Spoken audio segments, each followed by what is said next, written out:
Chapter 198, The Counterattack of Magic and Heavy Crossbows. I was not at Tulip when the walls came down. I was in Greywood Town, going over grain ledgers by lamplight.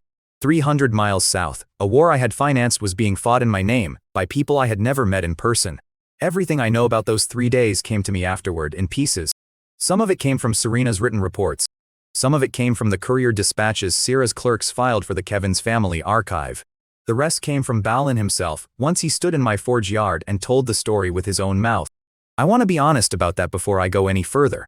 It would be easy to tell this the way a stage play tells it, as if I stood on some hill and watched the gate fall. I did not. I read about the fall of Tulip 2 weeks late, over breakfast, with the casualty numbers already converted in my head into projected shipping tonnage before I had finished the second page. That is the kind of man I am, and I am not going to pretend otherwise while I tell you what happened. The dispatches themselves came in 3 separate waves, spread across nearly a month. The first was a field report scrawled by a Kevin's family clerk, still smudged with soot along one edge.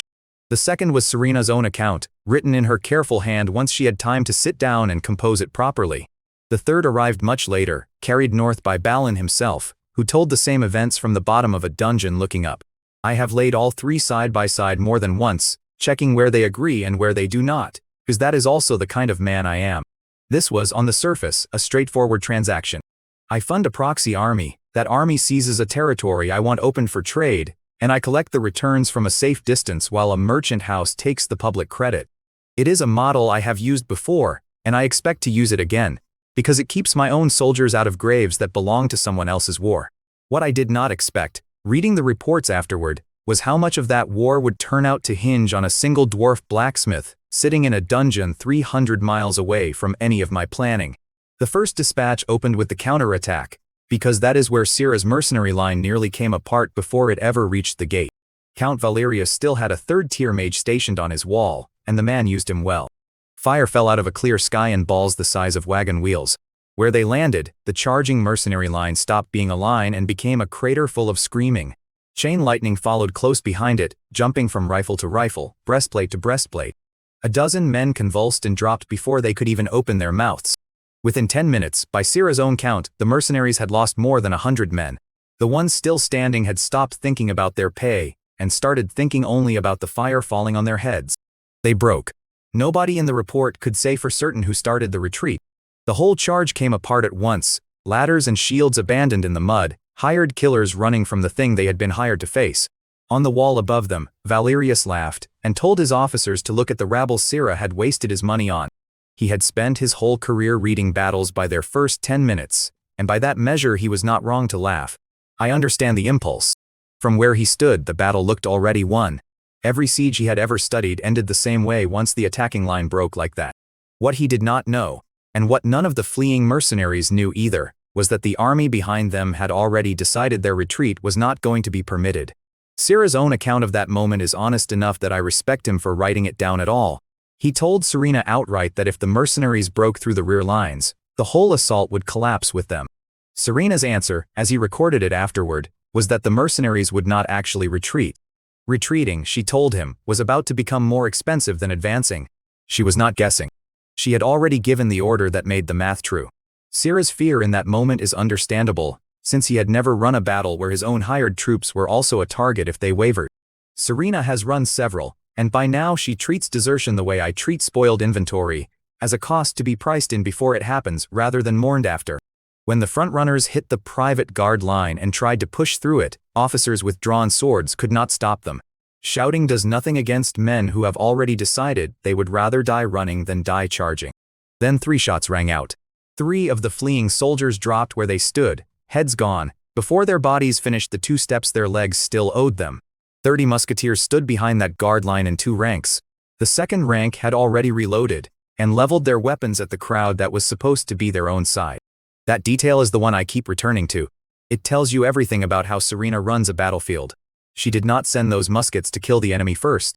She sent them to remind our own hired soldiers exactly what desertion costs. Sera stepped up with a megaphone after that, and offered the mercenaries a choice dressed up as generosity. Compensation for the dead would be doubled, he told them, and the first man through the gate would earn 1,000 gold coins and a house in Raging Tide City. It was carrot and stick delivered in the same breath, gold ahead of them and rifles behind them. Men who live by that math choose the direction that lets them keep fighting. I paid for those muskets. I signed off on the contract that let Sera hire the supervisory shooters in the first place. It was still a line item on that contract, titled Desertion Mitigation, cold as that sounds written down now. I want to be clear that I knew what the phrase meant when I approved it. Around then, the siege cannon found the gate again, 4 iron balls in a single volley. The gate tower came down with the wall, opening a breach more than 10 meters wide. The mercenaries who had been threatened into staying turned that threat into fury, and charged the smoking gap screaming about gold coins instead of fear. What followed in the breach, according to every account that reached me, was closer to a scrum than a battle. Men packed together so tightly that a knight's lance could not be leveled, and a heavy infantry line could not hold its shape. In that kind of press, trained soldiers lose most of the advantage their training gave them. Mercenaries fight dirty because dirty wins in a 5-foot gap. Sand thrown into a visor, a dagger through an armpit joint, a rope stretched at ankle height. They have no formal code of honor, and they were not trying to earn one that night. Room by room, the defense that had held Tulip's inner streets for a century came apart the same way the gate had. A hallway would hold for a minute, then collapse the moment a musket ball found an officer through a gap in the ranks. The dispatch lists 3 separate stairwells where Tulip's guardsmen tried to make a stand, and 3 separate stairwells where that stand lasted less than the time it takes to reload a musket twice. By the second hour, whole squads of Tulip regulars were surrendering on sight rather than dying for a wall that had already changed hands room by room. Sera's clerks counted the prisoners taken that night at close to 200, most of them handed over without a single further shot fired. Chapter 199, The Fall of the Earl. While the breach turned into slaughter, a handful of the mercenary company's best climbers went up the outer wall itself under cover of the smoke. They reached the ramparts before the defenders on the wall even turned to look. Short blades held in their teeth on the climb, they came over the stone in silence and put those same blades to work the moment their boots found footing. Tulip's mage, the one who had opened the battle with fire from the sky, never got a shield up in time. A blade went through him and through his staff in the same motion. With him gone, the heavy crossbow positions that had been suppressing our line lost their spotter. Crews that had been aiming with precision for an hour started firing blind into the smoke, wasting bolts on ground already empty of targets. The volume of fire coming off that wall dropped by half within minutes. From the higher ground behind our lines, Serena watched all of this through a spyglass. By the account passed along to me, she lowered it, turned to Sera, and told him the appetizers had been served. Then she drew her own pistol and gave the order that had been the entire point of the exercise from the start. Send the private army in, she told him, and let the musketeers do the actual harvesting. 800 of the Kevin's family's private soldiers had been standing idle behind the mercenary line the whole battle. Hidden inside that formation were 60 more musketeers, rotating through loading and firing in disciplined pairs. Until that moment, they had only ever fired warning shots and execution shots at our own deserters. Now they went to work on the enemy, and the difference showed at once. At 30 paces, a flintlock musket built in my own foundries drives a lead ball through plate armor the way a hammer drives a nail through green wood. Tulip's household knights had spent a fortune on steel and enchantment. None of it mattered against a weapon that had never been part of their war. Aura shields that could turn aside a longsword barely slowed a bullet at all. Sera's report calls it a massacre with no suspense in it, and I do not think that phrase is an exaggeration. Tulip's surviving soldiers started calling the musketeers devils, and ran for the inner city instead of fighting. That is a reasonable response to watching your armor stop mattering. The fighting inside the city walls lasted 3 hours by the clock. It ended as the sun went down and turned the smoke over the rooftops the color of the wounds beneath it. By the time the fires along the main street had mostly burned out, what remained of Tulip's defense had folded back into the Earl's own courtyard. There Valerius made his last stand with a dozen household knights who had sworn to die at his side. They did. Serena's report describes that courtyard afterward in terms so clinical they are hard to read comfortably. A dozen bodies, each carrying the same kind of wound, a family's honor guard reduced to a lesson in ballistics. Sera walked into that courtyard first, flanked by his private soldiers. By every account, he enjoyed the moment more than the moment probably deserved. He told Valerius that nobody remembers a loser. He told him the seat in the Southern Parliament now belonged to the Kevin's family, and that the port, the treasury, and the castle itself would carry his family's colors by morning. Valerius, to his credit, did not beg. He planted his sword point down in the stone, and asked Sera who was actually standing behind him. A salted fish merchant, he said, does not acquire weapons capable of doing what he had watched them do that night. He never got an answer from Sera. Sera, by his own admission, would not have known how to answer, even if he had tried. since the northern arrangement had always come to him through intermediaries and sealed letters rather than any face he could name. Serena answered for him instead. She walked into the courtyard herself, in the black dress and traveling cloak she wears when she wants to be underestimated right up until the moment she decides to stop allowing it. She told Valerius she could answer his question personally. His face, according to the account, moved through disbelief and landed on something closer to dread. He recognized her. Months earlier, in his own study, he had bled her Nightingale Merchant Guild for half of a compass distribution contract. He had treated her then as a woman with no leverage and no choice but to hand it over. Now she stood in his ruined courtyard, with a musket barrel resting against his forehead and an army of his own former subjects kneeling in the square outside. He put the pieces together out loud, the supply cuts, the sudden wealth the Kevin's family had come into, the weapons nobody in the South had seen before. He arrived at the answer that mattered, that all of it traced north, to Greywood Town, to me. I am told his voice broke completely when he said my name. Serena did not deny it. She told him only that she had warned him once already, that the Nightingale Merchant Guild does not respond well to blackmail. That lesson, she told him, had apparently needed repeating at a much larger scale. Then she reached out and moved the musket barrel away from his forehead herself. She told him she had no intention of killing him. A corpse, she said, cannot sign a transfer agreement in the morning. He signed it. Whatever pride he had carried into that courtyard did not survive the night. By the time the ink dried, the Tulip family's century of rule in the South belonged to a paper contract in Serena's leather case. I did not order any of that phrasing. I want to say clearly that Serena did not need me to. That is more or less how she runs everything I hand her, and it is one of the reasons I hand her as much as I do. Chapter 200, The Shock of the Dwarves. The morning after, Sera stood at a window looking down at a city he now nominally owned. By his own account, written up later for the Kevin's family archive, he admitted to himself that the true victor of the war was a lord who had never set foot in the South at all. He was not wrong. I did not need to be there. I needed the mines, the ports, the trade routes, and the one man locked in that castle's dungeon. All four of those things reached me eventually, without my having to leave my own study. Sera came to Serena that same morning with a piece of paper that surprised even her, by her own admission, and she does not surprise easily. He offered, unprompted, to hand over the northern third of Tulip's remaining territory to us at no cost. 3 major mines, 2 deep-water ports, and a dozen villages along the Blackwater River, all of it free of any payment attached. Serena's report is blunt about why he did it. He understood that weapons capable of dismantling Valerius in a single night were also capable of dismantling the Kevin's family, whenever we decided the arrangement had run its course. He wanted to buy goodwill before that decision was ever put in front of us. In plain terms, it was a bribe dressed up as generosity, offered to a power he could not yet see clearly but had already learned to fear. Serena accepted it without pretending to be surprised. Refusing free territory on principle is not a principle I have ever asked her to hold.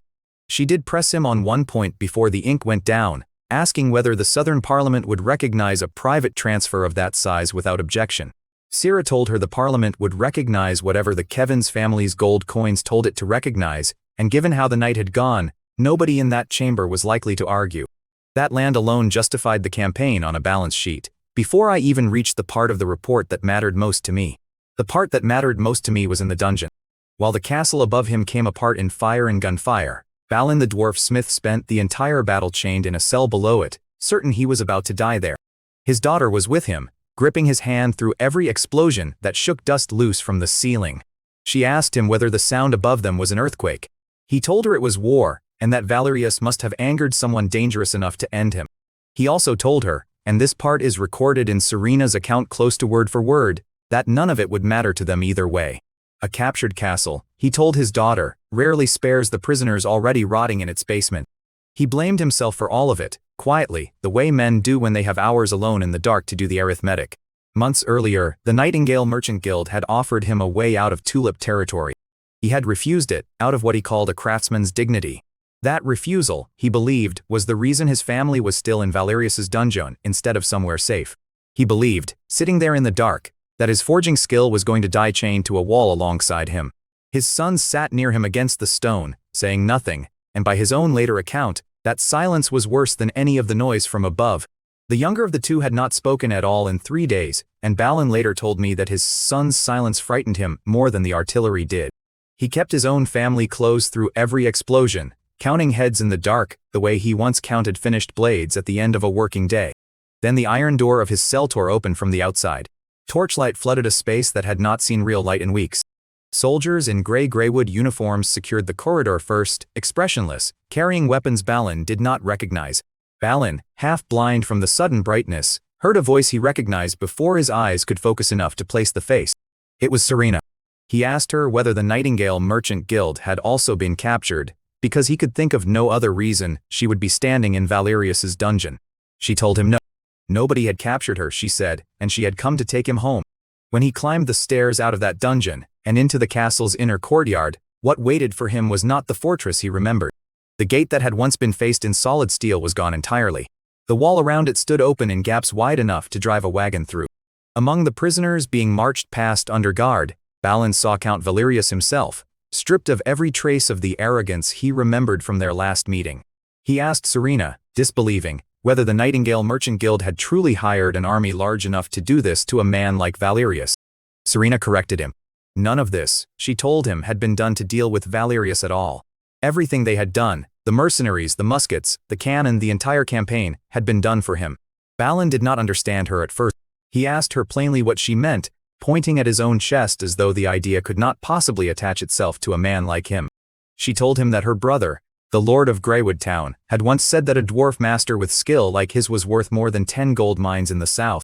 The Nightingale Merchant Guild had tried to buy his contract quietly, she reminded him, long before any soldier ever marched south. Only after Valerius refused to sell and locked him away instead did the quiet approach stop being an option. When Valerius chose to imprison him instead of releasing him, she said, that choice became the reason the whole territory had to change hands. I did say that. I said it during a supply meeting, half as an aside about metallurgical throughput, and somewhere between my mouth and Serena's memory became the justification for toppling a century-old earldom. I am not going to pretend I regret how she used it. Balin's reaction, once the words landed, is the part of the whole report I have reread the most. He stood there and asked himself, out loud according to the account, whether a war had actually been fought over one blacksmith. He asked whether an entire earldom that had stood for 100 years had truly been erased over the chains around a single craftsman's wrists.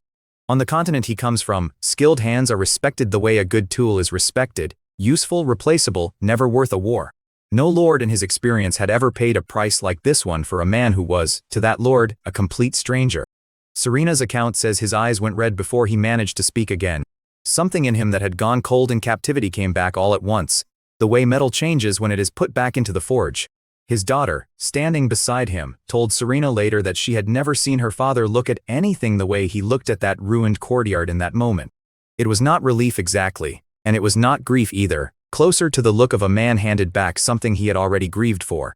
She said he stood there long enough that one of the escorting soldiers had to ask whether the party needed to keep moving, uncomfortable at interrupting him.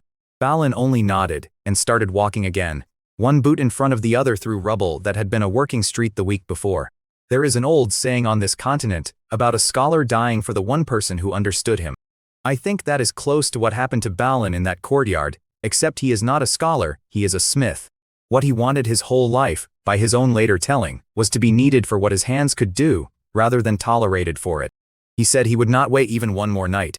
He wanted a carriage prepared immediately, so his family could travel north before morning. He swore it in his ancestors' names, in front of Serena, his daughter, and both of his sons. If the stories about my forges were true, he said, he would give every drop of sweat he had left to the man who had gone to war for him. Serena's dispatch notes that he packed next to nothing from the ruined city, only the small case of hand tools he had kept hidden through his entire captivity. The journey north took the better part of 6 weeks. Along roads my own road crews had spent 2 years cutting through the misty mountains for reasons that had nothing to do with dwarves at the time. Balin told me later that he watched the terrain change from southern vineyard country to northern pine forest without once asking the driver to slow down. His daughter, by his account, spent most of the trip asking questions about Greywood Town that he could not yet answer. I read that line in Serena's dispatch on an ordinary morning in Greywood Town. It arrived between a report on grain stores and a request for more lumber permits, and I sat with it longer than I sat with either of those other 2 documents. On paper, I fought a war for one skilled laborer. I could tell any accountant reviewing my books that the metallurgical output alone justified the expense many times over. Better alloys, better barrels, better tools for every foundry I own. That is true, and I am not going to apologize for thinking in those terms. Those terms are how I keep 400,000 people fed and armed and alive. But I also know, reading Balin's own words secondhand, that a ledger entry is not what actually reached him in that dungeon. What reached him was the plain fact that somewhere, a man he had never met had decided his hands were worth defending. I did not go to Tulip. I did not stand in that courtyard, or fire a shot through that gate, or say a single word to Balin in person before he was already on the road north with his children, and what remained of his tools. Everything I know secondhand. Serena wrote it down and sent it to me, in her own hand, with the kind of detail she knows I want and rarely offers anyone else. Sera filed his own account for his own family's records, self-serving in places, but useful for the places where it was not. Neither report was written for me to feel anything in particular. A dwarf blacksmith stood in my forge yard months after the last dispatch and told the story himself, in his own words, with his own family standing behind him. By then the details had been in my head long enough that I could have told parts of it back to him. I let him tell it anyway, because a man who fought that hard to reach a forge deserves to be heard in his own voice at least once. I add up the numbers because that is what I do.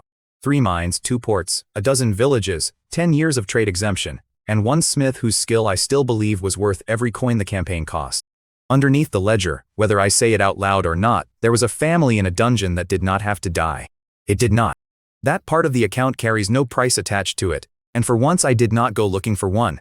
There is a version of this story where I sit down after reading Serena's dispatch and calculate exactly how much cheaper it would have been to buy Balin's contract outright before Valerius ever locked him up.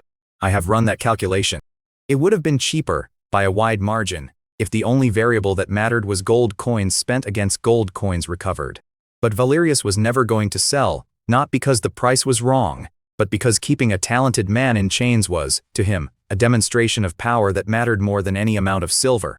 Against a man like that, an offer is worthless, and the only remaining instrument is force applied until the offer is no longer necessary. I understood that before Sera and Serena ever crossed the Tulip border, and I funded the campaign accordingly. None of that changes what it looked like from the other end of the transaction, from inside a dungeon cell with a daughter's hand gripping her father's, waiting to find out whether the noise overhead meant rescue or the end of everything. I did not plan the war for that reason, and I am not going to claim otherwise to make the story sit better. But I have thought more than once about what it must mean to a man like Balin, who spent his life being tolerated for what he could make, to be told plainly that someone burned down a fortress rather than let him go on being tolerated. Whatever else this campaign cost, that is the part of it I think I got right. When Balin reached Greywood Town, weeks after Serena's last dispatch, he walked straight into my forge district and asked to see the ore we were feeding our furnaces. He did not ask about wages first, or lodging, or any of the terms his sons had apparently expected him to negotiate before agreeing to anything.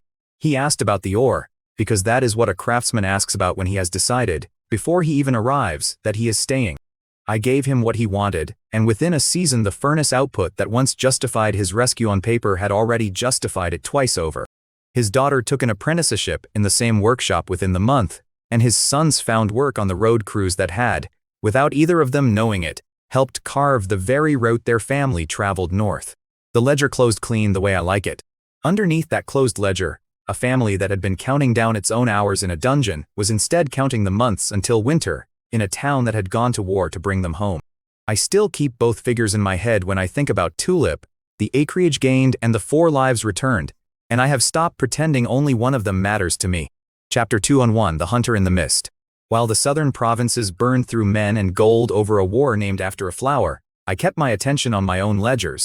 The Tulip War was not my war.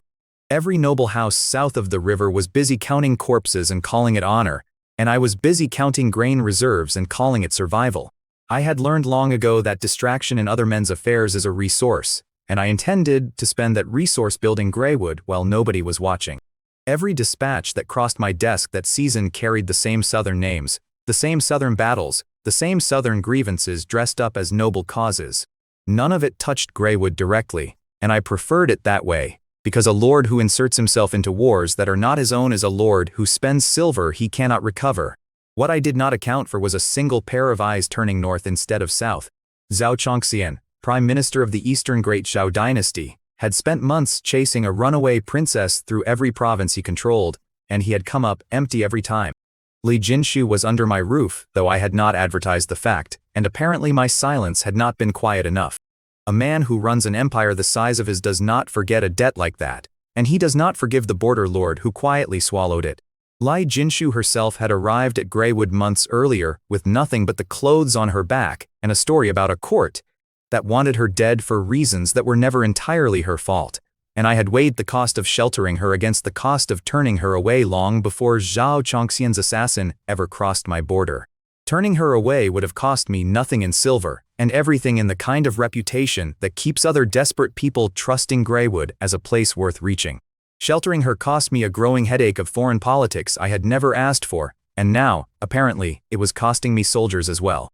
I had accepted that trade with open eyes, and I was not the kind of man who renegotiates a deal after the price turns out higher than expected. Jinshu herself, when word of the outpost killing eventually reached her through the household staff, asked to see me directly, offering to leave Greywood on her own, rather than let more of my soldiers die on her account. I turned that offer down flatly, telling her that the decision to protect her had been mine to make and mine to unmake, and that a princess running back out into open country, with an empire's assassins hunting her, would only hand Zhao Chongxian exactly what he wanted with none of the cost to him. She did not argue further, though I could tell from her expression that the offer had cost her something to make in the first place, and I respected that even as I refused it. Whatever else she was to the politics of a foreign court, inside my walls she was an asset under my protection, and assets do not get to unilaterally decide they are too expensive to keep. She thanked me anyway, quietly, on her way out of the study, and I told her the thanks were unnecessary, since I had made the decision for reasons that had very little to do with her personally, and everything to do with what kind of lord I intended to remain. She did not seem to believe that explanation any more than Wu Ye had believed the version of me stolen out of a dying captain's memories, and I have given up trying to correct either impression, because in practice it changes nothing about what I actually do. People can call my reasons whatever they like, cold or calculated or dressed up in kinder language than they deserve, as long as the outcome keeps them fed, sheltered, and alive at the end of it. A prime minister who cannot win with armies eventually stops sending armies. He sends one blade instead, sharp enough that nobody hears it coming until it has already found its target. I had prepared for armies, walls thick enough, cannon positioned correctly, muskets stockpiled by the thousand, and none of it accounted for a single quiet woman crossing my border on foot with nothing but bone tubes strapped to her belt. That is the trouble with preparing for the enemy you expect rather than the enemy who actually arrives. I did not learn her name until it was already too late to stop the first killing, so everything I know about how she entered my territory, I pieced together afterward from reports, from surviving witnesses, and from the wreckage she left behind. Her name was Wu Ye, and she came out of the hill country of southern Xinjiang, from tribes the northern courts called Miao and rarely bothered to understand. The reports called her a Gu master of the 5th tier, which meant nothing to me the first time I read it, and meant everything to me by the time this business was finished. A Gu, as far as I can explain it in terms that make sense to a man who thinks in balance sheets, is a living weapon bred inside another living thing, insect or worse, until it becomes something between a poison and a puppet string. It is, in effect, a weapon that manufactures itself over years of patient cruelty, rather than a weapon forged in an afternoon at a foundry, and that difference alone told me this was not an enemy I could outproduce the way I outproduce most of my rivals. The practice, according to what little my scholars could dig up about it afterward, involves sealing dozens of venomous creatures together in a jar, and letting them devour one another until a single survivor remains, saturated with the strength and malice of everything it consumed. Wu Ye carried an entire arsenal of them sealed in bone tubes at her belt, and she needed no army because she was, in practical terms, an army compressed into one silent woman. She crossed into the Misty Mountains border region on foot, alone, moving through terrain my own scouts considered nearly impassable. No horse, no escort, no supply train, nothing that would announce her presence to a border patrol trained to watch for exactly those things. The Misty Mountains themselves have always been a strange kind of border, more suggestion than wall, ridged and forested enough that no amount of patrol coverage has ever closed every gap. I had accepted that gap as a cost of doing business years earlier, because fencing the entire range would have bankrupted 3 treasuries the size of mine, and I chose instead to garrison the passes that mattered and watch the rest with scouts. Wu Ye found the one stretch my scouts covered thinnest, not because she read a map of my defenses, but because a hunter who has spent a lifetime moving unseen through hostile terrain develops an instinct for exactly that kind of gap. According to the account stitched together afterward from tracks and testimony, she spent 2 full days watching one of my supply outposts before she made a move. She kept to high ground above the outpost, according to the tracks investigators found afterward, a shelf of rock with a clear line down onto the compound and enough tree cover to avoid silhouetting herself against the sky. Whatever she was waiting for during those 2 days, the investigators concluded she was not idle, that she used the time to study patrol rotations, count heads, and time the gaps between one watch changing and the next.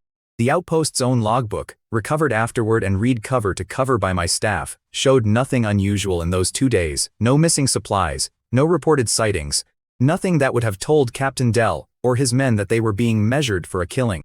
That absence of warning bothers me more than nearly anything else in the whole account, because it means a professional of her caliber can sit above one of my positions for 2 full days and leave no trace any ordinary garrison would think to look for. I have since ordered every border outpost to rotate its watch schedule at irregular intervals specifically to disrupt that kind of patient observation, a small change, and an inexpensive one, bought at a price no amount of silver should ever have to pay again. I also asked Gareth to look into training a handful of scouts specifically to watch the high ground above our positions rather than the ground level alone, since Wu Ya had used elevation the same way any competent hunter uses it, to see without being seen. It is the kind of adjustment that costs next to nothing and would have cost everything if I had thought of it a season too late instead of a season too early. That outpost was a modest thing by my standards, a resupply point for patrols working the border, stocked with canned rations, refined salt, and steel tools turned out by my foundries. It housed a rotating garrison of a dozen men at most, more storehouse than fortress, the kind of position I had built cheaply, and in numbers precisely because I never expected any single one of them to face a serious threat alone. To her, apparently, it was not modest at all. The captain who survived long enough to be questioned by nobody, because he did not survive at all, left behind a scene that later investigators read like a book written in blood and disturbed earth. Wu Ya had gone through the outpost stores before she killed anyone, and what she found there unsettled her enough that later goo residue analysis suggested she paused for hours cataloging it. Canned meat that did not spoil in the field. Salt refined white and free of grit, the kind of salt that in her home provinces was reserved for emperors. Steel blades and tool edges of a purity her own smiths could not match, folded a fraction of the times but forged from ore processed in ways her world had not yet discovered.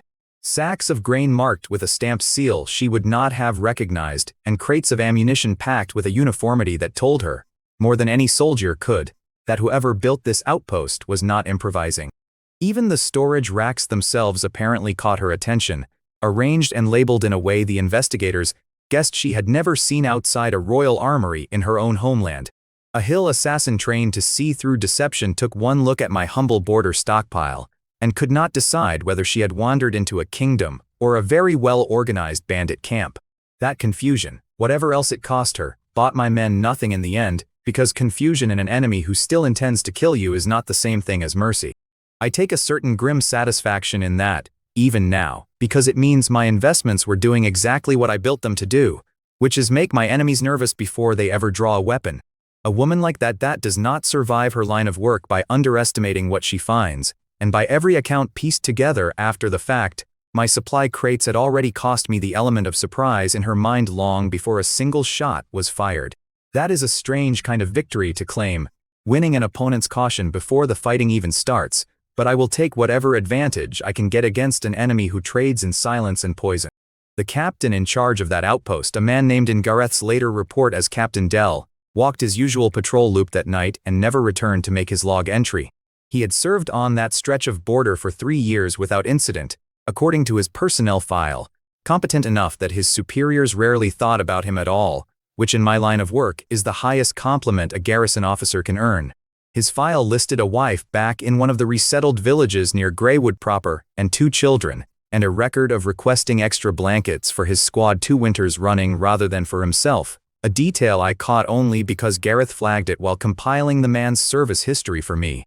I do not usually read that deep into a dead soldier's file, but something about a captain who spends his own comfort on his men made me want to know his name properly, rather than let him become another line in a casualty count. I sent a stipend to his widow that same week, larger than the standard death benefit, and told Gareth to record it under garrison operating costs rather than under charity, because I did not want it filed anywhere a future clerk might question or trim it. It is easier to defend a line item than a kindness, even when they described the same transfer of silver from my treasury to a family that needed it. I have run Greywood long enough to know that most of my council would call that stipend a waste if I labeled it plainly, and would call it prudent expenditure on garrison morale if I labeled it the way I did, and I have stopped finding that particular hypocrisy troubling. A man who insists on being praised for the right reasons before he will do the right thing accomplishes very little, and I would rather accomplish the thing. What happened to him I only know because Wu Ye used something the report called a soul-devouring goo, a parasite bred to unmake a mind from the inside and carry pieces of it back to its master. Through that vile process she pulled his memories out of him like thread off a spool, his knowledge of the outpost, his knowledge of the patrol routes, and enough of his language to make sense of what she found. The investigators who examined his body afterward described the process in clinical terms that did nothing to soften what it actually meant: a living man's mind stripped down to its threads while his body was still breathing. Whether he suffered through the whole of it, or whether some mercy in the parasite's design spared him awareness near the end, none of the investigators could say with any certainty, and I have chosen not to press them further on the question. There are details a lord is owed in a report, and there are details that serve no purpose beyond feeding a grief that already has more than enough to feed on. She learned, in the space of one man's dying mind, that this territory belonged to a lord named Lorien Bohemia, and that this lord ran his lands less like a court, and more like an enterprise. The reports pieced together from goo residue, and from what little the dying captain's body could still communicate suggest she filed me away, in her own head, as a hypocritical barbarian lord, a man who dressed up plunder and control in the language of care for his people. I found that assessment darkly funny when Gareth first read it to me, because it told me everything about how her world worked and nothing at all about mine. She was not wrong that I ran Greywood like an enterprise. She was wrong about what that meant for the people living inside it. An enterprise that lets its labor force starve, sicken, or die of neglect is an enterprise that will not survive its first hard winter, and I intended for Greywood to survive every winter that ever came for it. That is not sentiment, whatever the woman who killed Captain Dell chose to believe about me from second-hand memories stolen out of a dying man's skull. It is arithmetic, the kind that happens to look identical to kindness from the outside. A population fed, sheltered, and armed produces more than a population left to rot. And every silver piece I have ever spent on canned rations or refined steel was spent with that equation in mind, not out of any softness I would ever admit to owning. I have never once stood in front of my people and told them I love them, because it would be a lie, and I do not deal in lies I cannot back with numbers. Love, as far as I can tell, is a currency I have never learned to spend, but protection and provision are currencies I understand completely, and in this territory they have proven to buy nearly the same loyalty. What I have told them, over and over, in walls and granaries and clinics built long before anyone asked for them, is that I intend to keep them alive and working, and so far that promise has cost me considerably less than sentiment would have. Chapter 2 Onto the chase. Captain Dell's body was found 2 mornings later by a routine relief patrol, and what they found convinced nobody that this was an ordinary death. There were no arrow wounds, no sword cuts, nothing that matched any weapon my quartermasters had ever issued or my scouts had ever catalogued from raider bands in the region. There were only strange puncture marks across his throat and wrists, and an expression on his face that the relief patrol's report described in terms none of them wanted to repeat twice. The relief patrol's leader wrote that the body looked drained rather than killed, as though something had been taken out of it rather than put into it, and I understood exactly what he meant once Gareth finished reading me the fuller account days later. They found the storeroom disturbed as well, crates shifted and opened in ways no ordinary theft would explain, nothing actually missing, only examined, cataloged, and left in place.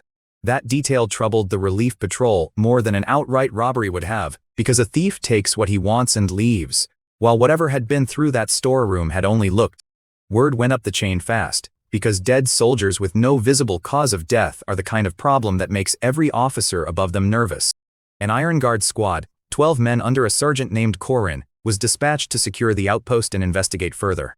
I want to be honest about what happened to that squad, because dressing it up would insult the men who died in it. Sergeant Corin was a competent officer by every account I had of him before that day, promoted twice in 4 years, trusted with independent patrols along stretches of border where a lesser sergeant would have needed constant oversight. None of that competence mattered once his squad crossed into ground Wu Ya had already claimed as her own. They walked into the same stretch of border terrain Wu Ya had never fully left, and according to the 2 survivors who staggered back 3 days later, she did not treat them as a threat worth respecting. She released a portion of her insect swarm into the tree line above their position and let poison and confusion do the work a whole company of soldiers usually needs. The survivors described a sound like rain moving through the canopy before anyone understood what it was, a low buzzing hum that came from every direction at once. Men who breathed in that cloud lost coordination first, then vision, then within minutes, the strength to hold a weapon. Some fell where they stood, others staggered blind in to their own comrades, and by the time anyone in that squad understood what kind of fight they were in, most of them could no longer stand unassisted. Sergeant Corrin's own report, dictated to a scribe while feverish and half-blind from the toxins still working through his blood, said the squad never got a clean shot off, because by the time they understood what was killing them, most of them could no longer aim. 10 men did not come home from that patrol. The 2 who did survive owed their lives to a stroke of luck rather than any tactic, both of them positioned at the rear of the formation when the swarm descended, far enough from the densest cloud to stagger clear before the poison took full hold. One of them later told the debriefing officer that he remembered crawling through grass with his vision narrowing to a single point of light, certain he was about to die, and that he never once saw the woman responsible, only heard the buzzing overhead long after his squad had stopped answering him. That detail unsettled Gareth more than nearly anything else in the report. He told me later, the idea of an entire squad wiped out by something the survivors themselves barely glimpsed. I ordered both surviving soldiers reassigned to lighter duty within the walls rather than sent back out to patrol, not as punishment and not entirely as reward, but because a man who has watched his whole squad die to an enemy he never saw needs time before he can be trusted to make clear decisions under fire again. Gareth agreed without argument, which told me he had already been thinking along the same lines before I said a word. I learned all of this the way I learn most things that happen at the edges of my territory, sitting behind my own desk while somebody else did the talking. My study at that hour was quiet in the way it always is before bad news arrives, papers stacked in their usual piles, the afternoon light falling across the desk in the same pattern it falls across every afternoon, nothing about the room warning me what was coming. Gareth came into my study that afternoon with the kind of face he only wears when the news is bad enough to change my schedule.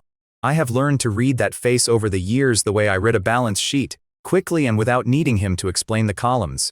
He did not waste time on pleasantries, because he has worked for me long enough to know I prefer the number before the story. 12 Iron Guard, he told me 10 dead, and the 2 survivors barely fit to speak coherently.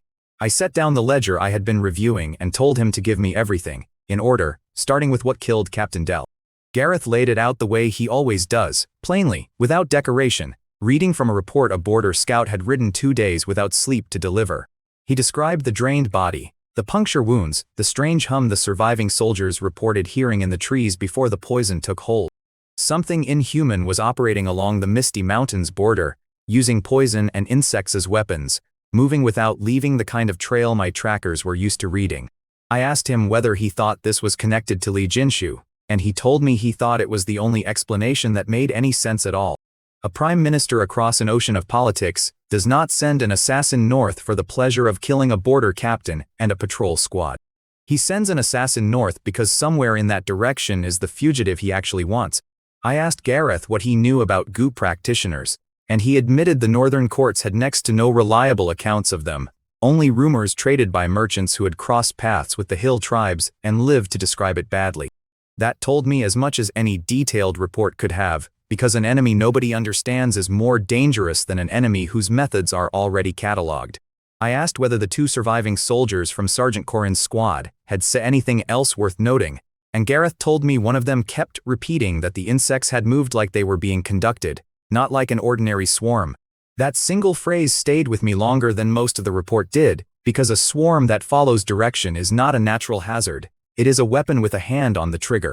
I asked whether either surviving soldier had described the woman herself, and Gareth admitted neither of them had gotten close enough for a clear look, only a shape moving at the tree line and, in one man's telling, a flash of dark cloth that vanished before he could focus on it properly. An enemy that leaves behind poison, dead men, and next to no physical description of herself is an enemy built for exactly this kind of quiet, deniable war, and I told Gareth that plainly, because pretending otherwise would only slow down whatever preparations came next. I asked Gareth how far out the Iron Guard musket company could be staged before nightfall, and he told me they could be moving within the hour if I gave the word now rather than after supper. I did not raise my voice while Gareth finished his report, and I want to be clear that this was not because 12 of my own soldiers walking into a slaughter left me unmoved. It was because raising my voice does not put men back into their boots, and it does not solve the actual problem sitting in front of me. 10 dead Iron Guard were an asset loss, and I thought about them in exactly those terms while I gave my orders, because that is the only language that keeps my hands steady enough to act. A population that believes its lord will let it die quietly for the sake of politics stops trusting that lord, and a territory that loses trust loses labor, loyalty, and eventually loses itself. I was not going to let one insect-wielding assassin turn my border into that kind of story. I told Gareth to assemble the Wolf Rider cavalry and send them out immediately to locate whatever had killed my men, and I told him to make sure every rider understood this was not a punitive raid.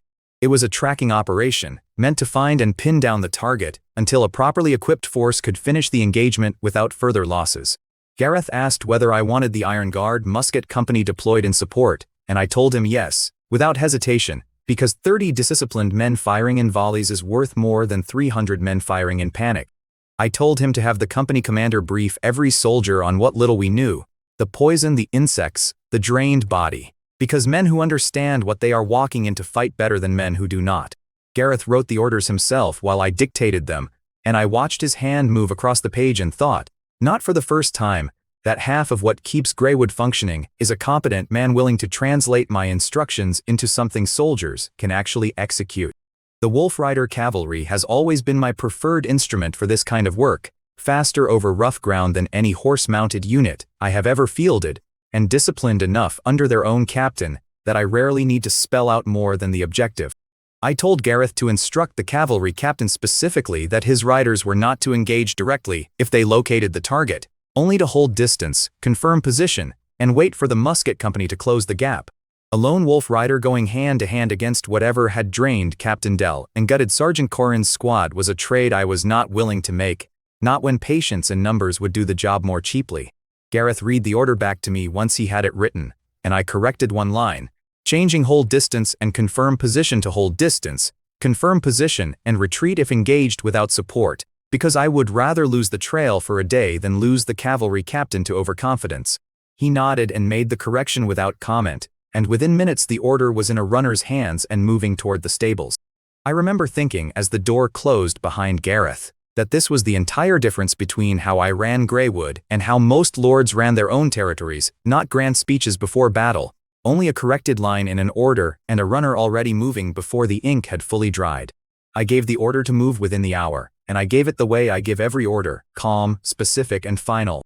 Whatever Wu Ya believed about hypocritical barbarian lords, she was about to learn what my organization actually looked like when it moved with purpose. Everything that follows I did not see with my own eyes.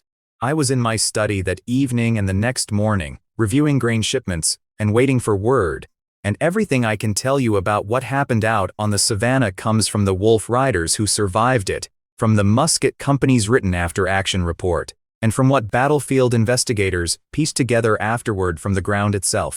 I want that distinction on record, because it would be easy to tell this next part as though I stood there and watched it happen, and I did not. I sat behind my own desk that whole day, signing requisitions and answering correspondence about grain tariffs, while 30 of my soldiers walked into a fight I could do nothing to change from where I sat. The Wolf Riders picked up a trail within half a day, faster than I expected, because whatever concealment Wu Ya carried had apparently not yet been deployed at full strength. They tracked her across broken hill country and down onto open savanna, and there, according to the lead rider's account, they caught sight of her at last, a lone woman moving on foot with a calm that unsettled every man watching her from horseback and wolfback alike. The lead rider's report described her posture as unhurried, faintly curious, as though she had expected pursuit and found it mildly interesting rather than alarming. The savanna in that stretch of the border runs flat and open for nearly a mile before the tree line rises again, grass tall enough to hide a crouching man but nothing tall enough to hide a standing one, which is likely why the Wolf Riders chose to hold their position there rather than close in alone. The riders held their distance and sent a runner back to bring up the musket company, exactly as I had ordered, and for a short, while it looked like the operation might close without further bloodshed. The musket company arrived within the hour. According to the commanding officer's own account, moving in disciplined column across the grass, until they reached the position the wolf riders had marked. That company had trained for 3 seasons under a doctrine I had personally insisted on: volley discipline first, movement second, individual heroics discouraged in every drill regardless of how the men judged it privately. I built that doctrine after watching too many skirmishes elsewhere collapse into chaos the moment one soldier broke formation to chase personal glory. And on this particular afternoon, that training held, even as everything around it went wrong. Chapter 203: Clash of Fire and Goo Insects. It did not. The written report from the musket company's commanding officer describes the moment they closed the range and formed their line, 30 muskets leveled at a single woman, standing in open ground with nothing around her but grass. Some of the men, according to that same report, actually hesitated, because shooting one unarmed-looking woman with 30 rifles struck several of them as an insult to the very idea of a fair fight. The commanding officer wrote that he considered ordering a warning shot instead, until the wolf riders flanking the formation signaled that the target was already reaching for something at her belt.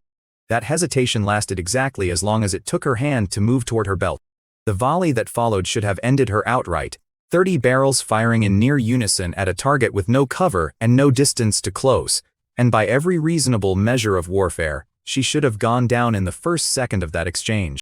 She did not, and the reason, pieced together afterward from fragments recovered on the field, and from what the surviving officers described, was a shield of some kind that flared into being around her body an instant before the shots landed, something the report labeled the ironclad goo, for lack of a better name. It held.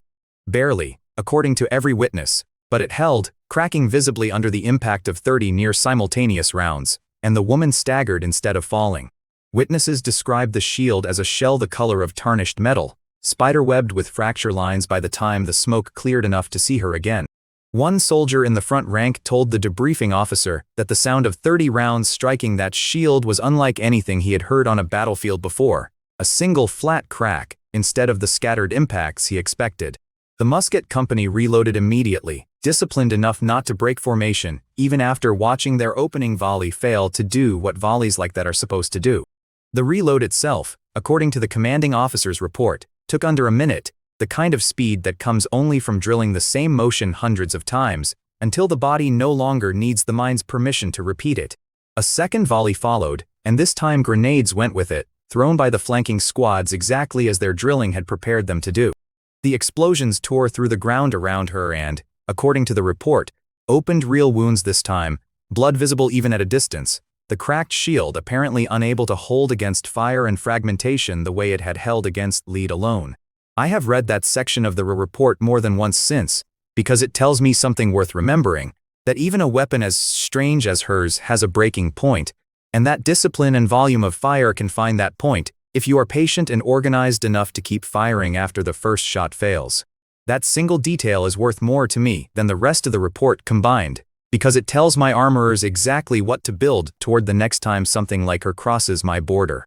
For a handful of seconds after the grenades landed, the officers present believed the engagement was already won, that a wounded woman bleeding in open grass with no cover left could not possibly hold out against a fully formed musket company for much longer.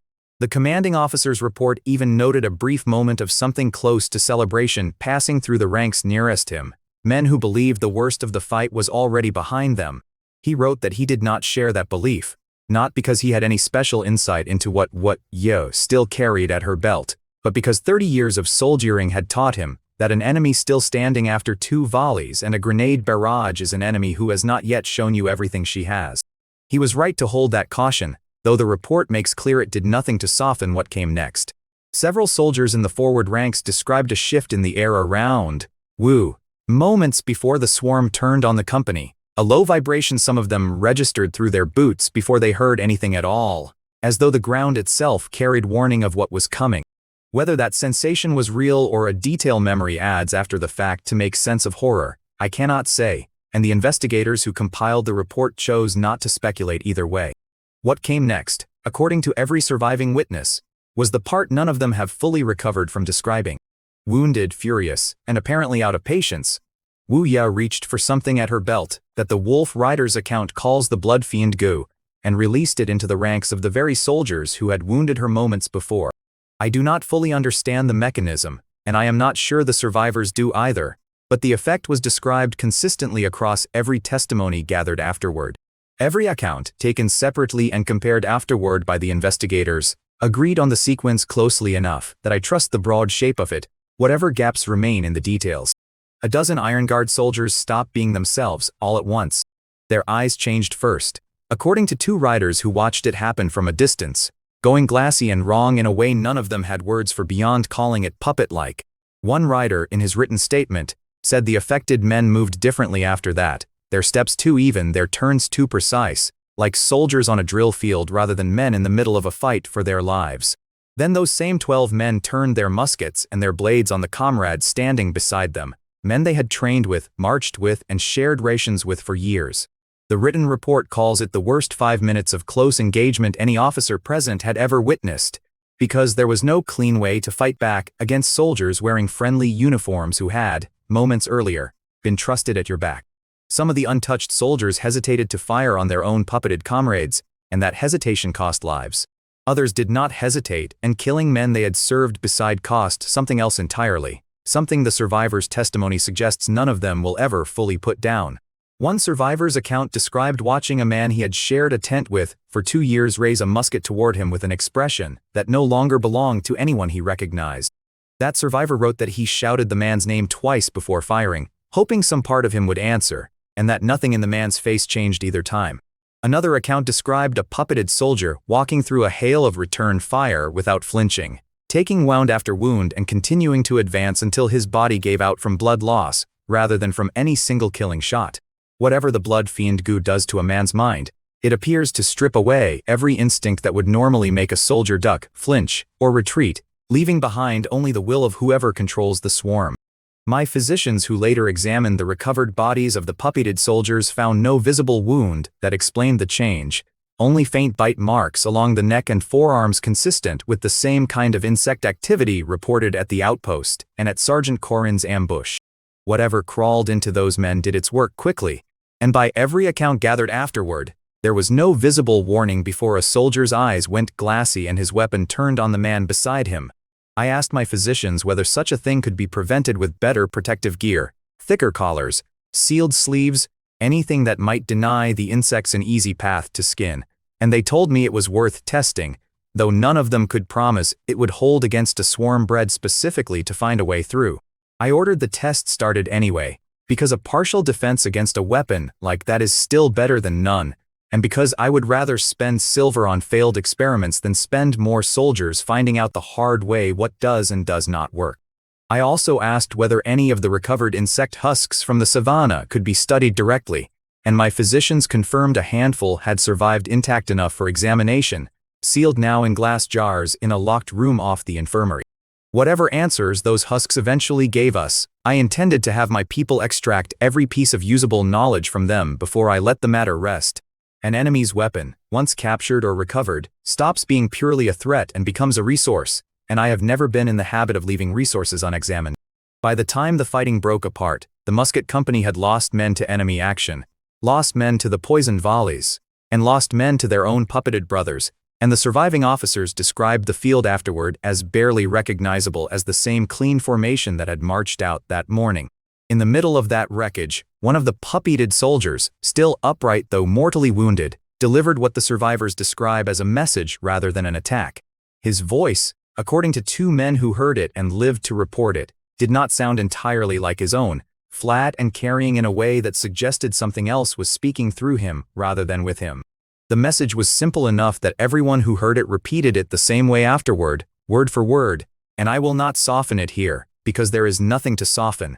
Hand over the fugitive princess Jinshu, or the North would keep bleeding exactly like this, one outpost, one patrol, one company at a time, for as long as it took.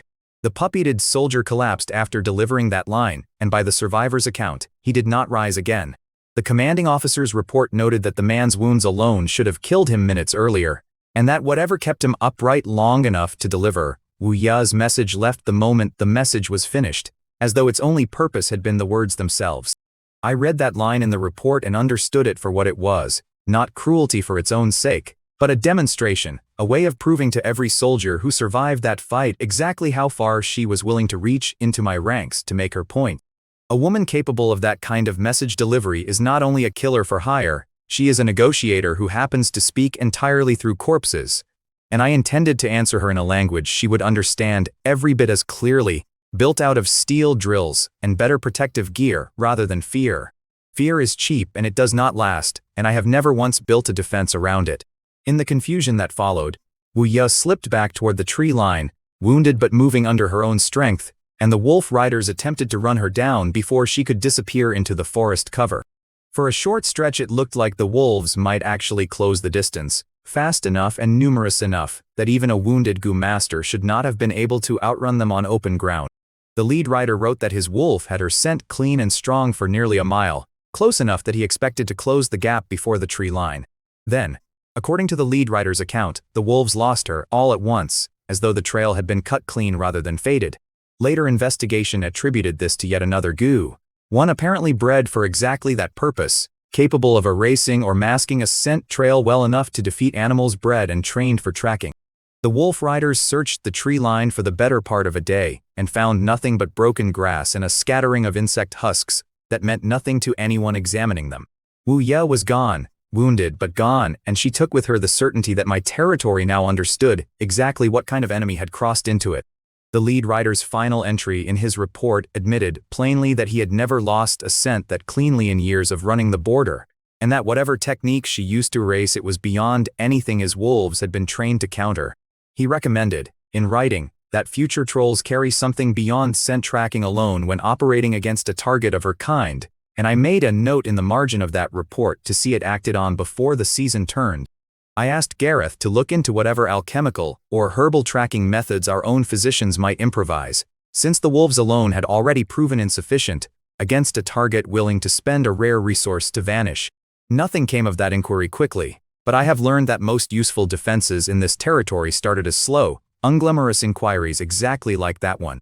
A tracker who admits the limits of his own methods honestly is worth more to me than one who pretends his methods are infallible, and I told Gareth as much when I sent my reply back down the chain.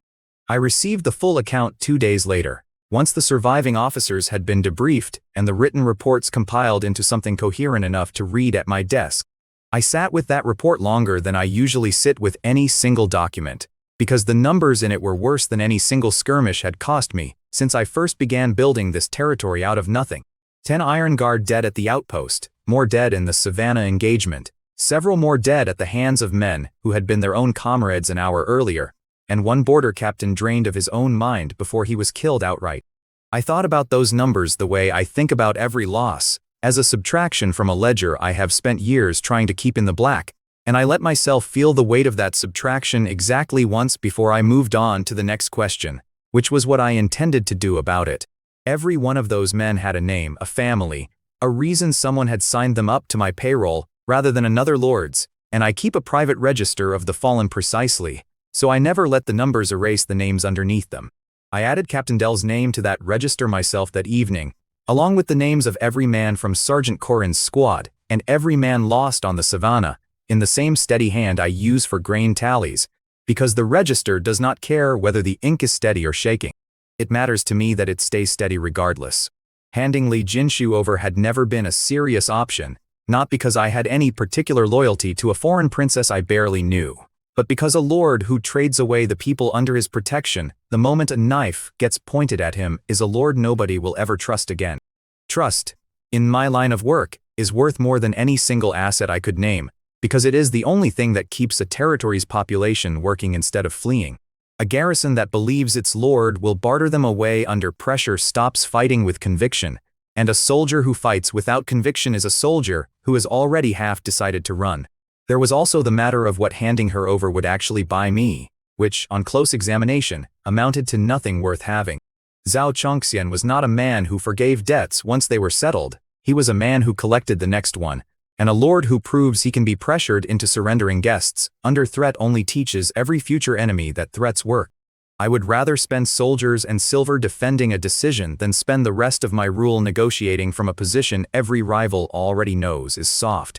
That calculation took me less time to work through than it takes to write it down, because I had already made peace with the shape of that particular risk the day I let Jinshu stay under my roof in the first place.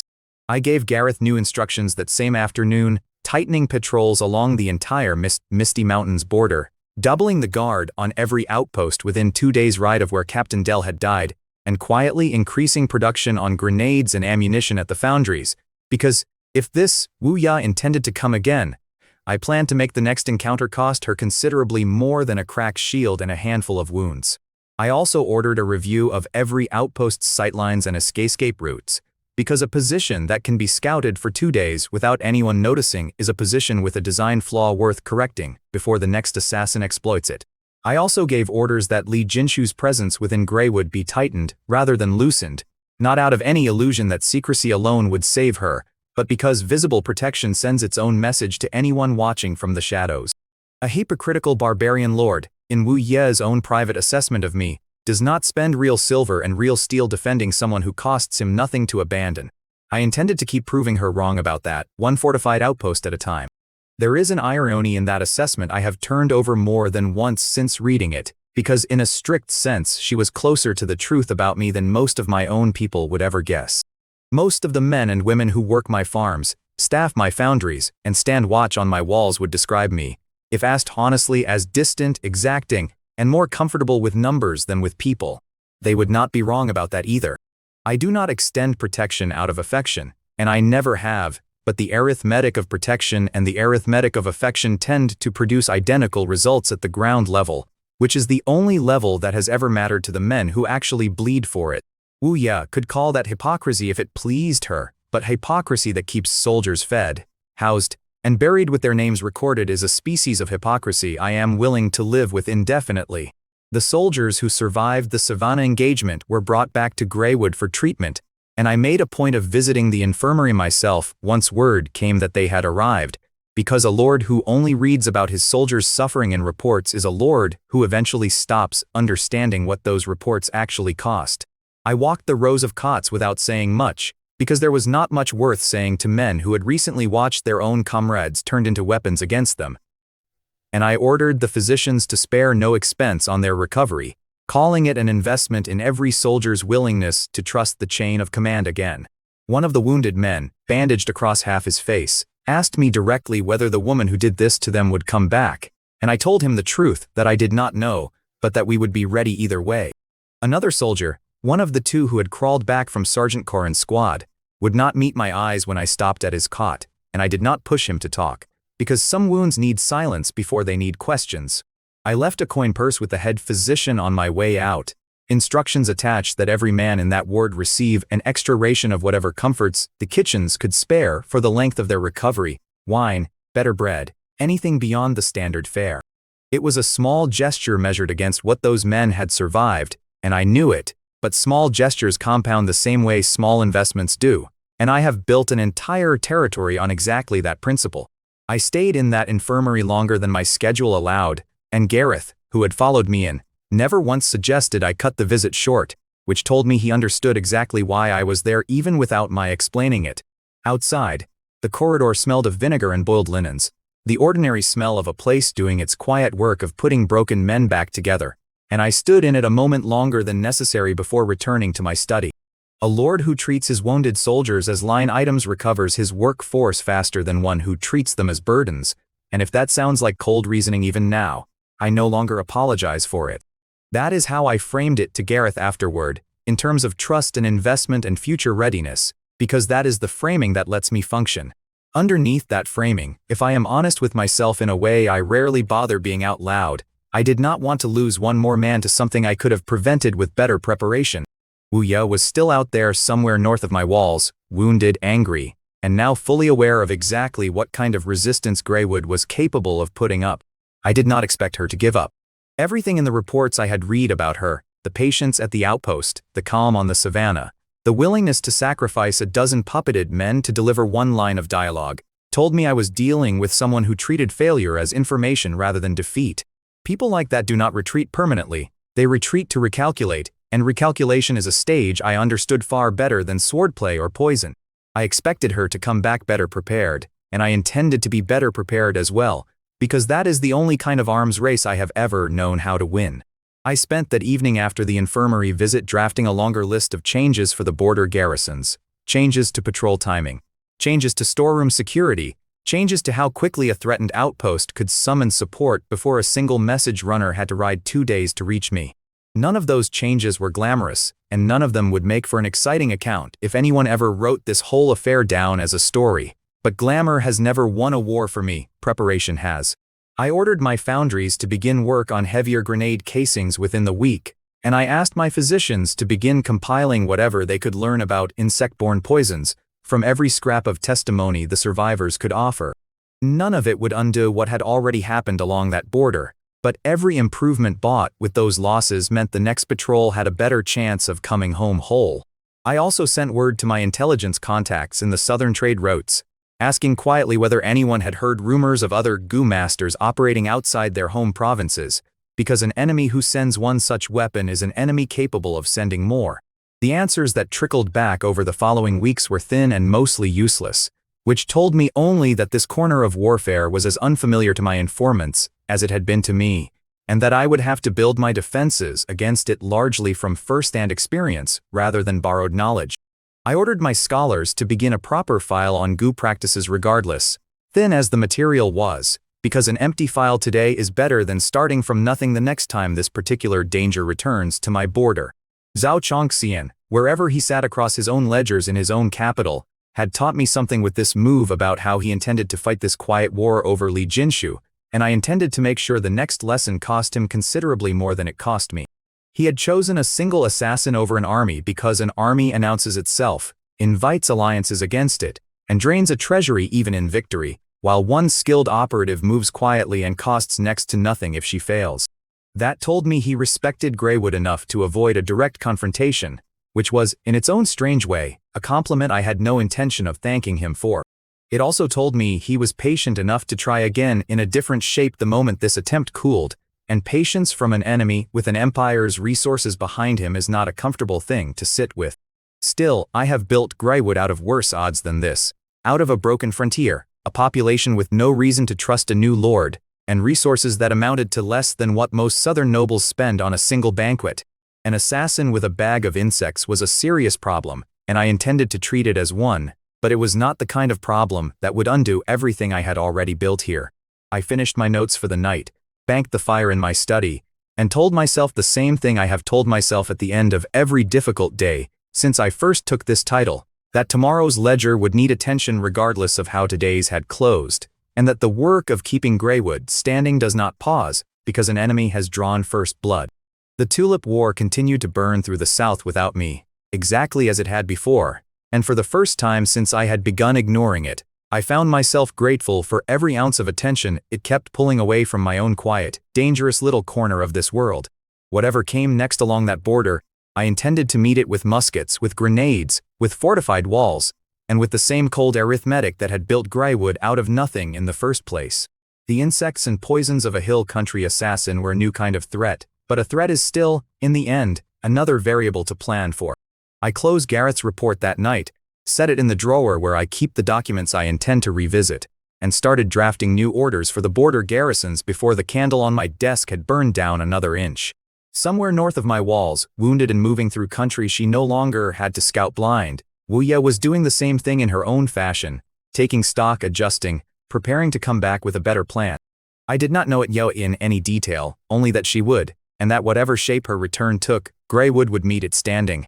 Chapter 204, The Realm of the Immortal on Earth. The fireplace in my study burns clean coal, the kind that leaves no soot on the ceiling beams, and it should be filling the room with warmth right now. Instead, the air feels like it dropped below freezing the moment I sat down. I keep my hands folded under my chin and my eyes on the battle report Gareth sent up an hour ago. 34 dead. I say the number out loud once, and I let it sit there, because numbers like that deserve to be heard clearly rather than mumbled. Supply point number 13 is gone, wiped off the map along with 16 musketeers, and 8 more men lost arms or legs they will never get back. 30 gunmen, real Iron Guard regulars with flintlocks and grenades, put a wall of fire around one woman, and she walked through it 7 separate times and walked back out. That is the part that keeps circling in my skull, not the deaths themselves, terrible as they are, but the fact that my firepower, the thing I built my entire war doctrine around, failed to close the door. I have spent a year telling myself that gunpowder is the great equalizer, The one variable in this world that lets a farmer with training outfight a knight-born into steel. Tonight one woman made that entire premise look naive, and naivety is a luxury I stopped being able to afford the moment I took responsibility for 150,000 lives. The report sits on the desk under my folded hands, the ink still faintly smudged where Gareth wrote it in a hurry. I have read variations of this kind of report before. Men lost to raiders, men lost to bad terrain, men lost to bad luck, and I have always been able to find the lever that fixes the next version of the mistake. Tonight I cannot find the lever, and that absence is what has iced the room over more than the actual body count. 3 people stand in front of my desk while I turn all of this over. Sylvie has her hand resting on the hilt of her sword, and the enchanted armor our own workshops modified for her catches the firelight in thin lines across her shoulders. She has climbed to 4th tier now, and she is radiating the kind of readiness that says she would draw steel on my behalf without waiting for an order. I trust her more than I trust most of the men wearing my colors, and even she couldn't tell me tonight how she would have fared against Wu Ya in an open field. On the sofa across the room, Jinshu twists a silk handkerchief between her fingers, her face drained of color. Her bodyguard Han Yong stands beside her, solemn, arms loose at his sides in a way that tells me he is more disciplined than nervous. Jinshu speaks first, her voice small, saying this disaster is hers to own and that she would rather leave Greywood than see my people bleed for her a second time. I cut her off before she finishes the thought. I remind her, flatly, that I took her in because she brought me rice cultivation knowledge and a mind for account ledgers, and that in my accounting she is an asset, not a liability to be discarded out of guilt. I tell her that nothing wearing the mark of Greywood gets handed away, not a person, not a sack of coal, not anything, because that is not a transaction I make ever. She stares at me for a long moment, and something in her expression shifts from guilt toward a kind of disbelief she clearly doesn't know what to do with. I don't wait for her to find the words, because right now her guilt is a distraction I can't afford and her usefulness is not in question. Then I turn my attention to Han Yong. I remind him he warned me Gu Masters were difficult. I point out he never warned me one could punch through a prepared firing line 7 times and walk out the other side, tearing through firepower that shreds knight-grade plate armor without slowing down. Han Yong bows a little, and there is an apology in the gesture that does not quite reach his voice. He tells me my confidence in firearms is understandable, that the devices I call hand grenades are genuinely fearsome by his standards. But he reminds me the woman who tore through my line was a 5th-tier Gu Master, and in the East that rank carries the title Grandmaster, a level where true Kai alone can turn aside a crossbow bolt from a siege engine. He explains that Gu Masters barely train their bodies at all, that their entire art is built around cultivating worms bred inside them, worms that raise shields on command, that inject poison to numb pain through open wounds, that stitch ruptured organs shut mid-fight so the host keeps moving. I picture the physiology of that for a moment and find it more disturbing than any spell I've heard the Western Knights describe, because a spell is at least an external force, while a Gu worm is a weapon that lives inside its own soldier. He takes a breath before he finishes, and the conclusion he gives me sounds like a man reading a verdict he wishes he did not have to deliver. 30 gunmen, he says, was never going to be enough to put down a 5th-tier Gu Master who came prepared. I ask him, without softening it, what it would actually cost me to shut her down for good. He answers without blinking, 1,000 men. He tells me I would need to lure her into open, exposed ground, then set at least 1,000 musketeers into 3 staggered firing ranks so she never gets a clean second to summon her worms. Once the barrage has worn her shields down to nothing, he says, I would need someone of comparable strength, someone like Sylvie, to close the last gap and finish it in a single strike. Miss any one piece of that chain, he warns, and she slips away again. He adds that a 5th-tier Gu Master left free in the shadows for 6 months is capable of turning an entire town into a plague ground before anyone notices the water has gone bad. I picture that scenario in cold, practical terms, wells poisoned one at a time, granaries seeded with something that spreads through the population faster than my clerks can log the deaths. That image alone is worth more to me than the whole battle report, because it converts an abstract threat into a line item I can actually plan against. The study goes quiet again, and I rub at my temples because the math he laid out is not math Greywood can currently afford. 1,000 elite musketeers deployed for a single ambush is a number I do not have. Not without stripping every other garrison in the territory down to skeleton crews. Only once the dwarven master from Balin finishes retooling our musket lines for better precision and higher output will equipping that many men even become possible, and that upgrade is still months away. Right now the territory fields 30 working muskets, plus another 30 that left with Serena's detachment down south. I had already pushed production past its comfortable limit to arm the guns that failed tonight.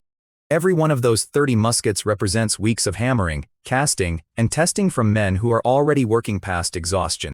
I laugh, and there is no humor in it, only the sound of a man running out of good options.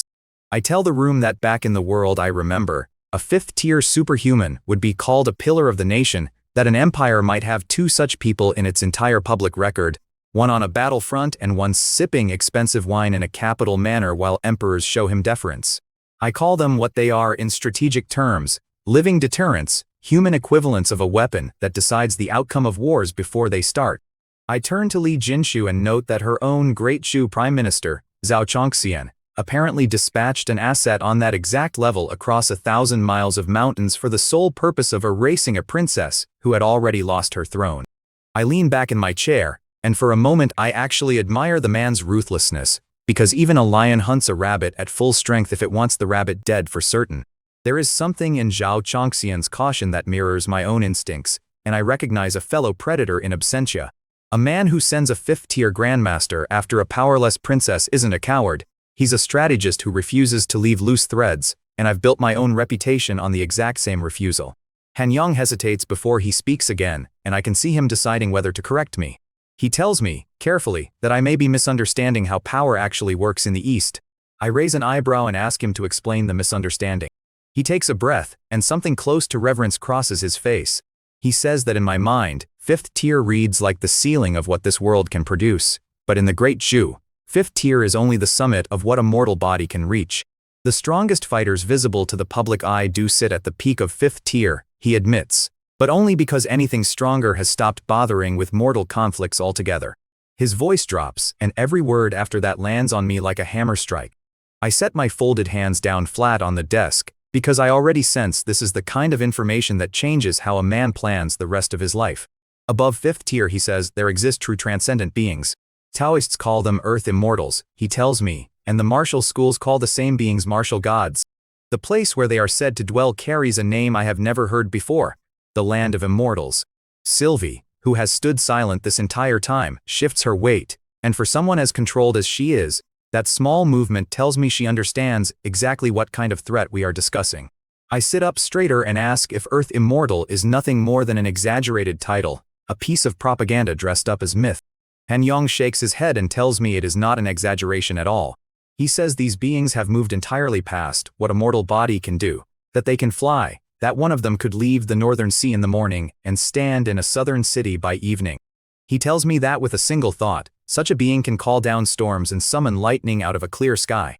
I try to picture the logistics of a threat like that, and I find there aren't any, because logistics assumes the enemy has to travel roads and cross rivers the way my supply wagons do. He mentions a legend from the founding years of the Great Shu, a swordsman who split a flooding river in half with one strike and drowned an entire rebel army at the bottom of the riverbed. I ask him if that story is verified history or campfire exaggeration passed down until nobody remembers the original source. He tells me the imperial archives record it as fact, cross-referenced against 3 separate provincial chronicles written decades apart by scholars who never met. That answer lands harder than the legend itself, because a myth I can dismiss, but a cross-referenced historical record is a data point I have to build a contingency around.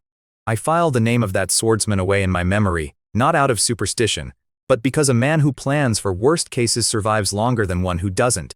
Then he says the sentence that actually breaks something loose in my chest. Against power like that, no mortal army and no firearm, however sharp, amounts to anything more than a meaningless head count. The study goes silent except for the coal shifting in the fireplace.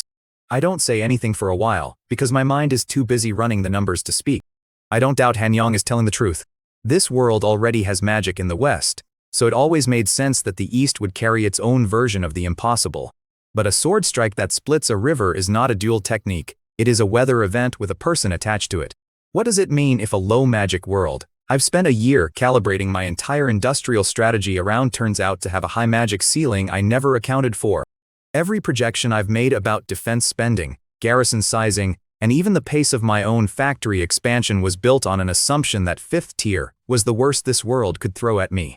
That assumption collapsed in the space of one conversation, and every plan resting on top of it needs to be rebuilt from the foundation up.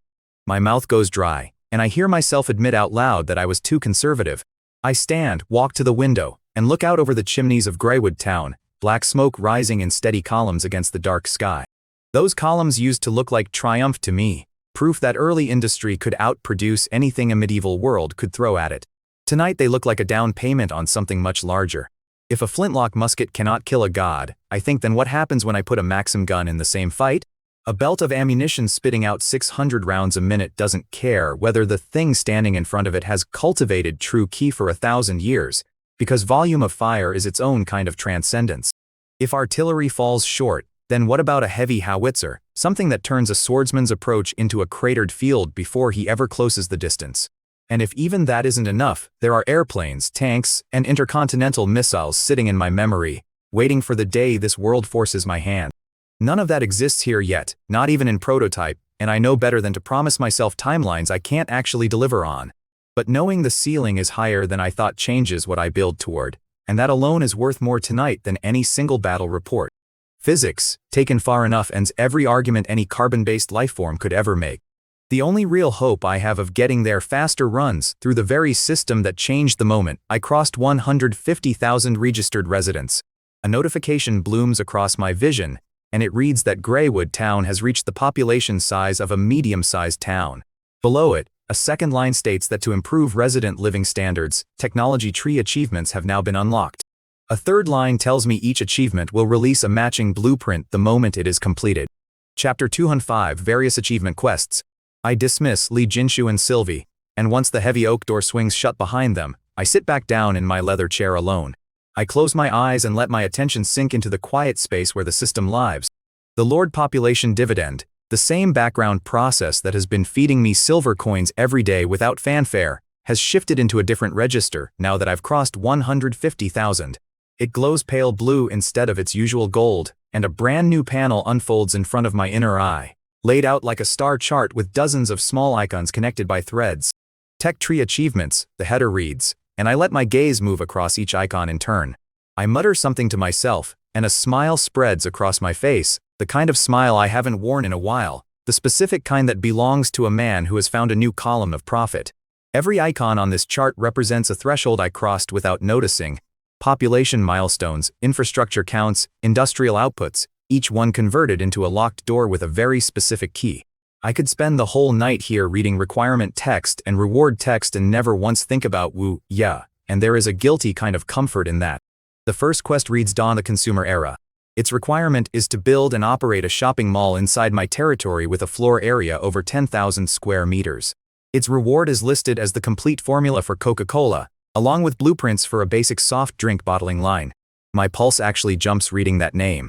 Back where I came from, that brand was the single most undeniable commercial miracle in human history, a symbol stamped into the bones of an entire civilized world.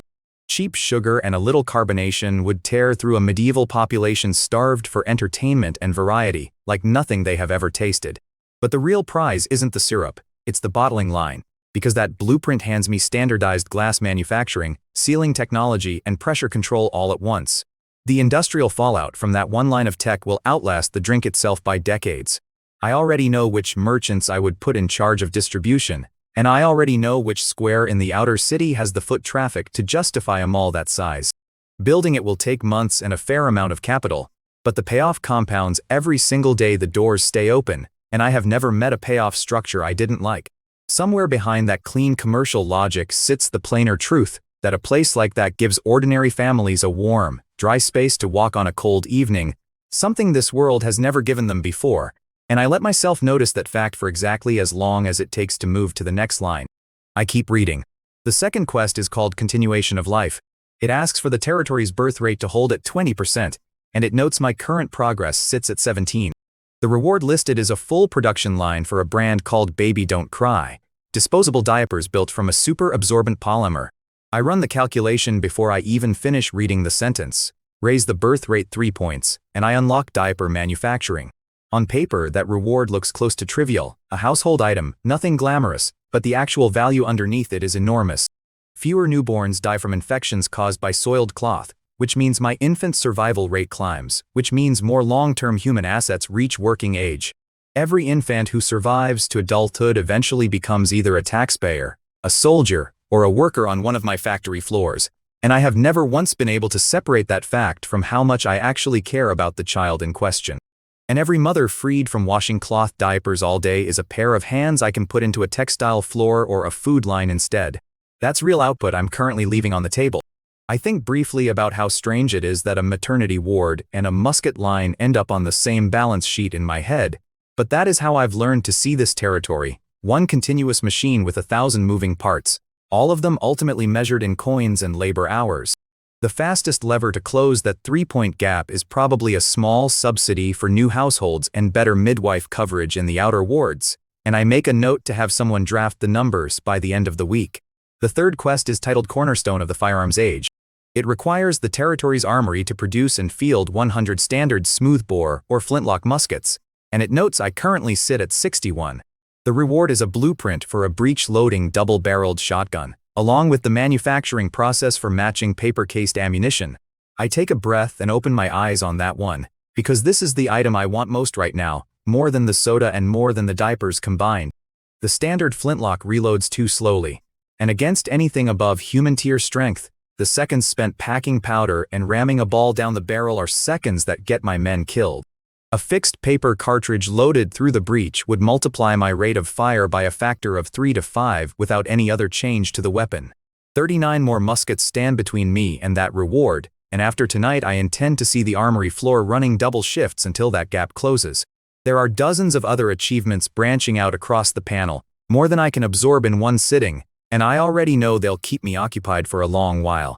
One icon further down the chart asks for a public sewage system covering the entire outer city. Its reward listed only as basic antibiotic cultivation, and even half understood, that single line could save more lives over 10 years than every musket I've ever fired. Another asks for a standing fire brigade equipped with hand pumps. Its reward some kind of vulcanized rubber process I don't fully recognize, but immediately understand the value of, given how much of my current machinery still depends on leather gaskets that crack in the cold.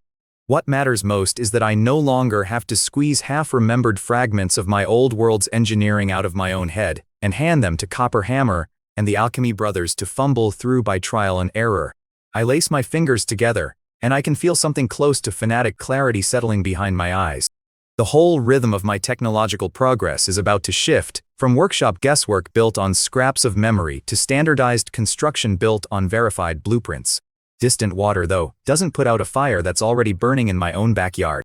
No blueprint, however perfect, turns itself into finished steel without time, tooling, and the dwarven master from Balin retooling my machines to match. And somewhere in the misty mountains, a 5th-tier goo master is still sitting there, a bomb with no visible timer. The system can hand me the future in blueprint form, but it cannot hand me the 6 months of tooling time standing between now and that future, and Wu Ya has no intention of waiting politely for my supply chain to catch up. I need a stopgap, something that costs me nothing valuable and buys me the one resource no blueprint can manufacture, time. I call for Bal. The door opens and my old butler steps in, bowing his head and asking what I require. I walk to the large map of the Northern Territories, pinned across one wall, and trace a circle over the green expanse with my finger.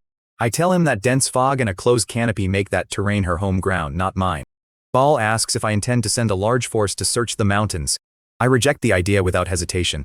I tell him that throwing the Iron Guard into that kind of terrain against a poison specialist who fights by ambush is the same as feeding valuable assets into a grinder for no return. I explain that the entire value of the Iron Guard lives in disciplined formation and open field firepower, neither of which survives contact with a forest. Every silver coin I've spent training those men into a synchronized firing line becomes worthless the second they're strung out single file between tree trunks, unable to see their own flanks. Once they're under the canopy, I tell him, their lines break apart, the trees block every clean shot, and a thrown grenade is as likely to bounce off a branch back into their own ranks as it is to land on target. I turn from the map, and I can feel my own eyes go flat and calculating. What I need, I tell him, are hunting dogs. Bodies that don't care whether they live or die, that care only about gold and whose deaths won't cost me a moment of guilt. Bal pauses, and I watch the realization cross his face before he says the word himself. Mercenaries, he asks. I remind him that Serena already used exactly this kind of leverage to put Count Tulip in his place down south, hiring blades who work for coin and nothing else. I tell him it's time to put the same greed to work here. The mercenary economy up north has changed shape completely over the last 6 months, mostly because I've never run short of cash to throw at problems. To keep my own civilians and workers out of danger, I've been outsourcing anything risky, monster clearing, escort runs into the wilderness, even planting false rumors in rival territories, straight to the mercenary guild instead of my own men. Word of steady, generous pay has pulled in a flood of wandering blades, disgraced knights, and outlaws who couldn't make a living in the crowded south, all of them drawn to a northern frontier that used to have nothing worth chasing. A year ago, this same guild hall would have had 3 regulars and a bored clerk counting dust motes, and now it can barely fit the crowd that shows up on a slow afternoon. The old guildmaster used to complain that the north attracted nothing but broken men chasing broken luck, and I never bothered correcting him, because broken men chasing luck are exactly the labor pool I needed. That growth was never charity on my part, it was infrastructure, a standing reserve of expendable manpower I could call on the day a problem arrived that my own soldiers shouldn't touch. Tonight is that day. Every silver coin I paid out over the past 6 months for cleared monster nests and safe caravan roads was, in hindsight, a down payment on this exact moment. They regard Greywood with a mix of genuine goodwill and open-mouthed disbelief, because most lords treat mercenaries as disposable trash and find any excuse to withhold payment. Here, all it takes is a monster's head or proof a job is done, and the clerk at the government office hands over full payment with a smile, no questions asked even of a wanted fugitive. In their eyes, I am the closest thing to a walking bank vault the North has ever produced, and I intend to spend that reputation. None of them are registered citizens, none of them appear in the census my system tracks, and none of them will ever draw a single coin from my population dividend, no matter how long they stay in my territory. That distinction matters more than it sounds, because it means every one of them is disposable in a way my own people never are, a resource I can spend at full value without the ledger recording so much as a scratch. I tell Ball to draft a bounty notice and get it into every mercenary guild in the north immediately, especially the new bounty hall we recently finished building inside Greywood. My fingers tap the desk as I lay out the tiers, and every number I speak carries the smell of blood and silver in equal measure. First, I say, any usable clue on the location of a dark-skinned Eastern woman wearing silver jewelry earns 100 silver coins the moment it checks out. Ball actually gasps at that figure. 100 silver is enough to keep a family of 4 eating meat every day for 2 full years, all for a rumor. Second, I continue, a clue precise enough to guide our forces directly to her location earns 1,000 silver. Third, if a team manages to engage her directly and hold her in place long enough for musketeers to arrive, that team earns 3,000 silver. I pause before the last tier, and my voice cools further before I finish. And if, against every reasonable expectation, someone actually manages to kill her or take her alive, I tell him there is no ceiling on that reward at all. I offer a manor inside the inner city, complete with its own water system, and wealth beyond anything that mercenary could spend across an entire lifetime. Ball swallows hard, and I can see in his face that he already understands no ordinary sellsword is walking away with that particular prize. He knows as well as I do that nobody signing up at that hall is qualified to get within striking range of a 5th-tier expert, and that the promise exists purely to whip the whole crowd into a frenzy. An unlimited reward costs me nothing if nobody can collect it, and Ball, whatever else he is, has never once needed the arithmetic behind one of my decisions explained twice. He tells me he understands and drops to one knee. He says it back to me in his own words, that I intend to turn every outlaw in the north into a scouting pebble, thrown into the misty mountains until the woman is forced out into the open. I wave a hand and tell him to move on it. I add that whoever signs up should be told plainly that the target is dangerous, no exaggeration needed. I tell him to offer discounted crossbows and antidote stock from our own surplus warehouse to anyone who takes the job, since only mercenaries who survive long enough to keep moving through those woods will do me any good as bait. Only a hound running loose and alive, I remind him, can ever hope to flush out a fox that clever. Ball bows once more and leaves to set the clerks to work, and I stay by the window a while longer, watching the chimney smoke bend sideways in the night wind. Chapter 206, The Boiling Bounty Hall. 2 weeks later, the Bounty Hall stands finished in Greywood's outer commercial district, a 3-story stone building topped with a wide dome. I had it floored in polished marble and hung with chandeliers of enchanted crystal, because a lord's authority is easier to feel than to explain, and the eye believes what it sees before the mind catches up. On the day the notice goes up, the hall is packed with mercenaries of every shape and background, a broad-shouldered drunk reeking of ale, a half-breed archer running a whetstone along his bowstring, a cluster of wandering swordsmen with hoods pulled low to hide old debts. Rumors are already moving through the crowd before the official arrives. One man muttering to another that supply point 13 out on the misty mountain's edge is fallen, his friend waving it off as impossible since that outpost belonged to the Iron Guard, and nothing touches the Iron Guard. A third voice cuts in describing the hearse that rolled through the gates the night before under a blood-soaked sheet, insisting the attacker was a woman, some kind of sorceress out of the mysterious East. Half the room treats the story as exaggeration meant for drama, and the other half treats it as too specific to be anything but true. Either way, the rumor does exactly what a good rumor should do inside a room full of mercenaries. It makes every one of them lean forward and listen harder for whatever comes next. Heavy boots sound at the entrance, and the room quiets on its own, the crowd parting the way water parts around a stone. 4 armed Iron Guard soldiers escort a government official in a clean uniform to the center of the hall, their flintlocks catching the lamplight along polished barrels, and every mercenary in the room watches those barrels with the kind of respect only first-hand experience can teach. The official walks straight to the mission board, nails a sealed parchment to the section marked for special dangerous work, then turns to address the room. He announces it as a direct bounty from me, Supreme Lord of Greywood Territory.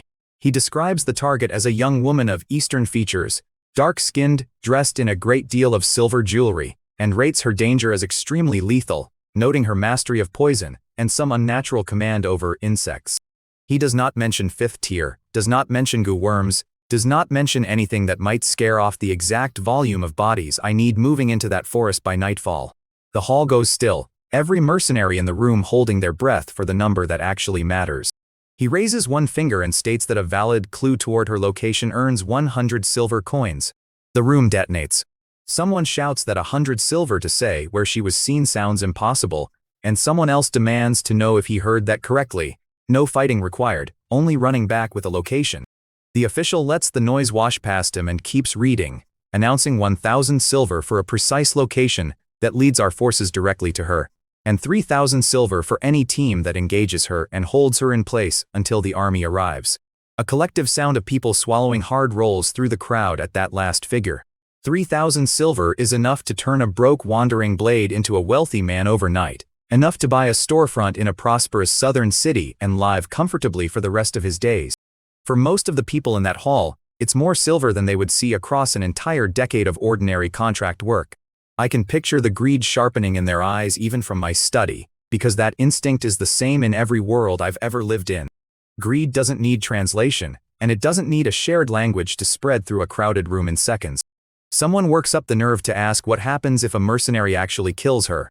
The official's mouth curls into something close to a smirk before he answers that anyone capable of killing or capturing her alive is instructed to attempt exactly that. He takes a visible breath before delivering the final line, as though the number still catches him off guard, and announces that this particular bounty has no upper limit. He tells them I will grant that person a manor with its own water system inside the inner city of Greywood, tax-exempt for life. The room falls into a silence heavy enough to hear a torch gutter, and then it breaks apart into something closer to a riot. All caution and all fear scatter in front of the fantasy of that manor, because everyone in the north already knows the inner city belongs only to my most trusted people. That address is a ticket out of the class they were born into, and no amount of poison-tipped danger competes with that kind of dream. Groups start shouting over one another, one crew claiming the job before their rivals can reach the board, another demanding the most detailed intelligence on her poisons before anyone else gets it. A band calling themselves the Blood Axes push their way to the front and slap their captain's mark onto the parchment before anyone can argue the order of the line. Across the room, a smaller outfit going by the Shadow Blades shove past a table of drinking men, shouting that they need every scrap of toxicology information the clerks have before the good routes into the mountains get claimed. Even the wandering swordsmen who arrived hiding their faces under hoods have stopped hiding anything, elbowing forward with the rest, because 3,000 silver coins is worth more than whatever debt or warrant sent them running north in the first place. The crowd surges toward the platform like a single organism, and government clerks, already prepared for exactly this, start handing out printed maps and short intelligence booklets as fast as hands can grab them.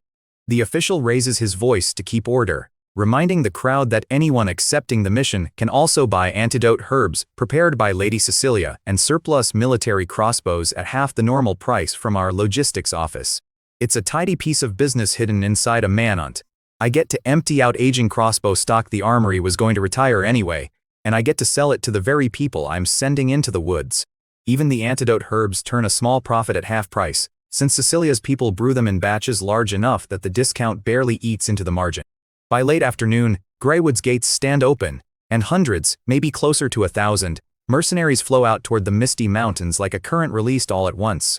Most of them haven't even cleared first tier, and none of them grasp that the thing waiting for them out there fights on the level of a Western 5th-tier master. A handful of them will probably die within the first hour, torn apart by whatever poison or ambush Wu Ya throws at the first fool who stumbles into her hiding place. Their deaths will be reported to the guild registry, tallied against nobody's name but their own, and forgotten by the following week. That is the arrangement they signed up for the moment they walked into the bounty hall, and none of them were forced through that door. I do not know their names, and by design I never will. That anonymity is the entire point of hiring outside my own census instead of ordering my own men into a forest they aren't built to fight in. All they can see is that 100 silver floor and the fantasy of stumbling onto something bigger, and gold has a way of blinding people to arithmetic they'd otherwise understand perfectly well. Somewhere in that departing crowd there are veterans who know better and are going anyway, because a man who has survived 100 small dangers starts to believe he can survive one large one. I don't stop them at the gate, and I don't warn them any harder than the official already has, because the entire plan depends on their confidence outrunning their caution. Every gate guard has been told the same thing.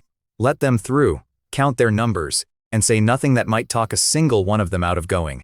I watch it all from the window of my mansion, a cup of black tea warm in my hand, steam curling up past my face as the crowd thins into the tree line. What a frenzy, I say to no one in particular, and take a slow sip. There isn't a trace of pity in me watching them go. None of those men and women belong to my registered population, so not one death out there touches the ledger the system keeps for me. It is a cold way to measure a few thousand human lives, and I know it, and I let the thought pass through me without flinching, because flinching has never once put a musket in a soldier's hands or bread on a table.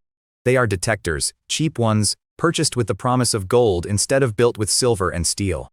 Scatter enough of them through those mountains, and even a 5th-tier Gu master, who has stayed hidden as well as a ghost, will run out of places to disappear to.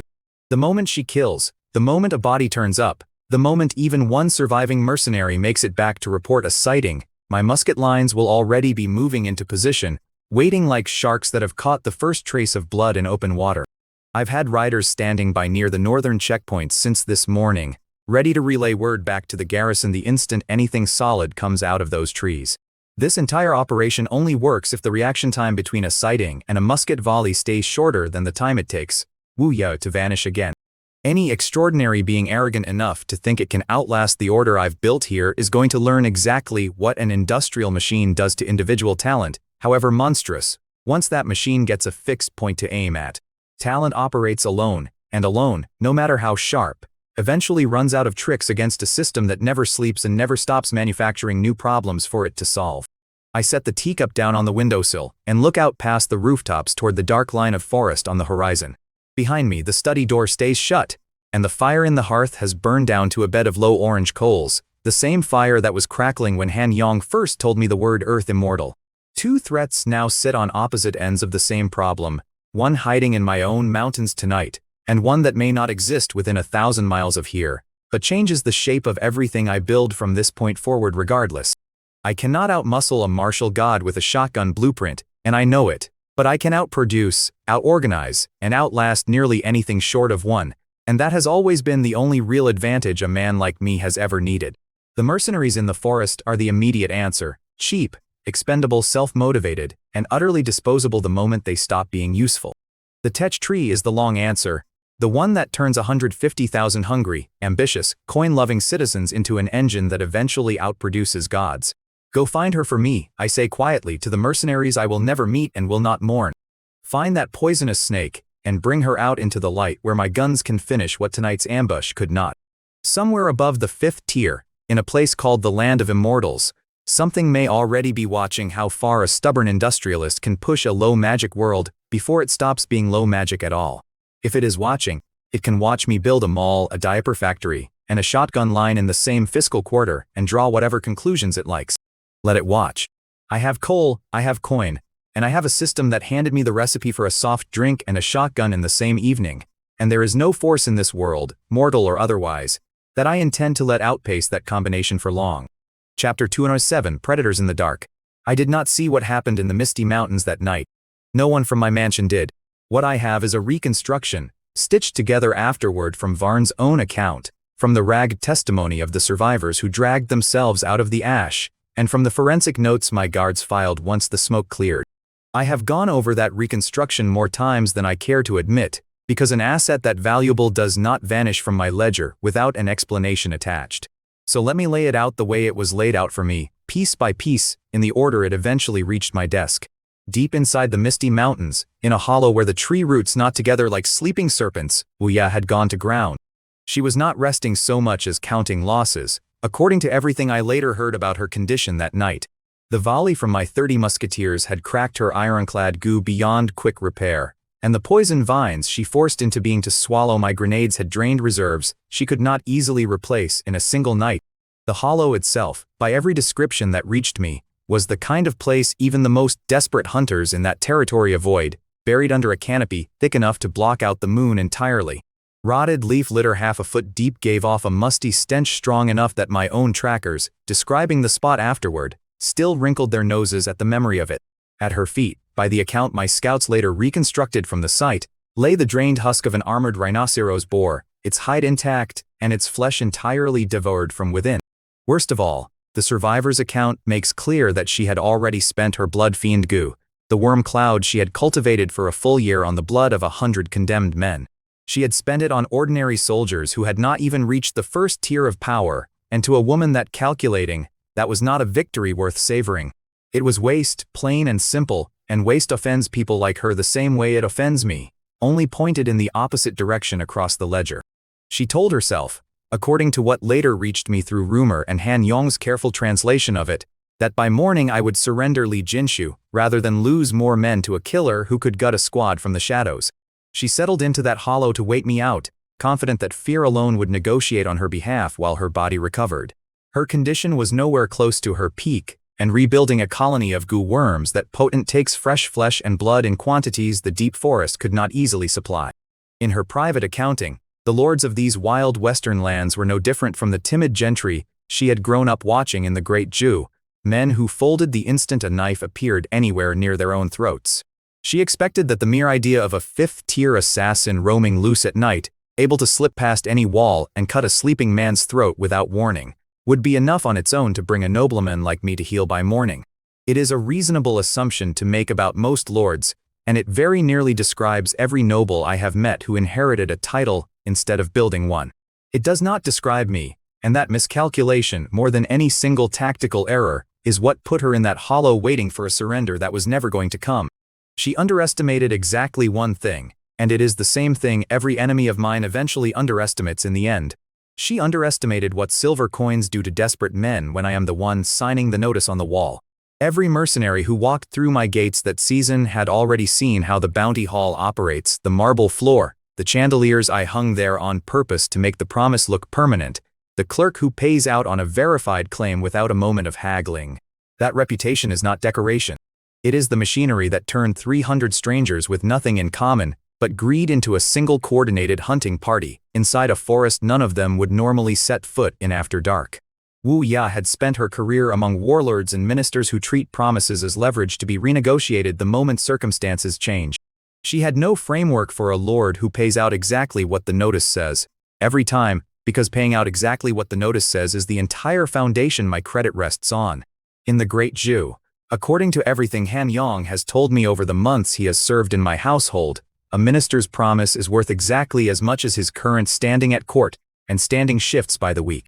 Here, in a territory built on the back of contracts I write myself and honor myself, a promise is worth its face value on the day it is signed and every day afterward, and that consistency is worth more to me strategically than any single soldier or spell could ever be. Hundreds of mercenaries, down on their luck nights, and men who had never held a real commission in their lives came pouring into that forest with kerosene lamps and torches raised high overhead. They filled a stretch of primeval dark that seasoned hunters normally will not enter after sundown, shouting insults at each other to keep their own nerve up as they hacked through the underbrush with spears and hand axes. Wuya watched that flood of light approach from cover, so the survivors say, could not make sense of what she was looking at for a long moment. She assumed at first that I had sent an army of fools, instead of taking her seriously. And that assumption insulted her more than it frightened her. Using a mob of undisciplined nobodies to hunt a fifth-tier Gu master struck her, by every account, as beneath her and beneath the price my bounty notice had placed on her head. She was not wrong that they were fools, but she badly misjudged what fools will do to each other, when 100 silver coins waits at the far end of the risk. Among that crowd was a half-elf tracker named Varn, a man with a reputation across the north for reading a forest the way I read a balance sheet. Varn stopped his own party cold about 500 meters from where Wu Ya had gone still, and he raised a closed fist for silence behind him. He had picked up on what none of the others had bothered to register, that the misty mountains at night are never actually silent, and that this particular patch of it was.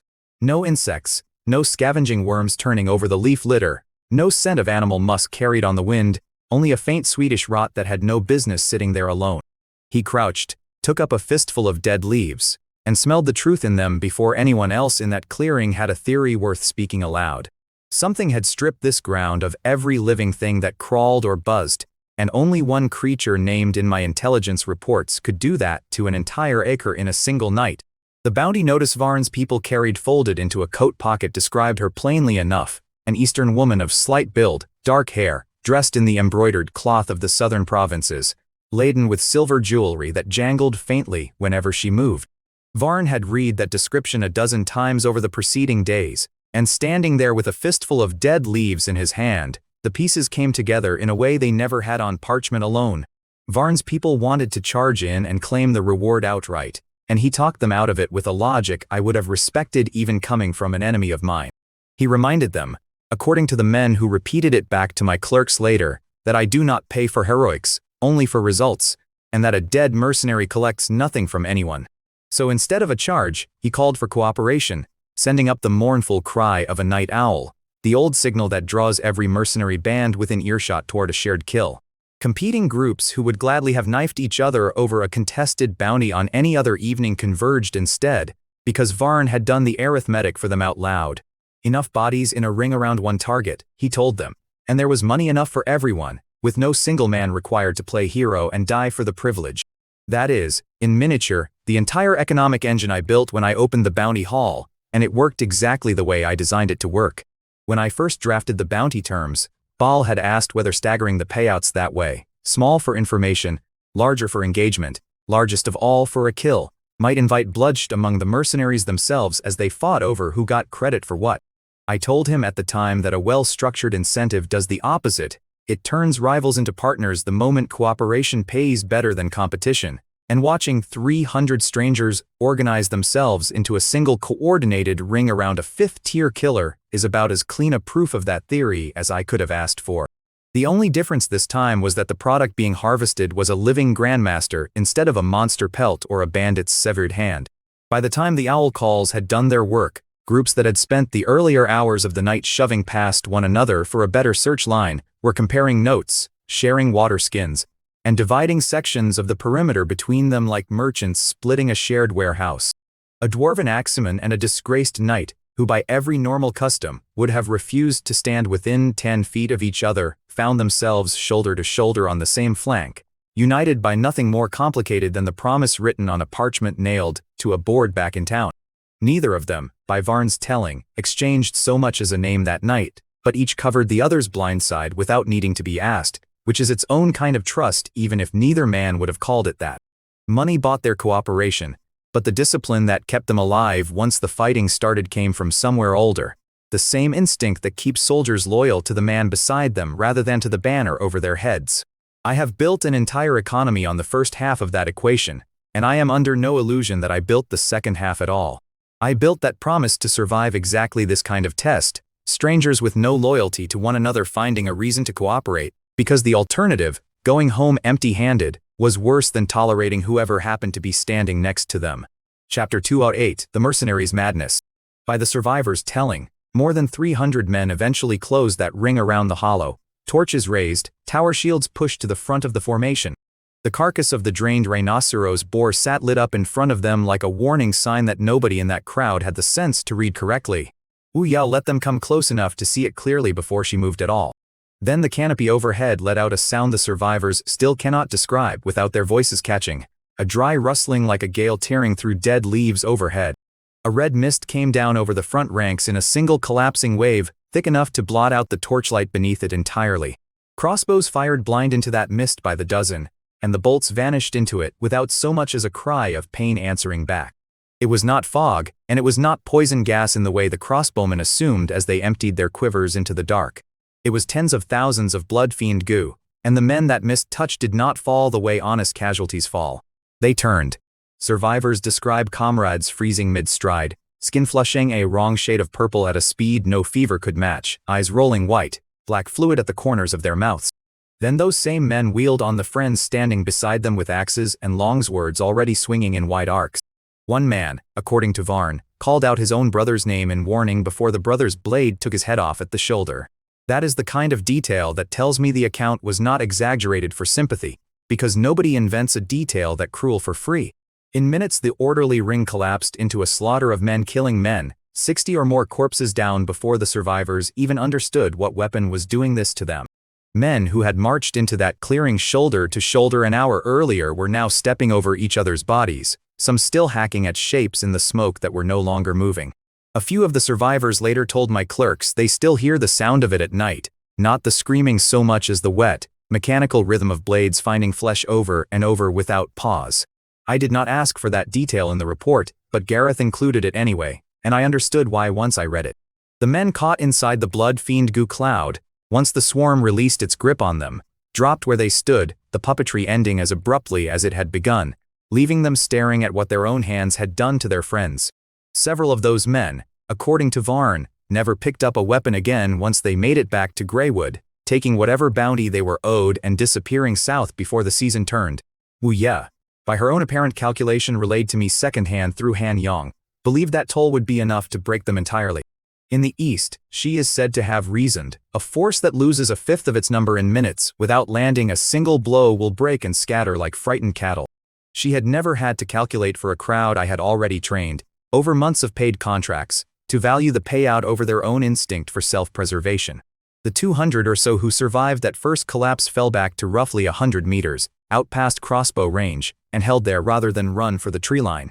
Their shields came back up, and though their chests still heaved and their eyes still carried the particular sheen of men who had watched their friends turn on them minutes earlier, they did not break. One of the surviving leaders wanted to send a runner back for the Iron Guard and settle for the location bounty alone, rather than push their luck further. Another argued they should scatter entirely, take whatever coin they could later claim for having engaged her, and let the professionals sort out the rest from a safe distance. Varn shot both ideas down without ceremony, arguing that by the time real soldiers arrived she would be gone, and every death already spent that night would have bought them nothing at all. He reminded the group, according to two separate men who repeated the exchange word for word to my clerks afterward, that scattering now meant scattering with nothing to show for the friends already lying dead behind them. That argument landed harder than any threat could have, because grief is a poor motivator on its own, but grief paired with an unpaid debt will hold a line that fear alone cannot.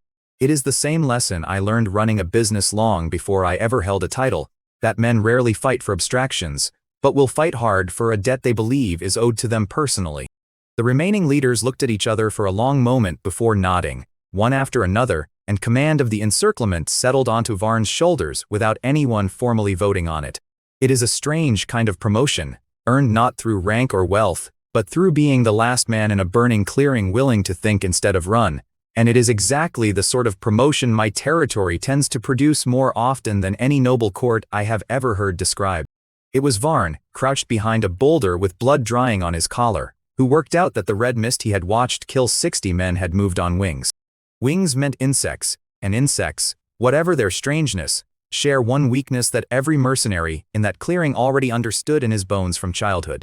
A scarred mercenary with a good memory for my own public rules is the one credited with saying the rest of it out loud to the group. I had only ever promised payment for her life or her location, he reasoned, and I had never once said the forest itself was off limits to fire. That distinction, cold and literal, is exactly the kind of thinking I would expect from anyone who has spent long enough doing businesses with me and my clerks. A few of the older hands in the crowd hesitated, pointing out that a fire in that forest, once started, was not the kind of thing anyone present had the means to control once it caught properly. Varn is said to have answered that a wounded, Cornered killer loose in the dark was a certainty of death for some of them, while a fire was only a possibility of disaster for all of them, and between a certainty and a possibility he knew which one he preferred to gamble against. Whether that reasoning holds up under scrutiny is a separate question from whether it convinced 300 frightened, furious men standing in a burning forest at midnight, and on the night in question it plainly did. They smashed their kerosene lamps into the dry leaf litter underfoot, poured out whatever liquor they carried to feed the spreading pool, and threw their torches in after it. The fire took the dry autumn forest the way a debt takes an over-leveraged estate, fast, total, and beyond anyone's ability to negotiate a settlement once it had truly started. Wu Ye, watching the wall of flame close toward her position from a high branch, discovered that her worms could survive crossbow bolts and iron shot but not open heat. The low-order sentries she had left clinging to the bark around her burst with small cracking sounds and turned to ash as the fire climbed toward her perch. By every account of her state that reached me, she understood in that moment that the men below her had done something she had not accounted for at all, turned her own greatest advantage into the very thing hunting her. Cold steel she could parry and firearms she could absorb with enough true ki burned in the effort. But a forest fire does not care about technique, rank, or reputation. It only consumes whatever fuel stands in its path. Whatever plan she carried into that hollow, staying to fight was no longer one of the choices left available to her, and the survivor's account has her vanishing from the branch moments before the flame reached it, gone the way smoke goes when a door opens somewhere unseen. That is roughly where the reconstructed account leaves the forest for a while, because that is roughly the moment I stopped being a historian and became a witness myself. Chapter 209, Arsonist's Retirement from the Mountain. A lifetime in jail. I was standing on the highest terrace of my mansion when the sky over the misty mountains changed color in front of me. Below the terrace, the chimneys of my textile mill and foundry sat dark for the night, their usual columns of smoke replaced for once by the stiller, colder smoke drifting up from the direction of the mountains. Somewhere further out past the walls, the glow of Balin's forge still burned, the one furnace in the territory that never fully goes cold, and I found myself wishing every fire in my domain were that easy to keep contained. The night wind off the hills carried the first real chill of late autumn, and my cloak kept snapping against the marble railing while I told myself I was reading the horizon wrong. I was not reading it wrong. An ugly red glow sat low over the tree line where there should have been nothing but dark, and smoke was already climbing high enough to blot out stars I usually track without thinking about it. Arson in that forest carries a life sentence under my own written laws, and for one bitter second my first thought was that I had failed to make that penalty clear enough before I sent 300 fools in with open flame in their hands. That thought did not survive contact with the numbers underneath it, because those numbers were far worse than a handful of careless deaths. I had spent a fair portion of that same evening reviewing grain yields from the eastern farms with Sylvie, before either of us had registered the horizon-changing color. The two of us bent over a ledger of ordinary, boring prosperity that now sat abandoned on the desk behind me. There is a particular kind of vertigo in watching a night that began with tax projections and with the possibility of losing an entire season's harvest to a stampede, and I did not enjoy the sensation even once it had passed. Sylvie came up behind me on the terrace, looked at the same red horizon I was staring at, and told me the fire tactic was not a bad instinct on its own. Insects fear flame, she reasoned, and that would flush the target out faster than anything else those men had on hand for the job. I turned on her before she finished the thought and asked whether anyone down in that forest understood what they had actually set loose on my territory. It is the driest stretch of autumn we have had in years, I told her, and the floor of that forest is buried under half a foot of dead leaves and dry branches that have been waiting all season for exactly this kind of spark. This was never going to stay a small, contained fire, I said, because the moment the wind shifted even a little, the whole of the misty mountains would go up as one continuous burn. And the mountains are not empty land waiting to be cleared for lumber. Tens of thousands of beasts live in that canopy and undergrowth, and every one of them, once the flame reaches their territory, will run in only one direction, away from the fire. That direction happens to be straight toward my farmland, my factories, and the unarmed people who work both of them for me every single day. I had spent months turning that stretch of land into something worth defending, irrigation ditches dug by hand, granaries raised board by board, a textile mill whose looms represented more silver than most nobles in the South Sea in a year. None of that shows up as a line item that impresses anyone at a glance, but every plank and every ditch was paid for in coin I earned by keeping these people fed and alive. watching it sit in the direct path of a stampede I had not caused, but would still be blamed for, by history if not by law, put a particular kind of pressure behind my ribs that no amount of calm phrasing on my part could hide from Sylvie. Sylvie's face lost its color as the shape of the danger landed on her, and she repeated the words back to me quietly, a beast-tide. That is exactly what it is, I told her, and a beast-tide does not care about property lines or fences or which crops belong to which family. It tramples fields flat, it collapses factory walls built on cheap timber, and it tears apart every civilian caught between the tree line and the town gate. My population is the entire foundation of everything I have built here.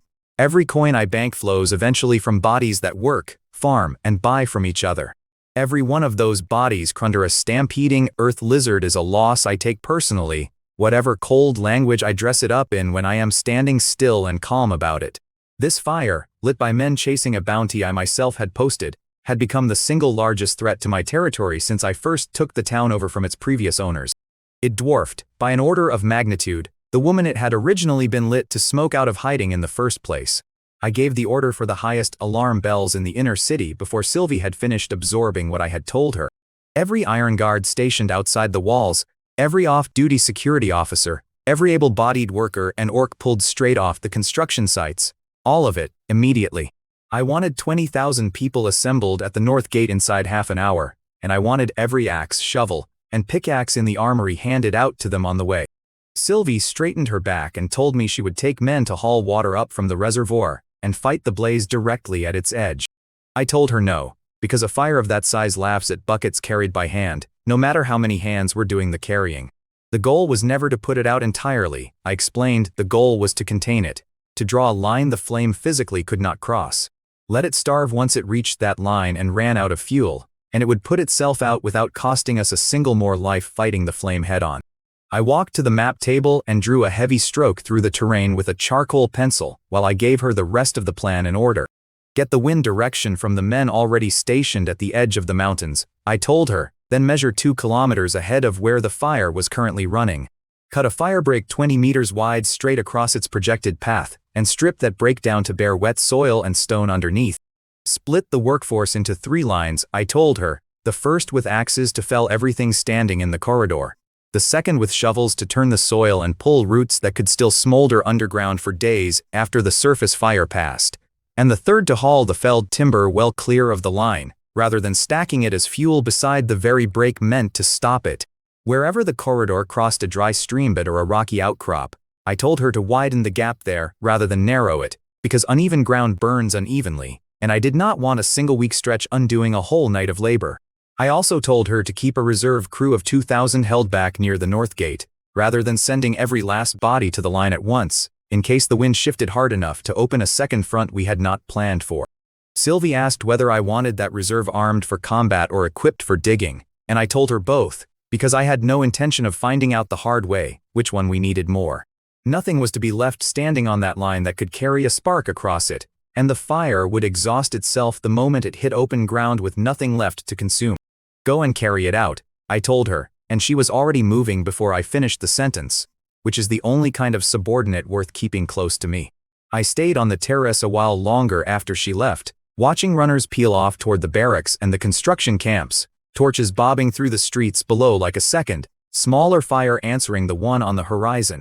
By the time the north gate bells finished their third ring, columns of men were already forming up in the torchlight, tools slung over shoulders, orcs from the quarry crews falling into line beside off-duty guards without anyone needing to organize them by rank. It is a strange thing to watch 20,000 people move on a single order issued from a marble railing, and I have never fully gotten used to it, no matter how many times I have given that kind of order. Below the terrace, ordinary residents had come out onto their balconies and into the streets to stare at the red glow over the mountains, and I could hear the low murmur of a crowd deciding whether to panic before anyone had told them what was actually happening. I sent criers down through every district within the hour with a short, plain message that the Lord's forces were already containing a wildfire in the misty mountains, and that no one inside the walls was in danger so long as they stayed off the roads leading north. It was not entirely true in the sense that I could not yet promise the beast tide would never reach the outer farms, but a frightened population makes worse decisions than a calm one, and calm was the more useful commodity to sell them at that hour. By midnight the streets had quieted again, most of the crowd trusting the criers the way people trust a merchant who has never once shorted them on a delivery. A handful of shopkeepers near the north gate opened their doors anyway, handing out bread and watered ale to the columns of men marching out to dig, an act of their own generosity that no order of mine had requested. I made a note to have Gareth track down their names later and see that the territory reimbursed every loaf, because a lord who lets his own people absorb costs he could easily cover teaches them the wrong lesson about who actually protects whom. While Greywood mobilized behind me in the dark, the forest itself, by every account that reached me afterward, had become something closer to a furnace than an ordinary fire. The smoke stole the air first, according to the survivors, thick enough that grown men were coughing black soot and dropping to their knees within half an hour of the first flame catching. Varn describes one great swordsman abandoning his weapon entirely, clawing at his own throat, tears and soot running together down a face gone the color of ash. Another man, a young crossbowman barely old enough by northern custom to carry a blade of his own, is said to have wandered in circles calling out names that no one in that clearing recognized, his mind already somewhere the smoke had taken it. Some men ran the wrong way entirely, blind in the smoke, and vanished into the deepest part of the burn, instead of away from it, never to be accounted for again by anyone. Later counts put the number of those still unaccounted for at close to 40, men whose bodies were never separated from the general ash and stone once the fire finished with them. Worse than the smoke, by every telling that reached me, were the animals that broke loose ahead of the flame line. The ground shook first, Varn says, before anyone actually saw what was coming through the haze toward the mercenary lines. A dozen or more earth lizards broke out of that haze at once, a species mercenaries normally give a wide, respectful distance even when facing a single one alone. These were not hunting anything. They barely registered the line of men in front of them, eyes wild and bloodshot, only interested in outrunning the fire licking at their tails. They went through the shield wall the way a runaway cart goes through a fence built for decoration rather than defense. Behind them came shadow wolves, tree pythons, and venomous spiders that normally never leave the deep canopy, all moving as one panicked current with no aggression left in any of them. One of the mercenaries near Varn froze at the sight of the stags and had to be shoved bodily back into motion by the man behind him, the two of them arguing in short, breathless bursts over which direction actually led out. A pair of horned stags crashed through a burning thicket close enough to Varn that the heat of their scorched flanks washed over him at arm's reach, and he later said it was the only moment that night he was certain he would die before the sun came up. Small things moved with the large ones too, foxes and rabbits and birds, too smoke-blind to fly, all of it funneling down the same narrow game trail toward whatever the animal's instinct told them was still safe ground.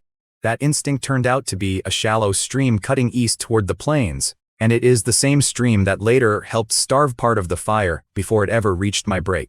More than one survivor told my clerks afterward that they owe their lives less to their own courage than to the raw animal's sense of creatures they would ordinarily have hunted for coin, an irony none of them cared to dwell on for long. A current like that does not need aggression to kill a man, and several mercenaries went down under trampling hooves and grasping claws before the flames even reached their position. Bones broke audibly under the earth lizard's weight, according to men who were close enough to hear it and never forgot the sound afterward. One survivor told Gareth he watched a swordsman he had shared a fire with the night before vanish under a wall of grey hide and never come back up on the other side. There was no time to grieve any of it in the moment, only to keep moving and hope the ground ahead stayed clear a little longer than the ground behind. Varn, by his own later account, was the one who kept a working head in the middle of that collapse when everyone around him was losing theirs completely. Watching the animals stream past rather than fighting them, he grabbed the nearest swordsman by the collar and shouted the only useful idea left standing in that clearing. Wild animals know instinctively where the water and the safe ground lie, he told them, and the smartest thing any of them could do was drop their armor and run with the herd instead of away from it in blind panic. Whoever had the sense left to listen threw down shields and weapons and followed the fleeing beasts rather than their own terror through the smoke. That single decision is the reason more than half of that original 300 are alive today, instead of ash scattered across a scorched hillside. Near the treeline itself, the survivor's account converges with the report Sylvie handed me the following week, and the two pieces line up cleanly enough that I trust this last part of the forest sequence more than any other. The mercenaries staggering out of the burning tree cover found the firebreak crew already waiting for them, torches raised, and for one confused stretch some of the exhausted men assumed they had run straight into another ambush. Sylvie rode forward on her warhorse to meet them, her fourth-tier battle aura visible even through the drifting smoke, and told the ragged crowd in front of her that the people and army of Greywood Town had spent the entire night fighting to contain a disaster their own foolishness had started.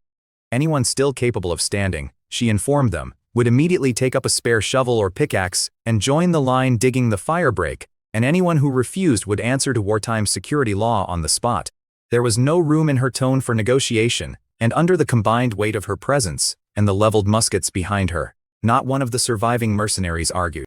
They fell in with the digging crews within minutes, trading whatever strength the fire and the stampede had left them for a shovel handle instead of a sword hilt.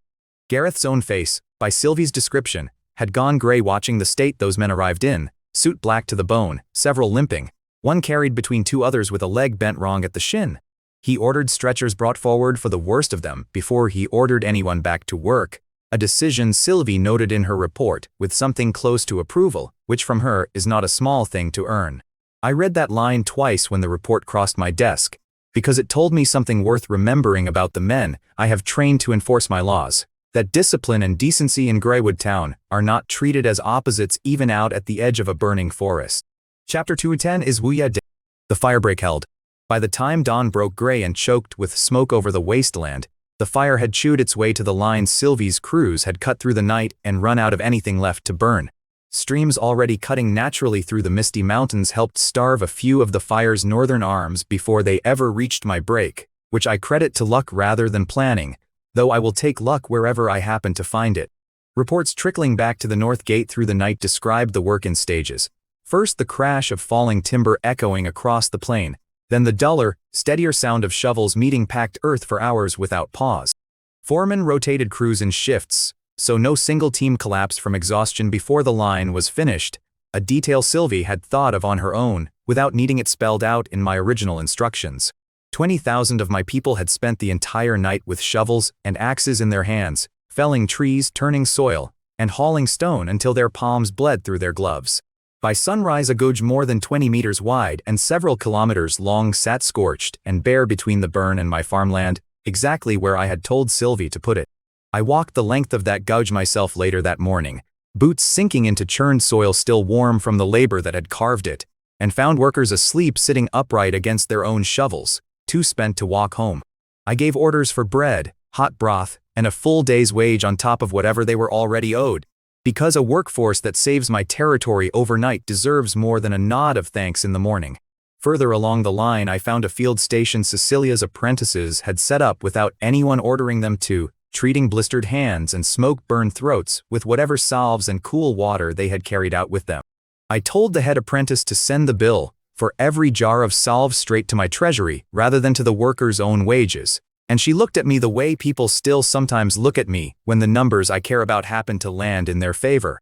It costs me little enough against what those hands are worth to me over a lifetime of labor, and I would rather spend the coin now than lose a single pair of hands to an infection that a jar of salve could have stopped. A boy of perhaps 14, too young by rights to have been on that line at all, sat wrapped in a blanket near the edge of the station with both palms bandaged, having apparently followed his father out to the firebreak against every instruction given at the gate.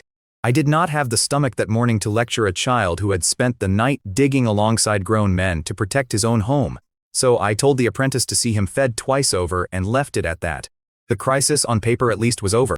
Once the ground had cooled enough to walk on safely, a team of guards in heavy leather boots went into the char to search for anything worth finding among the ruins. Between the guards' first search and the moment that body reached the morgue, word had already spread through the crews, still working the firebreak, and by the time I arrived several of the digging mercenaries were trading rumors of their own about what had been found. 2 hours later, a body under a white sheet was carried into the town morgue on a covered cart, escorted by 2 guards who would not look at each other the whole way. I met it there myself. The room smelled of preserving spirits and the sharper, older smell underneath that no amount of spice ever fully covers, whatever the apothecaries claim about their tinctures. I stood over the table looking at what the fire had left behind, and it was not much to look at in the lamplight. The corpse was carbonized past any hope of recognizing a face, skin and muscle drawn tight, and black over a frame twisted into the shape fire always leaves things in. What stopped me were the lumps of half-melted silver fused into the flesh at the neck and wrists, ornaments burned into the body rather than off it entirely. The pattern in that silver matched the jewelry my intelligence reports had logged against Wuya from the very start of this hunt months ago. Gareth stood at my shoulder and told me the size, and the metalwork made her the most probable match for our bounty target. No one had actually witnessed her die, he admitted. The fire and the stampede had been too chaotic for that, but the physical evidence in front of us was hard to argue with on its face. One of the guards who found the body reported that it had been lying near the outer edge of the burn rather than deep inside it, close enough to where the mercenaries first set their kerosene alight that it should have had time to run, not time to die. I asked whether the position of the body matched anywhere. She would plausibly have been standing when the fire reached her, and Gareth admitted the guards themselves had raised the same question before he ever brought it to me. That detail alone, a corpse resting where a body should not logically have ended up, did more to harden my suspicion than anything else in the report. I picked up a pair of tweezers, tapped the fused silver twice, and set the tweezers back down without much satisfaction in the gesture. The attending physician, a careful woman named Odessa who had catalogued burn victims for me before, added her own note to the file, that the degree of carbonization on this particular body did not match what a struggle should leave behind. No defensive posture in the limbs, no sign the corpse had ever attempted to shield itself from the flame. A body caught by surprise in open fire tends to curl inward, arms drawn toward the chest in the last reflex before the mind goes dark, and this one had not curled at all, lying instead in a posture closer to something already still before the fire ever reached it. Gareth asked what that meant in plain terms, and Odessa answered carefully that either the woman had died some other way before the flame reached her, or the body in front of us had never held a living mind to begin with. Odessa was careful to say she could not be certain of anything given the extent of the damage, but the observation matched the doubt already forming in my own head closely enough that I asked her to write it into the official record rather than leave it as a passing comment between us. I thanked her for the diligence and told her the same thing I tell every specialist on my payroll who brings me an uncomfortable answer instead of a convenient one, that an uncomfortable truth costs me far less in the long run than a comfortable lie ever would. Probable was not the word I wanted to hear from him. An ordinary tracker like Varn, a man with no cultivation and no true key to speak of, had managed to read the beasts correctly and walk himself out of that inferno alive. I said as much to Gareth, and asked him plainly whether he believed a fifth-tier grandmaster from the east, a woman who had shrugged off 30 muskets and a barrage of grenades only days earlier, could really have been cooked to death by an ordinary wildfire that an untrained tracker had outrun on foot alone. It did not sit right against the most basic logic I had available to me, and I do not build a territory on ignoring logic, because it disagrees with a convenient answer on paper. I left the morgue with that doubt sitting heavy in my chest and went straight to my study, sending for Han Yong and Li Jinshu before I had even taken my coat off. I put the forensic report on the desk between the three of us and told them both plainly what my men had found in the ash that morning. A burned body wearing her ornaments, I said, and little else that could confirm anything about who it had truly been in life before the fire took it. What I wanted to know, I told Han Yong, was whether Gu Masters in his tradition had any known method of faking death, of leaving something behind that looked convincingly like a corpse while the real target walked away untouched. Han Yong read the description slowly, and I watched his professional caution curdle into something closer to genuine concern as he worked through it line by line. He told me my suspicion was reasonable, more than reasonable, because Gu Masters in the Great Zhou have always been treated as a category apart, their methods difficult to predict and harder still to counter even for warriors of equal rank.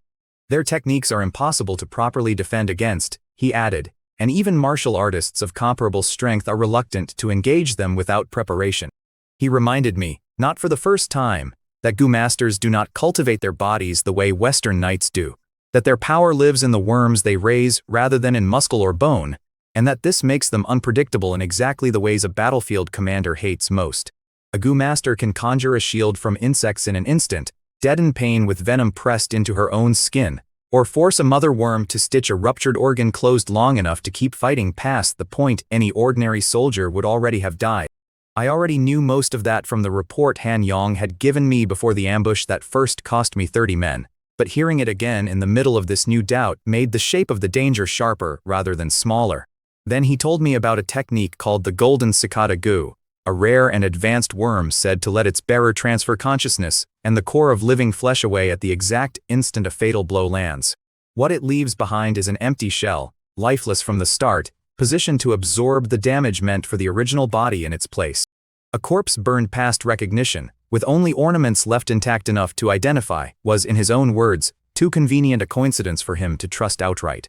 He added that a Gu master preparing for a mission this dangerous, this far from home soil, would be a fool not to carry a technique like that as a last resort, and Wu Ya, whatever else she was, had never once behaved like a fool in any report that had crossed my desk. The picture forming in my head was not comforting. A wounded predator with every reason to let the world believe she was dead while she rebuilt her strength in silence somewhere close enough to strike again. I asked Han Yang directly whether the golden cicada Gu carried any known limitation, any weakness I could use against it, if my suspicion turned out to be correct. He told me the shedding technique burns through a Gu master's reserves the way an emergency withdrawal burns through a treasury, fast and difficult to recover from, which meant that if Wu Ya had truly used it, she would be walking away from that forest weaker than the corpse she left behind would ever suggest. That, at least, was a piece of good news buried inside the bad, and I intended to use every day of that weakness while it lasted rather than waste it waiting on a second confirmation that might never come. Before Han Yang and Li Jinshu left my study that morning, I gave one more order that had nothing to do with borders or supply lines. I told Gareth to double the guard rotation around Li Jinshu's wing of the mansion as well, quietly, without turning it into a public spectacle that would frighten her further than she already was. She is, on paper, an asset with a specific and quantifiable value to my rice yields and my accounting practices, and I would tell any visiting lord exactly that if pressed on the expense. It is also true, whatever the ledger says about her, that I was not about to let a wounded assassin finish a job my musketeers had already made her pay dearly for once. Li Jinshu, pale through the entire exchange, added that the man who had sent Wu Ya after her would never have risked someone of that rank on a mission he expected to fail outright from the start. In her opinion, she said, Wu Ya was very likely still alive and hiding somewhere none of us had yet thought to look for her. Li Jinshu's hands had not stopped moving the entire time we spoke, twisting the edge of her sleeve the way she does whenever her old life in the Great Zhao intrudes on the quiet one I had been building for her here. I did not comment on it, because pointing it out would have accomplished nothing except making her feel more exposed than the conversation already had. Han Yang stood through most of the conversation with one hand resting on the pommel at his belt, a habit I had seen in him before whenever the subject turned to threats he could not personally intercept. He added one more detail before I dismissed them both, that Prime Minister Xiao Chongxian was not a man who spent resources carelessly, and that sending a fifth-tier asset across the Misty Mountains after a single strip princess was already an unusual expenditure by his standards. A man that careful with his assets, Han Yang reasoned, would not accept an unconfirmed report of her death without demanding proof, which meant Wu Ya herself had every incentive to stage the kind of proof we had found in the ash. I let go of whatever thin relief I had allowed myself standing in the morgue an hour earlier.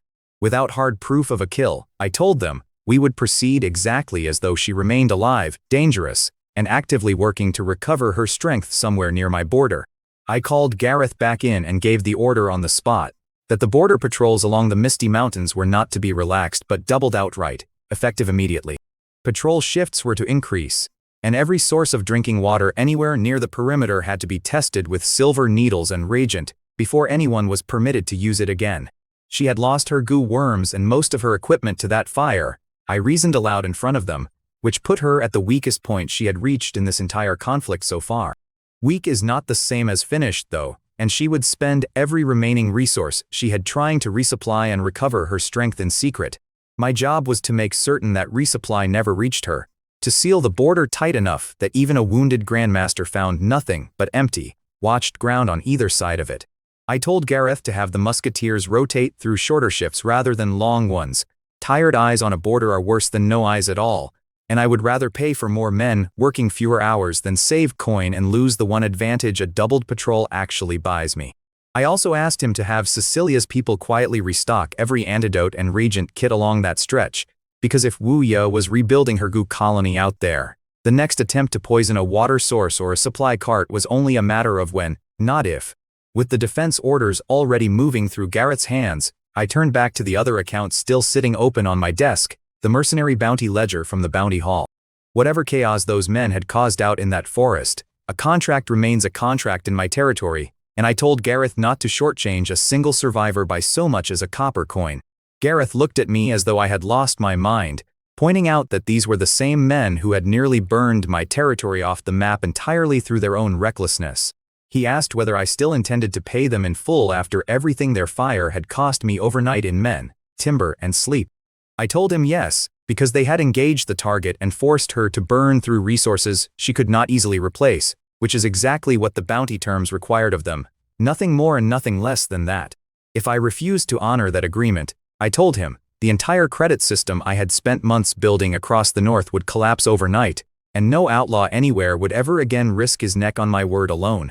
The bounty ledger listed 3,000 silver coins for every man who had engaged the target and delayed her past the point where the fire ultimately drove her off, a sum large enough on its own to change the direction of a poor man's entire life. For the families of the dead, I authorized a smaller sum in place of the survivor's bounty, paid out in full regardless of whether their son or husband had lived long enough to see the target with his own eyes, because a contract that only rewards the lucky is not much of a contract at all. Pay the survivors in full, I said, and see that the families of the dead receive support as well, because a reputation for paying what I owe is worth more to me over time than the silver it costs today. Then I gave him the second half of the order, the half that was going to make Gareth considerably happier than the first one had. Once the bounty payments were made, every one of those men would answer for arson against the territory under my own written laws, exactly as they were written, with no exceptions carved out, because the target had happened to be dangerous. That afternoon, in the square outside the town hall, Varn and the surviving mercenaries lined up with their bags of silver coins and precious little joy on their faces to show for it. They had barely finished counting their payout when a squad of my guards closed a ring around them and a magistrate read out the sentence in a flat, official voice that carried across the whole square. 3 months of forced labor for endangering the territory through reckless arson, he announced, with no room in his tone for negotiation of any kind whatsoever. Carts loaded with tools and building materials rolled up in front of them on cue, drivers already waiting with the reins in hand, and the horses stamping.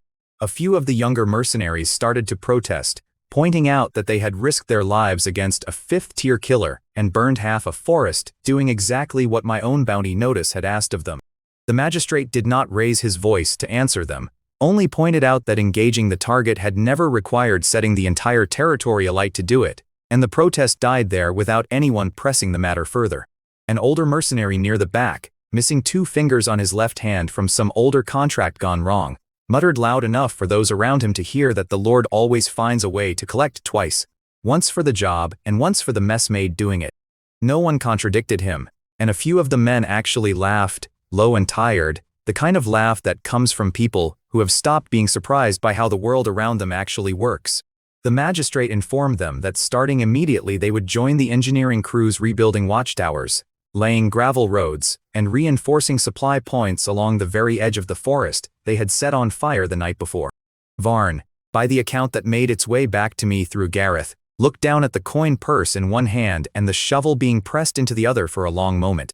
He let out a short, bitter laugh instead of an argument, according to the men standing near him in that square. He told the men around him there was nothing left to be done about any of it, that they had gambled with fire and won a payout, and a sentence in the same afternoon. Under my rule, he said those two things were never going to arrive separately, not once, and every man in that square already understood it before he ever said it aloud. One of the younger men beside him asked what there was to laugh about in any of it, and Varn told him that a man who has already survived fire, a stampede, and a swarm of insects that turned his friends into killers, has earned the right to laugh at a shovel, because a shovel, whatever else it is, has never once tried to kill him. Whether that counts as wisdom or exhaustion talking, I could not say, and I suspect Varn himself could not have told you either by that point in the day. Word reached me that the surviving mercenaries worked there 3 months, without a single serious incident, which is more than I can say for some of the guard rotations I have overseen personally. By the end of the sentence, several of them had asked the foreman about staying on as paid laborers once their debt to the territory was cleared, which tells me something about how quickly even a hard punishment can turn into a livelihood when the pay is honest and the work is steady. Varn himself declined the offer, telling the foreman he had had enough of the Misty Mountains to last several lifetimes, and took the southern road out of Greywood within a week of his release. Before he left, he stopped at the bounty hall one final time, not to collect anything owed, but to warn the clerk on duty that the next expedition into that forest had better carry more than torches and crossbows if it ever hoped to find what was actually still hiding in there. I read that warning secondhand in Gareth's weekly summary, and I made sure it reached every officer commanding a border post before the week was out. A tracker with no rank and no title had told my own soldiers something my intelligence network had not yet confirmed, and I have learned not to let pride get in the way of taking good advice regardless of where it originates. I did not attend the sentencing myself. I had a morgue report I still did not fully believe, a boarder I had ordered doubled that same morning, and a fifth-tier grandmaster who might well still be breathing somewhere out in that ash. None of those problems were going to solve themselves while I stood in a public square watching other men get handed shovels for their trouble. Still, when Gareth brought me the full tally that evening, survivors accounted for, silver paid out, labor sentences logged against every name on the list, I found something close to satisfaction in the arithmetic of it. The fire had cost me nothing from my own registered population. The firebreak had held exactly where I told it to hold, and even the men who had nearly burned my territory to the ground had walked away paying their own way through both the reward and the punishment together. Whether Wu Ye was truly dead inside that char or hiding somewhere beyond the reach of my patrols, I intended to find out one way or another before I let myself relax again. Until I did, every gate along that border would stay shut a little tighter than it had the night before, and it would stay that way for as long as the doubt remained unresolved between us. Looking back over the whole sequence, from the bounty notice I signed in a warm study to the fire that nearly consumed everything I have built, I keep landing on the same uncomfortable arithmetic. I turned 300 desperate men into disposable censors scattered through a forest, and I did it without losing a single hour of sleep over the ones who would not walk back out. I read the survivor reports the way I read a production ledger, counting bodies against results, weighing what the fire cost me against what it would have cost me to leave that woman free to strike whenever she chose. And yet I paid every survivor to the last coin, sentenced them to labor instead of the gallows their own laws might have justified, fed the wounded from my own treasury, and put 20,000 of my own people to work through a single night rather than let a stranger's carelessness burn a single farm I did not have to lose. I do not know what to call a man who can hold both of those instincts at once without feeling any contradiction between them, except perhaps the only kind of lord this world has ever actually rewarded for staying alive. Other nobles I have met treat their subjects as either property to be spent or burdens to be tolerated, rarely both, and never with the discipline of a man who checks his own ledgers before he checks his own conscience. I have never seen much use in separating the two, since a territory that runs out of loyal hands is a territory that eventually runs out of everything else as well. So I will keep counting bodies against results for as long as the counting keeps this town standing, and I will keep paying for salves and bread and honest bounties for exactly the same reason. Because both habits, taken together, are what has kept Greywood alive through every disaster since the day I took it over. 20,000 shovels, 300 mercenaries, one burned corpse of uncertain origin, and a border doubled overnight. All of it born from a single fifth-tier grandmaster deciding my territory was worth the risk of crossing.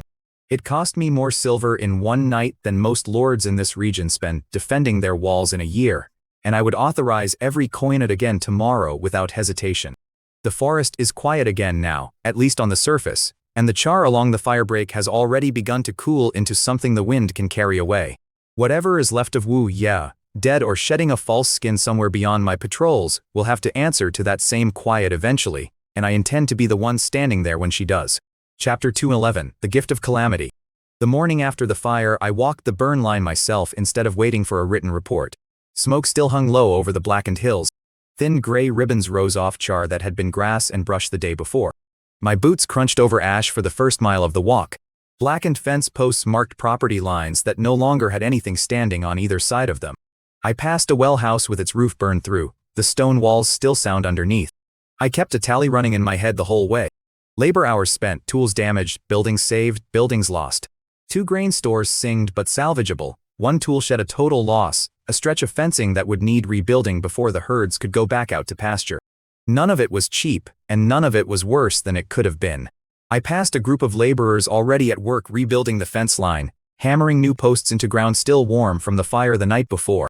One of them raised a hand toward me without stopping his work, the kind of casual gesture a man offers someone he does not fear, and I returned it the same way. Then the tally changed shape entirely when I reached the firebreak line where the muskets had been posted. The beasts had come through here in a stampede, driven mad by heat and smoke. My soldiers had cut them down in disciplined volleys as they ran. What I found waiting for me was not a battlefield of waste. It was a warehouse of protein lying out in the open air. Carcass after carcass, some the size of oxen, some larger still. All of them killed clean by lead shot rather than torn apart by claws or fire. I counted the fallen beasts in rows the way I would count crates on a supply manifest, and I lost an accurate tally somewhere past 200. A few of my officers stood near the line already, unsure whether to treat the sight as a victory or a mess that needed clearing before it started to smell. I told them it was both, and that both of those things could be worth money if handled correctly. One of the younger officers asked whether we should sell a portion of the meat to nearby towns, instead of consuming all of it ourselves, since the volume clearly exceeded what even 10,000 hungry people could finish in a single night. I told him to set aside a portion for exactly that, salted and packed for trade, but that the first cut of everything went to the men and women who had earned it standing at this line. No exceptions and no negotiation on that point. I did the math before I finished my second lap of the line, because that is how my mind works now, whether I want it to or not. Thousands of pounds of magical beast meat sat in front of me. That kind of meat carries residual energy from a beast's own cultivation, and it speeds up muscle growth and recovery in anyone who eats it on a regular basis. For half a second I let myself daydream about what a steady supply of that meat could do.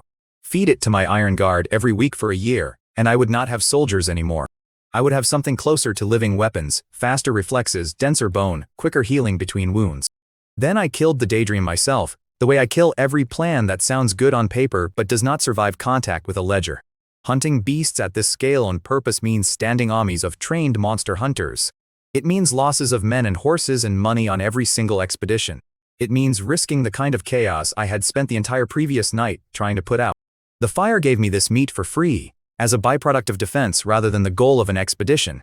Free is the only price point at which this particular business model makes any sense at all. I walked the line a second time, slower this time, and let myself think through the logistics of moving that much dead weight before the heat of the day turned it into a health hazard instead of an asset. Wagons, salt, smokehouses, and enough hands to butcher on a schedule rather than all at once. All of it needed organizing within hours rather than days. I gave the order to my quartermaster corps directly, told them to treat the carcasses like a harvest with a clock running against it, and left the details of the butchering to men who understood the work better than I did. By midday, teams were already moving down the line with carts, and the first smokehouses near the barracks had fires going under racks of drying strips. I checked in with the physicians tending the handful of wounded from the night before, a burned hand here, a twisted ankle there, nothing that would keep a man off duty for more than a week.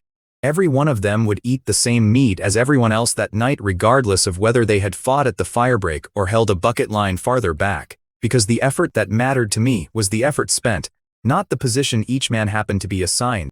A standing hunting corps would also mean paying trained men to sit idle for months between opportunities like this one, and idle payroll is one of the fastest ways I know to bleed a treasury without a single visible cause. So I did not build a hunting division that morning. I gave an order instead, and it was the easiest order I have given all year. Every soldier who fought the fire would eat meat tonight. Every laborer who dug a trench or hauled a bucket would eat meat tonight. Every scout who rode the perimeter through the smoke and dark would eat meat tonight. As much as any of them wanted, cooked over open fires in the central yard. I told my quartermasters to treat it as a victory feast, not a ration. I wanted the smoke from the cooking fires to be the last smoke anyone in Greywood smelled that day that actually meant something good. By evening the yard had turned into something between a festival and a war memorial. Torches on poles, meat turning on spits taller than a man, fat dripping into coals and carrying its smell halfway across town. Someone had dragged out drums, and someone else had found a fiddle that had survived the fire in a case under a bed. Children who were supposed to be asleep sat on crates near the edge of the light, watching the adults eat and laugh with the particular attention children give to anything that looks like celebration. Cooks moved between the spits with long knives, carving strips onto plates faster than the line of hungry soldiers could clear them, and nothing ran short the entire night. I overheard one grandmother telling a cluster of younger women that she had not seen a feast this size since before the old lord fell, and that whatever else might be said about the new one, he apparently knew how to fill a table. I walked through it the way I try to walk through everything, watching more than talking. I caught one small exchange that stuck with me longer than the rest of the night. A young soldier, barely old enough to grow a proper beard, stood holding a rib the size of his forearm. He stared at it like he did not trust that it was real. An older man beside him, gray in his stubble, a scar cutting through one eyebrow, told him this was not how it worked in the South. Not in any company he had served in before Greywood, the veteran said. In the South, an officer sells captured meat to the town market and splits the coin with his commander. The men who bled for it eat salted fish and stale bread same as any other night, according to him. The boy asked if that was really true. The veteran laughed, short and humorless, the kind of laugh a man uses in place of spitting on the ground. I did not correct either of them, and I did not need to, because I already knew the story was true. I had read enough about how the southern lords ran their garrisons to know the arithmetic he was describing. Sell the spoils up the chain, ration the loyalty down the chain, then wonder every winter why desertion climbs. Those lords would look at a field of dead beasts and see a shipment to the capital markets, coin for themselves first, and whatever scraps trickled down to the men second. My own arithmetic runs the other direction on purpose. Loyalty purchased with food and fairness compounds over years, and compounding assets are the only kind worth holding for the long term. A soldier who remembers eating well on a night his lord could have sold that meat instead is a soldier who fights harder the next time fire or steel comes for this town.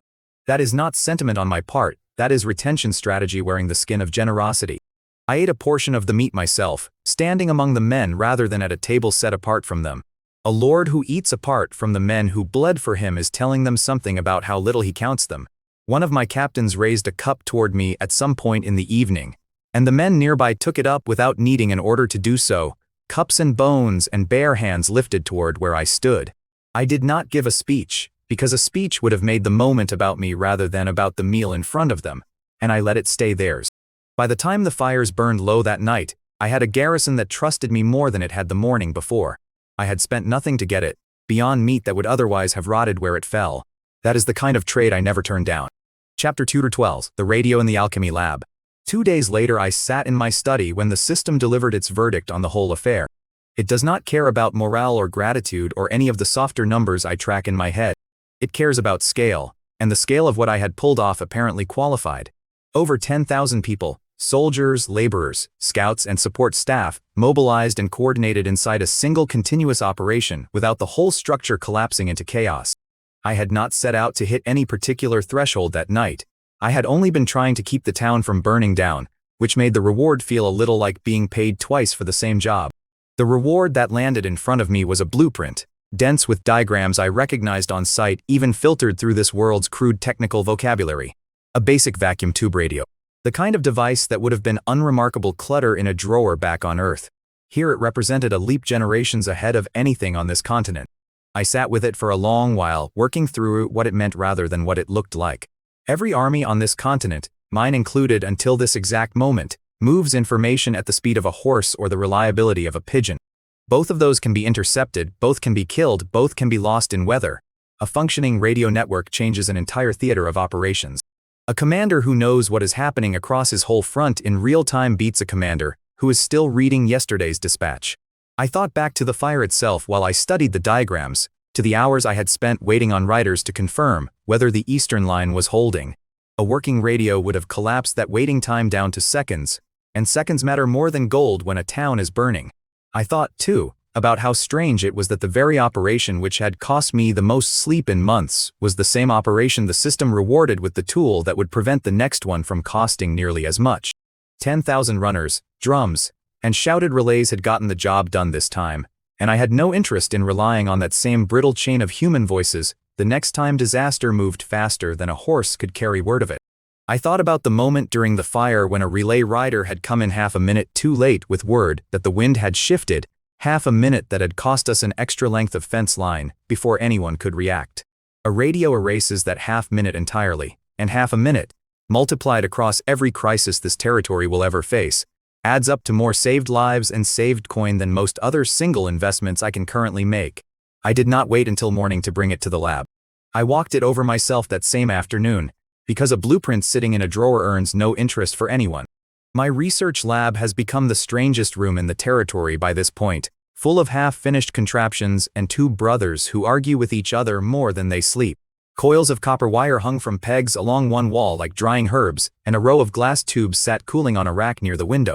A chalkboard in the corner still carried the ghost of some earlier argument, half-erased equations layered over each other until none of them were fully readable anymore.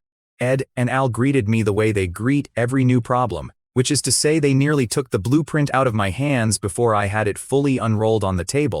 I watched their faces change as they worked through the diagrams.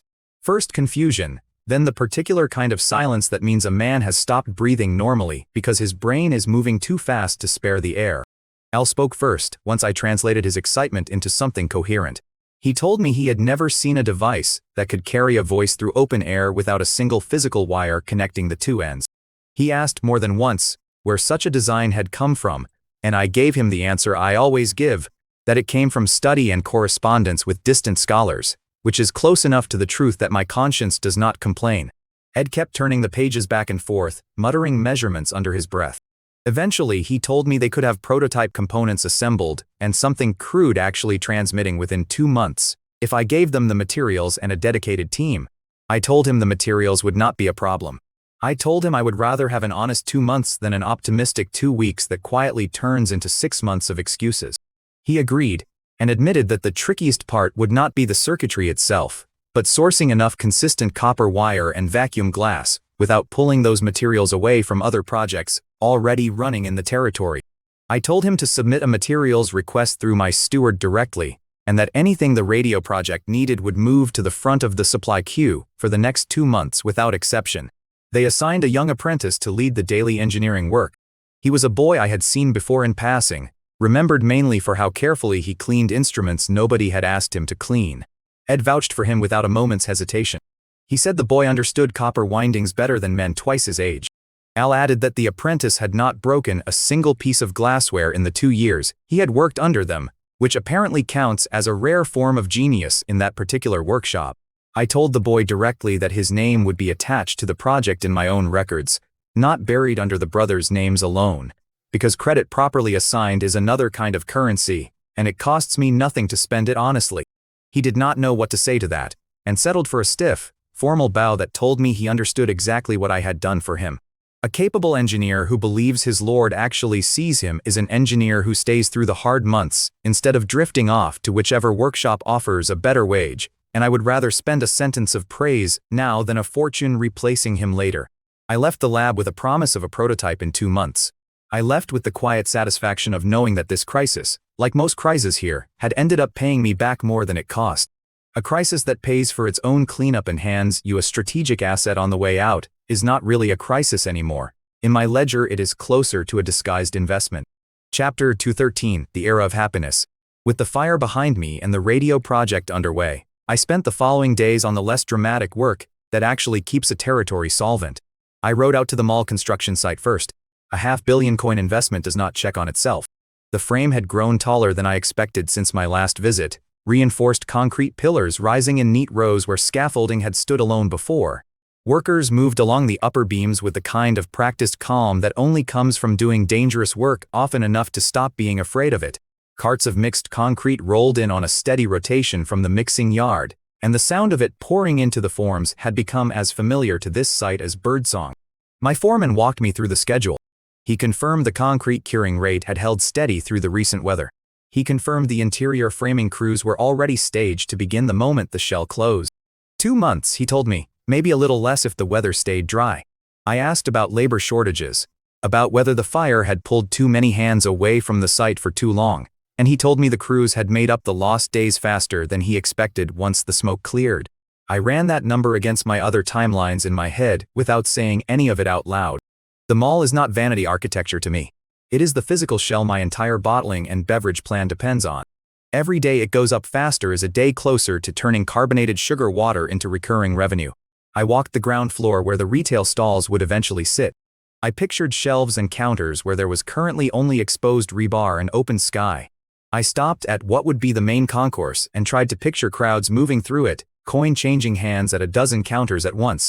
Somewhere behind all of it sat the real prize, the bottling line that would turn sugar, water, and a few borrowed formulas into a drink people would pay for again and again, without ever thinking of it as an investment on my part. My foreman mentioned, in passing, that 2 of the neighboring lords had already sent scouts to inspect the construction from a respectful distance, which told me word of the project had traveled farther than I had planned for this early. I told him to let them look, since a building this size is impossible to hide and imitation is a slower threat than the ones I actually lose sleep over. Reinforced concrete is not a secret formula, but knowing the ratio on paper and pouring it correctly at scale are two very different skills, and my crews had a 2-month head start that no amount of watching from a hillside could shorten. I left satisfied that the timeline was an honest one, not a comfortable story someone was telling me to keep me calm. From the mall I went to the Education and Population Office, a building I visit less often than I probably should, given how much of my long-term plan depends on what happens inside it. The director there walked me through the current state of the newborn subsidy program.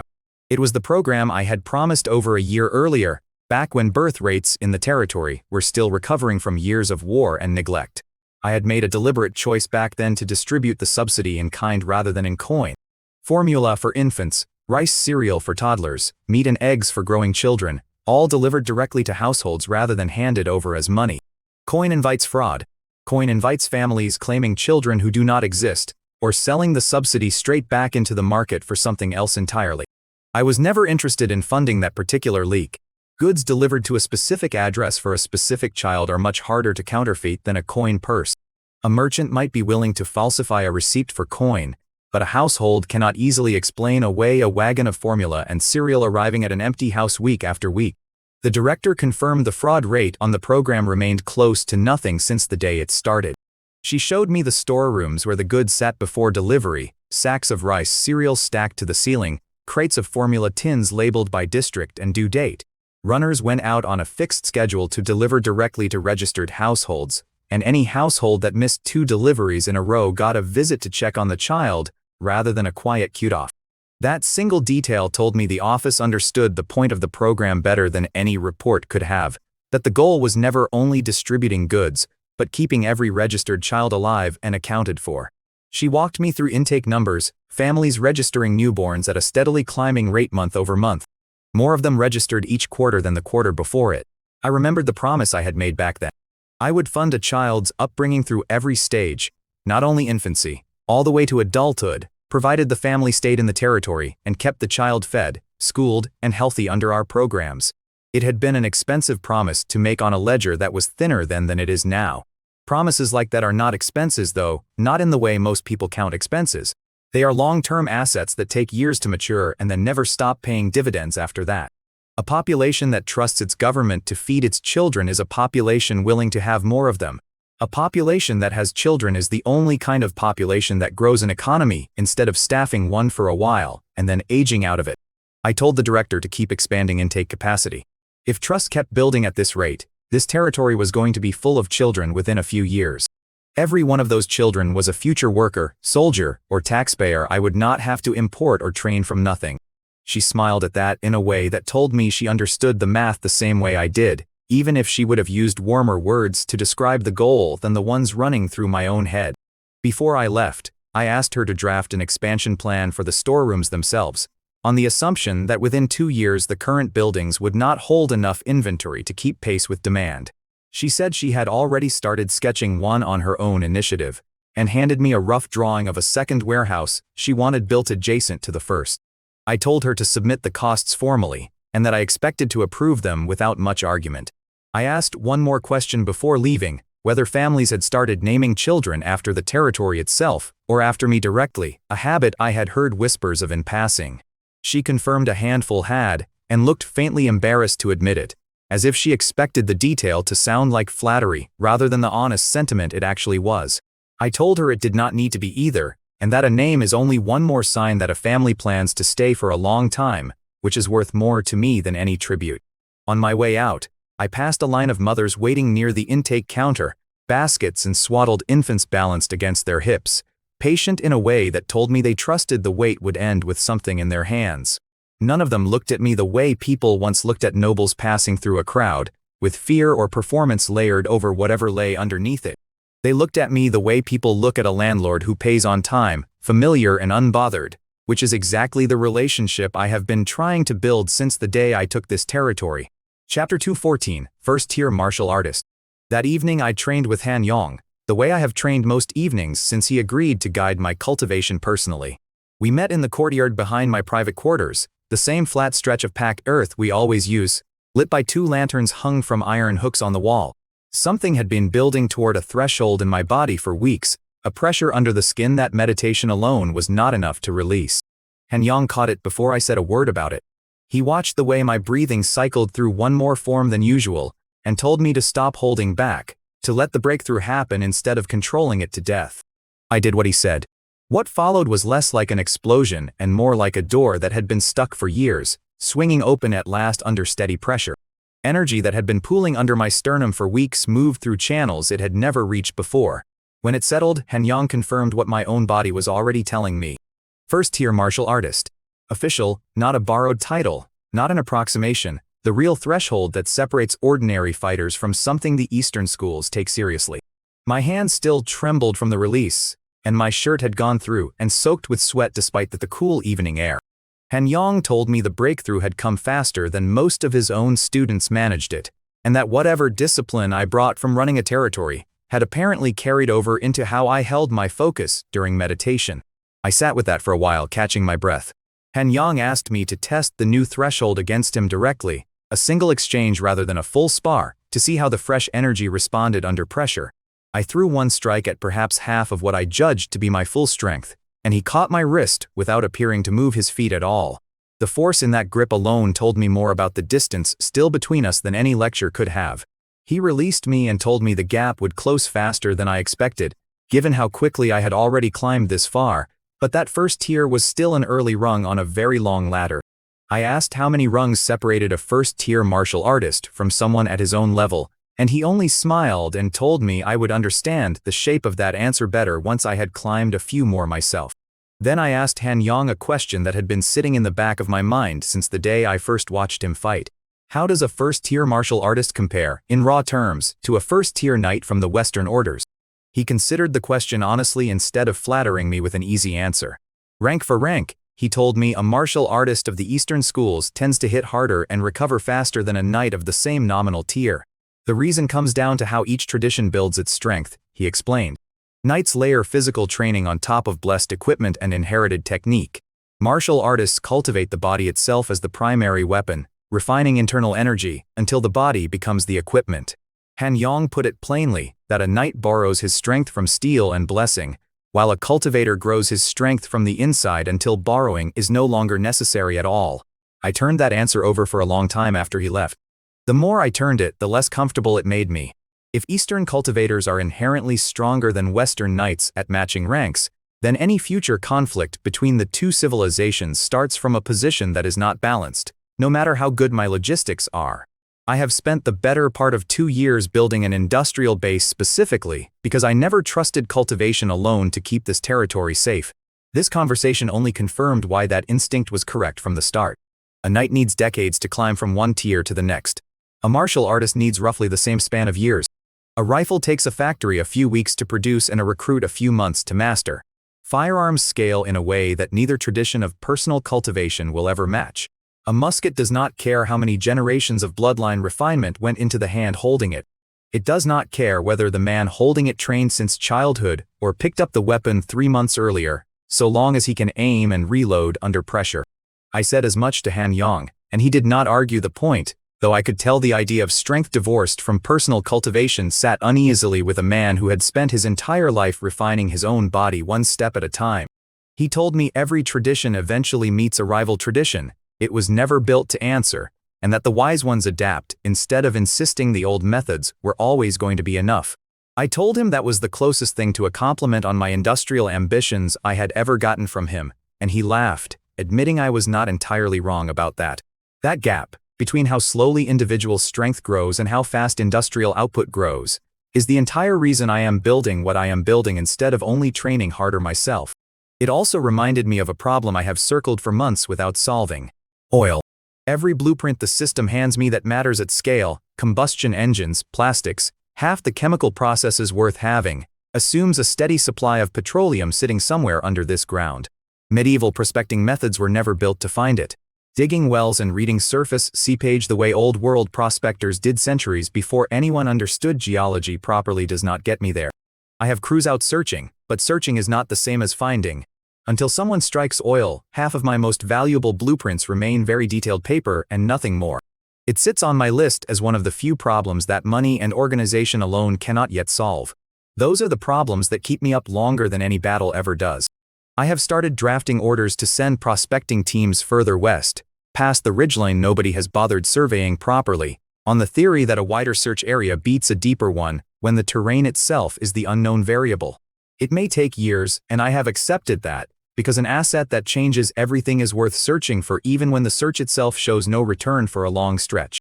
I keep a separate file in my own study devoted entirely to oil, notes on seepage reports, old miners' rumors about ground that burns when struck by lightning, anything that might narrow the search even a little. None of it has produced a location yet, but I would rather keep the file thick with dead ends than pretend the problem does not exist because it's inconvenient to solve. Every industrial civilization I remember from my old life ran on petroleum in one form or another, and I refuse to accept that this world lacks it outright, only that nobody with the right knowledge has ever gone looking properly. What I heard back later, secondhand, through the overseers running the highway project near the Misty Mountains border, was a smaller story running in parallel to all of this. Varn and his mercenary crew were still working off their sentence out there, laying the roadbed for the new highway toward the mountain passes. The site sat in the shadow of the Misty Mountains themselves, cold in the mornings and dusty by afternoon, with surveyors' stakes marking a line that ran farther than most of the crew could see from any single point along it. Gravel carts rolled in from a quarry 2 miles off on a schedule that did not bend for weather or complaint. Guards watched the perimeter more out of habit than necessity at this point, since none of the sentenced crew had made any serious attempt to run in the months since the labor began.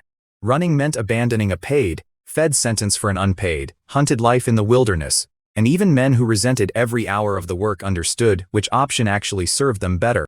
The reports that came back described a man who complained without pause. About the pace, about the hours, about a lord who apparently expected forced labor to move faster than most free laborers manage on their best day. He was not wrong that the pace was brutal.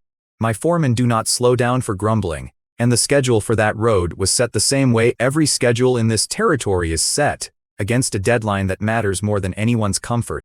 Varn apparently told one of the overseers, in a moment of frustration, that he had fought in 3 border wars and never worked this hard in his life, war included. The overseer wrote it down mostly to have something to report, without any sense of how accurate a compliment it actually was. Another man in the crew, a former blade for hire named Jossie, reportedly grumbled every morning about the cold and the mud and the way the foreman tracked every wagon load of gravel like it was silver, then ate his evening ration without a single complaint about the food itself. That contrast, between the grumbling and the quiet, well-fed compliance underneath it, told me the arrangement was working exactly as intended. A man can hate the labor and still respect the deal, and respect, even the grudging kind, tends to hold up under pressure better than fear ever does. What the reports also mentioned, as an aside from men who clearly did not expect me to care about the detail, was this. Varn and his crew admitted, when pressed, that they were fed properly and paid fairly for the work. More fairly, by their own account, than most of them had been treated as free mercenaries under their old contracts. None of them, from what I understand, had any idea what the road they were building would eventually connect to. The mines, the future rail lines, the trade routes that would move goods and soldiers through those mountains faster than any army on this continent had ever managed before. They were laying stone for an industrial age they could not picture yet, cursing my name with every shovel of gravel, while unknowingly building the exact infrastructure that would make this territory impossible to ignore. Somewhere further down that road, years from now, rail cars would run over ground Varn had leveled with his own hands, hauling ore and rifles and grain to places he would probably never visit. None of that would appear in any story Varn ever told about himself, and he would likely never think of himself as anything but a man serving out a sentence in the dirt. I found a strange kind of satisfaction in that, the same satisfaction I get from any well-structured asset, a resource that produces value whether or not it understands the value it is producing. I did not go out to see it myself. I did not need to. Some assets manage themselves once the terms are set. A debt of forced labor, priced fairly and enforced without cruelty, is one of the more efficient tools I have found for turning a liability into a road.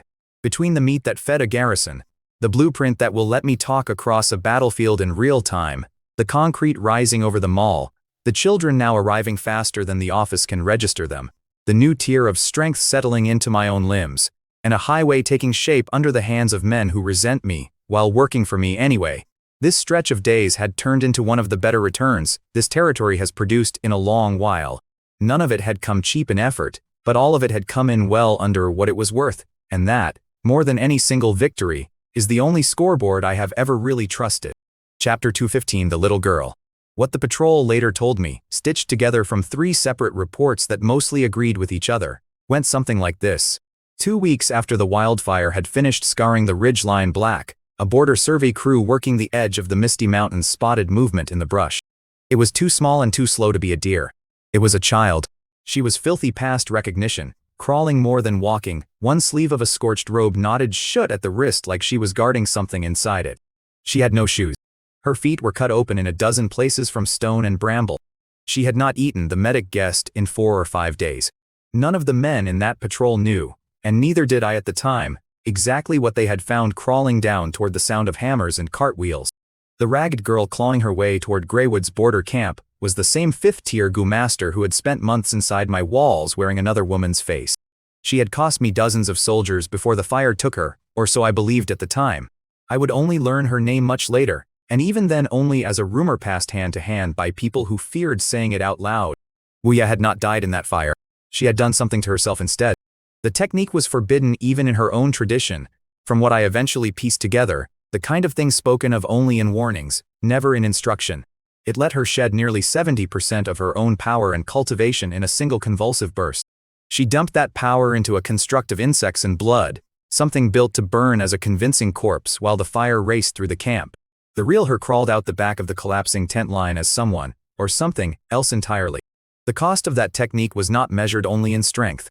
It burned through her memory the way the fire had burned through the ridge, indiscriminately, taking everything with it.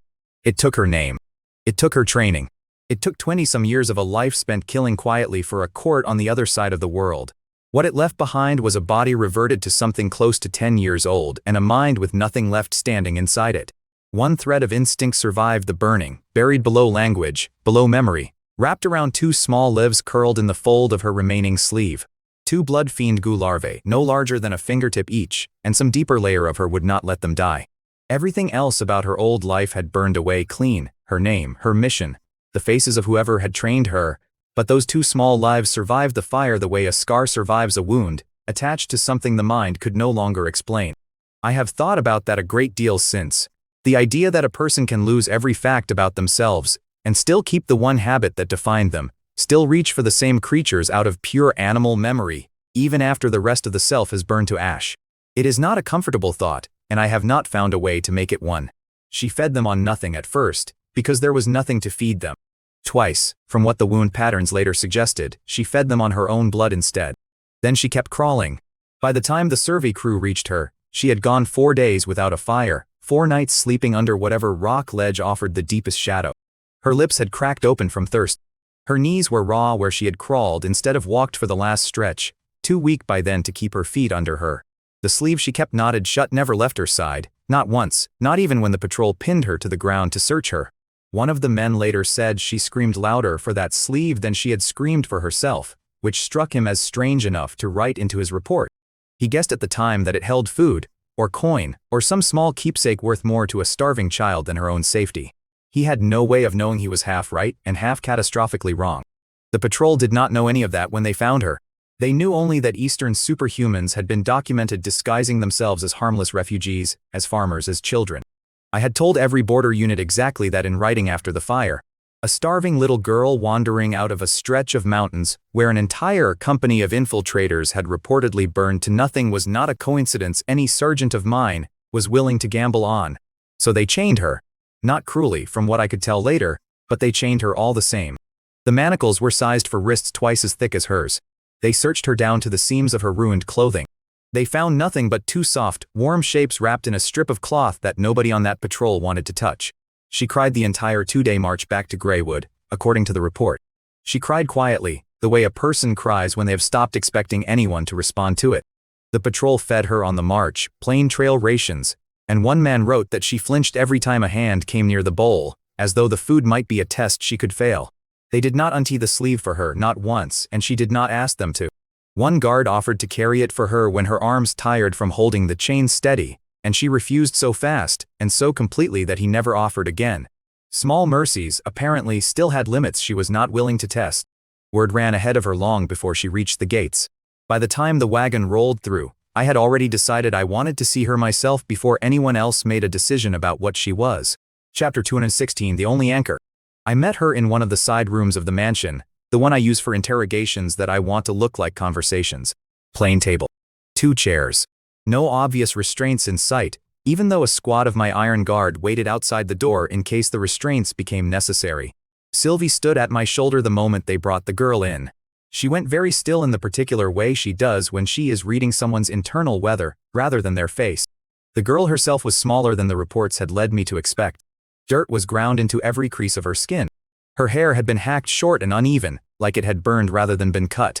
Her eyes tracked the room the way a cornered animal tracks a room, cataloging exits it has no way of reaching. Sylvie leaned close enough that only I could hear her. The girl's bone age read as roughly 10 years old, she told me no older than that. But the martial energy underneath that small frame sat at something close to a third-tier knight. It was depleted. It was tangled, moving in patterns Sylvie had never seen a human body produce before. That mismatch alone should have been enough to have the girl executed on the spot as a threat too dangerous to study. It says something about how my priorities work now that my first thought was not danger. My first thought was inventory.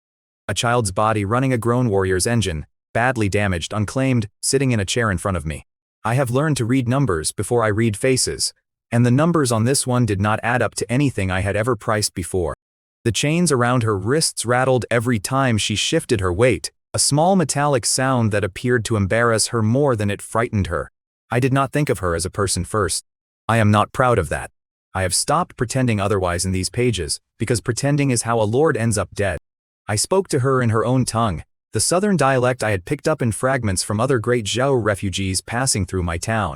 Something in her face broke open the instant she understood that a stranger in this cold foreign hall was speaking words that matched the inside of her own head.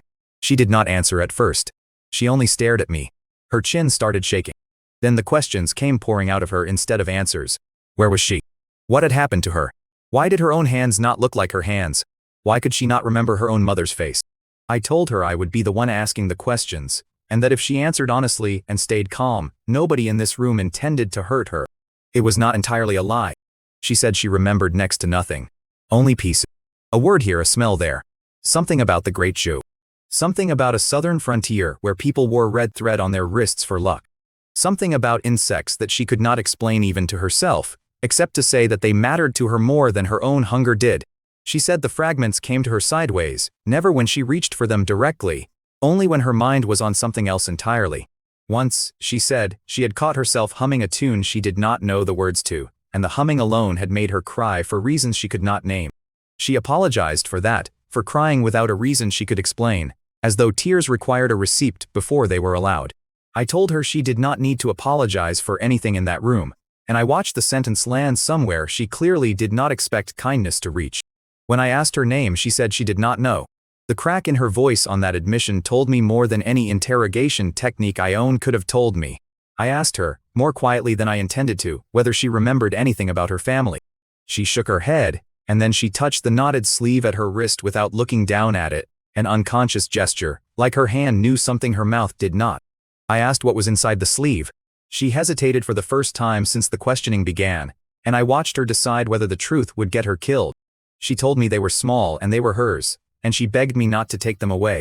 I told her nobody would take anything from her yet, meaning it as a statement of fact rather than a promise, though she heard it as the second. Sylvie's read never wavered through any of it. The fear was real. The confusion was real. It was a nervous system running on true panic rather than performance. Sylvie described it to me later as watching a compass spin without ever settling on a direction, the girl's own energy circling and doubling back on itself as if her body had forgotten which way north was supposed to be. That description stayed with me longer than most technical reports do, because it painted a picture of exactly what a person looks like on the inside after losing everything that used to hold them together. Sylvie has caught liars for me before, plenty of them, so I trusted the read without needing to ask her twice. What Sylvie could not explain was the energy signature itself, and neither could I. For a professional, that gap between what I could verify and what I could not verify is exactly the kind of gap that gets people killed if you fill it with assumptions instead of caution. Sylvie asked me afterward, out of earshot of the girl, whether I intended to have her examined further, blood drawn, deeper scans run while she slept. I told Sylvie not yet, that a starving child strapped down for tests would only teach her to fear this house the way she must have feared whatever came before it, and fear was the one thing I did not want teaching her anything on my behalf. Sylvie did not argue the point, though I could tell from the set of her jaw that she was filing the disagreement away rather than dropping it. I ordered food brought in. Plain bread. A bowl of stew, nothing seasoned enough to shock a starved stomach into rejecting it. When the tray landed in front of her, she looked at it the way a drowning person looks at a rope. Then she looked at me, as if she needed permission before she was allowed to want something that badly. I told her to eat.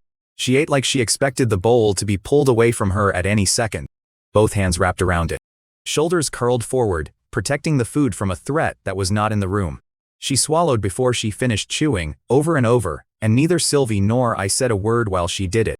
At one point she stopped, bread half raised to her mouth, and looked up at me as though checking whether the meal was already over, whether she had used up her allowance of food for the day without knowing it. I told her to keep eating, and she went back to it with the same desperate speed, only her eyes stayed on me now, watching for the moment I might change my mind. She finished the bowl and ran a finger around the inside of it afterward, catching the last of the broth, and only then did a flush of embarrassment cross her face at doing that in front of strangers. I have sat across negotiating tables from men who could lie about anything, about contracts, about casualty numbers, about their own loyalty to me. None of them could have faked the sound this child made eating cold stew like it was the last meal she would ever get. That, more than any of her fragmented answers, was what convinced me her fear was not a costume. Whatever she was, whoever had made her what she was, the hunger and the terror sitting across the table from me were real. When the meal ended, she asked, very carefully, whether she would be allowed to eat again tomorrow, phrasing the question like she expected the answer to be no. I told her yes, and I watched her decide whether to believe me, weighing the promise the same way a merchant weighs a coin that might be clipped. She chose to believe me, in the end, mostly because the alternative was a kind of despair she did not have the strength left to carry. Sylvie caught my eye across the room, and neither of us needed to say out loud what we were both already thinking about what came next. Chapter 217, Leaving Little Wuya. I want to be honest about what went through my head that night, because the version of this story that makes me look kind would leave out the arithmetic, and the arithmetic is the truest part of who I am. I do not like insects. I have not liked them since the blood fiend Gu tore through a column of my own soldiers in a matter of minutes. Those were men I had trained, men I had fed, men I had promised a future. They were reduced to husks by something that moved like liquid and thought like a hive. Sitting in my study afterward, turning the girl's fragments over in my mind, I could still hear the reports from that engagement. I could still see the casualty lists laid out on my desk in someone else's careful handwriting. Every professional instinct I owned told me to keep anything related to Gu as far from my walls as I could throw it. But I did not become the lord of a town that used to be a dying frontier village by making decisions with my gut when my head had better numbers available. Gu techniques, if even a fraction of what I suspected about them was true, represented something no forge in my armory could ever replicate. Infiltration that did not trip a single ward. Assassination methods that left no blade wound to trace. A battlefield asset that worked exactly by being invisible until it was already inside your walls. An enemy who could field that kind of asset against me, while I had no answer of my own, was an enemy holding a permanent advantage over gray wood. Permanent advantages are the only kind of advantage that keeps me up at night. I ran the numbers the way I run every other investment decision that crosses my desk, cost against return, worst case against best case. The worst case sat right in front of me every time I closed my eyes, another column of soldiers reduced to husks, this time inside my own walls instead of on some border ridge. The best case was harder to picture but far larger, a gray wood that no assassin, Eastern or otherwise, could touch without first surviving a defense built from the same tools they meant to use against me. Weighed against each other, the arithmetic was not close. A small, broken, memoryless girl who might carry the seed of that entire discipline inside 2 insects sleeping in her sleeve was not a threat sitting in my house. She was an opportunity that had crawled to my doorstep half dead and asked me, in her own broken way, to take her in. I decided to keep her. Not out of charity, whatever the guards who watched me order fresh bedding for her that same night might have assumed. I kept her because the silver value of what she might know outweighed every reasonable fear I had about what she might do. I laid out the terms in that same interrogation room, with Sylvie still standing watch, so there would be no confusion later about what she had agreed to. I kept the language simple enough that a frightened 10-year-old could follow every word of it, because a contract nobody understands is not a contract. It is a trap waiting to be sprung on whichever side signed it blind. I set the terms myself, and I made sure she understood every one of them before I let her sleep that first night under my roof. Unconditional obedience, first and always, because a weapon that will not follow orders is not a weapon. It is a liability wearing a weapon's shape. Full disclosure came second. Every insect she remembered or relearned, every technique buried somewhere under the wreckage of her mind, handed over to me without omission. And there was one line I told her myself, plainly watching her face while I said it. If her insects ever harmed a single person under my protection, she would be executed within the hour. No trial. No appeal. No exception for how frightened or how young she looked while she nodded that she understood. I watched her face carefully as I said it, because a lie told to a child still counts as a lie, and I wanted her to know exactly how far my patience would stretch before it broke. She did not flinch away from the warning the way I half expected her to. She only nodded again, slower this time, and told me she would never let that happen, in the small determined voice of someone making a promise she did not yet have the tools to keep, but meant with everything she had left. She agreed to all of it without hesitation. I do not think she agreed because she grasped the full weight of what she was promising. I think she agreed because I was the only person in her entire remembered existence, which by then spanned perhaps 2 weeks, who had fed her, spoken her language, and not hurt her. That is a very small bar to clear to become someone's whole world. I cleared it without trying particularly hard. There is a version of me, somewhere back before Greywood, who might have carried guilt about that, about how cheaply a person's total devotion can be bought when they have nothing else left to spend it on. That version of me does not run a town anymore. The version of me sitting in that room did the math, saw the return on a few bowls of stew and a kind word in a familiar language, and moved on to the next decision without much ceremony. I am not going to pretend that did not matter to me on some level beyond the arithmetic, because it did. I am also not going to pretend the arithmetic was not the reason she was still breathing. I had her moved to an isolated courtyard near the edge of the city, walled, quiet, comfortable enough that nobody could honestly call it a cell. It was stocked with clean bedding, warm clothes cut down to her small size, and enough food that she would never again have a reason to look at a bowl the way she had looked at that first one. 4 of my best knights took up permanent rotation around the courtyard, elite enough to end a fight before it started. I gave them one order that overrode every instinct toward gentleness the rest of the arrangement might have suggested.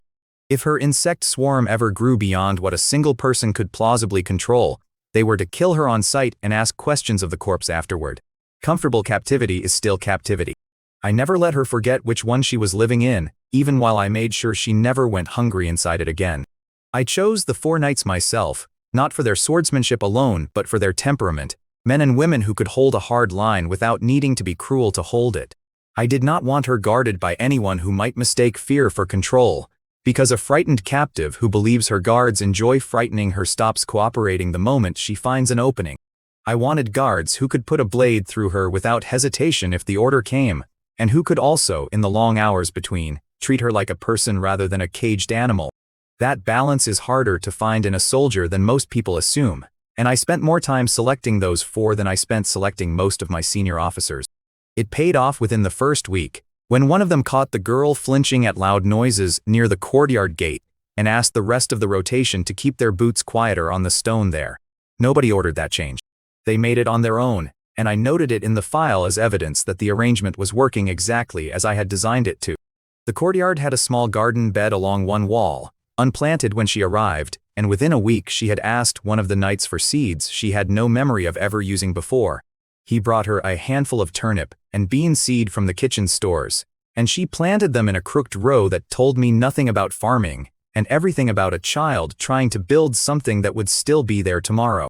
I noted the request in the file Sylvie and I kept on her, not because a row of turnips threatened Greywood in any way, but because a professional tracks every data point, even the harmless ones, especially the harmless ones. Chapter 218, The Extraction of Knowledge. The next problem was extraction. A girl with amnesia cannot hand over a lifetime of techniques she cannot consciously access. I needed someone patient enough to draw it out of her one splinter at a time without breaking the fragile trust that made her cooperative in the first place. I gave that job to Jinshu. She was the obvious choice, and my reasons had nothing to do with sentiment. She was a great Jew princess sheltering under my protection. She was fluent in the same tongue. She was familiar with the same southern customs the girl kept half remembering in broken pieces. She was sharp enough to organize scattered fragments into something resembling a coherent record. I told Jinshu the assignment was to help the girl recover her memory. Technically that was even true. But the deeper purpose sat underneath that, framing the way a foundation sits under a house nobody sees. I wanted a written manual, complete and detailed, of every southern Xinjiang insect technique that girl's mind still held even a splinter of. Jinshu visited the courtyard daily. Her notes, when she brought them to my desk each week, described sessions that started small. First came the common tongue, enough of it that the girl could function inside Greywood without needing a translator standing over her shoulder every hour. Once that foundation was laid, the notes shifted. Patient questions about insects came next, about how a gu was raised, about what a gu master owed the creatures bound to them, and what those creatures owed back in return. Jinshu's records described a girl who answered eagerly once she trusted the question was not a trap. She described 2 larvae she called nothing in particular, only hers, small dark things she kept warm against her skin. She fed them on raw meat she had learned to ask the kitchen staff for without anyone needing to explain why a child wanted such things. According to those notes, the girl talked about instinct more than memory. She said she did not know why she understood how to calm an agitated gu with a certain pressure of her fingers. Her hands knew, she told Jinshu, even when her head did not. Jinshu wrote that observation down word for word, because it was exactly the kind of unconscious knowledge worth documenting.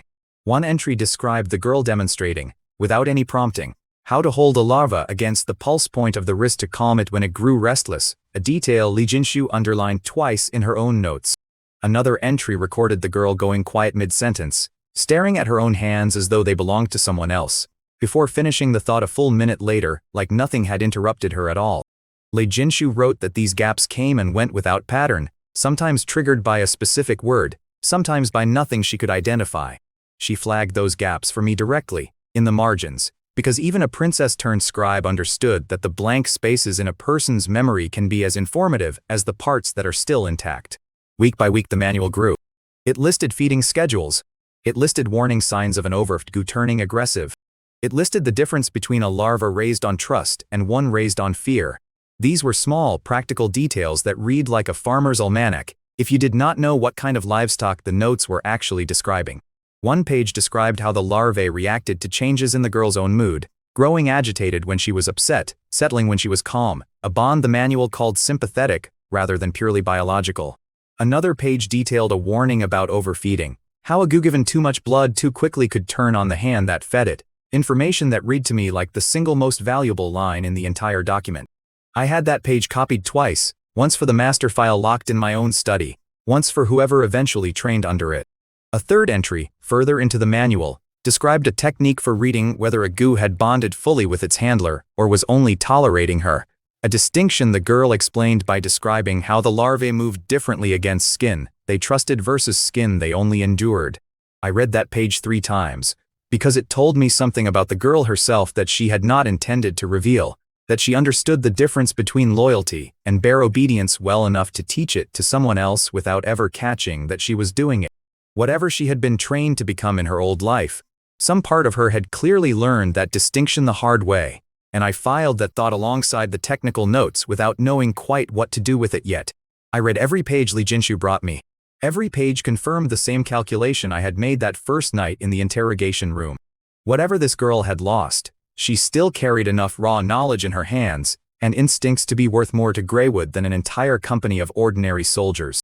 Jinshu asked me once, carefully, whether the girl understood what the notes were eventually going to be used for.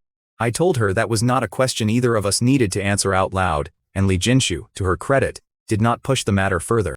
She kept coming to the courtyard every day regardless, and whatever discomfort she carried about the arrangement, she never let it show in front of the girl.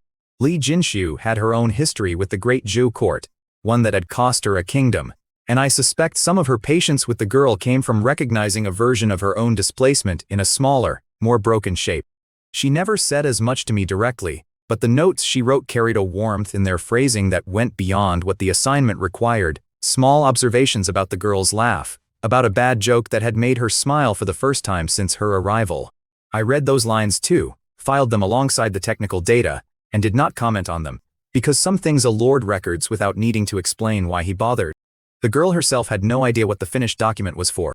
As far as she understood it, She was helping a kind woman piece together the fog inside her own skull. One honest answer earned her a little more warmth from the only two people in her world who had never once raised a hand to her. She had attached herself to me the way a survivor attaches to the first steady thing they find after a disaster, quietly, completely. She never questioned whether that thing deserved the trust it was being handed. I let her believe what she needed to believe. A frightened child who trusts her captor completely is easier to manage than one who does not. And, if I am being honest in the part of this account where I try to be honest, I did not entirely dislike being the person she trusted. Both of those things were true at once, and I have stopped expecting myself to pick only one. I made a separate decision that same week, one I did not share with the girl and had no intention of ever sharing with her. I called Tang into my study, my fox-eared maid, the one person in Greywood whose loyalty I have never once had to verify with Sylvie's senses. I have tested that loyalty against fire more times than I can count, and it has never once come back short. I told her that once Jinshu's manual was finished, she would be the one trained in its techniques. Not the amnesic girl who had provided the raw material. Not any soldier in my rank. Her. My reasoning was simple, and I admit, a little cold even by my own standards. Goo cultivation was a weapon I intended to keep permanently inside my own walls. A weapon like that belongs in the hands of someone whose devotion has already been proven past any reasonable doubt. It does not belong sitting inside the one person who happened to know how to use it first. The girl in the courtyard was a source, valuable, worth protecting, worth keeping comfortable. But a source is not the same thing as a vault. I was not about to leave the vault key in the hands of someone whose own history I still could not fully account for. Tang listened to the plan the way she listens to everything I hand her, without complaint, without hesitation.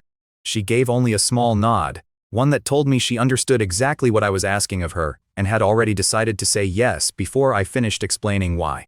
I told her this would make her my last line of defense. She would be the answer waiting in reserve if another infiltrator ever slipped past every ward and blade Greywood had to offer. She would be a bodyguard built from the very discipline that had once cost me so many good soldiers. She only asked when she could start. I told her not yet, not until the manual held enough written detail that her training would not depend on trial and error against a live insect capable of killing her. She accepted that answer the same way she accepts every answer I give her, without argument, filing it away for whatever date I eventually named.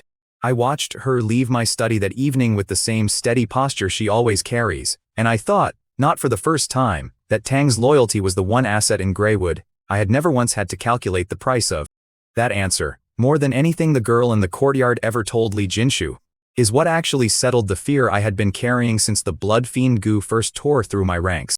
The fear was never really about insects. It was about not having an answer if the same thing happened twice. Now slowly, one page of Jinshu's manual at a time, I was building one. Tang did not ask why I had chosen her over anyone else, though I suspect she already knew the answer without needing it spoken aloud. Loyalty like hers is rare enough in this world that I have stopped taking it for granted, and rare enough that I intend to protect it the same way I protect any resource I cannot easily replace. Training her in a discipline that had once killed my own men carried its own risk, and I was not blind to that irony even as I gave the order. But an irony weighed against a guaranteed defense is not much of an argument, and I have never let poetry outrank practicality inside these walls. I told her, before she left my study that night, that I expected this to take months, possibly longer, and that patience mattered more here than speed. She told me she had nowhere else to be. That answer, delivered without a trace of complaint, is the entire reason Tang has outlasted every other appointment I have ever made in this house. I still went to see the girl myself most evenings, after the reports were filed and the manual pages were locked away. I told myself it was because a valuable asset needed periodic direct assessment from the person responsible for her. That was true. It was also true that she would light up in a way that had nothing to do with assets or assessments whenever I walked into that courtyard. She was small and scrubbed clean now, hair growing back in soft uneven patches. She would ask me in halting common tongue whether I had eaten yet before she had even finished asking about her own dinner. I never told her who I suspected she might have been. I did not know it for certain myself, not yet, and even once I did, telling a frightened, memoryless child that her own hands had once ended dozens of my men would have served no purpose except cruelty. Cruelty is not a currency I spend without a return on it. So I let her keep believing she was only a lost girl who had wandered down out of the mountains. I let her believe a lord who happened to speak her language had taken her in out of something like kindness. She lived on plain bread and quiet evenings and 2 small dark insects she loved without knowing why. I kept letting her believe it. A monster who does not remember being a monster, and a frightened child asking whether I had eaten yet, turned out, in that courtyard at least, to be the same small person sitting across from me. I found I was not in any hurry to decide which one of them was more true.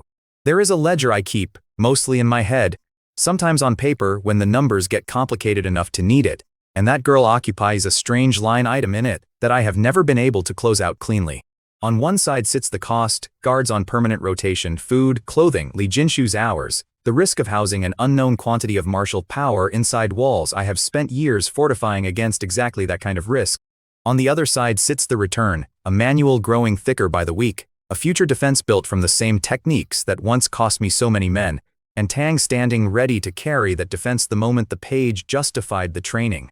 Any accountant looking at those two columns would tell me the deal favors me heavily, and they would be right. What the ledger does not have a line for is the sound of a small voice asking, every evening, whether I had eaten yet, before she remembered to ask about her own dinner. I do not know how to price that, and after turning the question over more times than I care to admit, I have decided I am not going to try.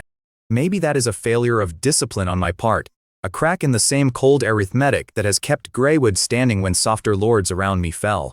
Or maybe a man is allowed exactly one line item he refuses to close, provided he keeps every other column balanced the way this one demands. I have not decided which explanation I believe yet, and I suspect I will still be turning it over long after that girl has grown into whatever she becomes. Some assets do not need a number attached to them to still count for something.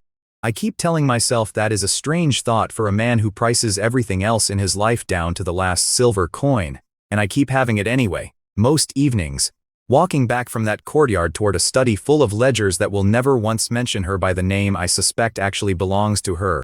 Chapter 219, The Harvest in the North. Autumn closed its books on Greywood, and the numbers were the best I had ever posted. 12 territories under my banner, and every one of them came in above projection. I stood over the tally sheets in my office, and read them the way other men might read poetry. Bushels per acre, up across every registered township. Spoilage rates, down, because the new grain stores I had ordered built kept the damp out and the rats where I could count them. I had structured the whole season around a policy I privately called the Northern Artery. No clerk ever wrote that name on a public notice, because name was mine, not the government's. Every registered town under my rule received a guaranteed floor of basic rations, free, no matter how that town's own harvest had gone. It did not matter if the fields had flooded. It did not matter if the labor pool had thinned from war or sickness or plain bad luck. The floor held regardless, and people ate regardless. On paper it looked like charity, and I let people call it that if they wanted to. In my own ledger it was something colder, and I thought, considerably more durable. A population that does not starve does not riot. A population that does not starve does not flee across a border in search of someone else's granary. A population that does not starve does not have to be replaced at the cost of years spent training and settling a new one. Famine is expensive. It kills skilled labor as efficiently as it kills the unskilled, and skilled labor is the one asset I cannot manufacture on a factory floor, no matter how much coin I throw at the problem. So I paid the grain forward, and I priced it as insurance, and the arithmetic worked out in my favor before winter had even started.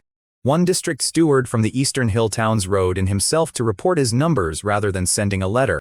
He told me his granaries had come in short that year, a bad seed batch and a wet spring, and he had expected me to dock his town's allotment as punishment for the shortfall. I told him the floor did not move for a bad season, that the whole point of the policy was to absorb exactly the kind of year he was describing. He sat across from my desk for a long moment before he spoke again, and when he did, he only thanked me and left, and I marked his district's numbers into the ledger without further comment. Older lords in the region had run their granaries the opposite way for generations, hoarding surplus against their own bad years, and letting a poor district starve until the following spring taught it obedience. I never understood the logic in that beyond fear, and fear is a poor substitute for loyalty when a better offer eventually comes along. A starving district remembers who let it starve for the rest of its existence, long after the famine itself is forgotten. A fed district remembers who fed it too, and that memory is worth more to me at planting season than any tribute a frightened town could offer under threat. I had the numbers to prove it that autumn. Districts under the Northern Artery policy sent labor to my roads and canals at nearly twice the rate of districts, still governed under the old hoarding model. People work harder for a lord who has already shown he will feed them through a bad year than for one who has only promised to. That promise costs nothing to make and everything to keep, and I have never once made it without intending to keep it in full. Beyond the grain floor, I had also expanded the relief rolls to cover basic tools rather than rations alone, on the theory that a laborer with his own shovel builds a road faster than one waiting on a shared one passed hand to hand down a work line. The tool grants cost more upfront than the grain did, and my treasurer questioned the expense at the autumn review. I told him to measure the completed road mileage against the tool cost before he questioned it again, and by the time he brought the two numbers back to me, he did not raise the subject a second time. 12 territories is a number that sounds abstract until you have walked every one of them, counted every granary, and signed off on every road contract yourself. I had done exactly that over the preceding years, and the harvest reports that autumn were the closest thing I had to proof that the walking and the counting had been worth the time it cost me.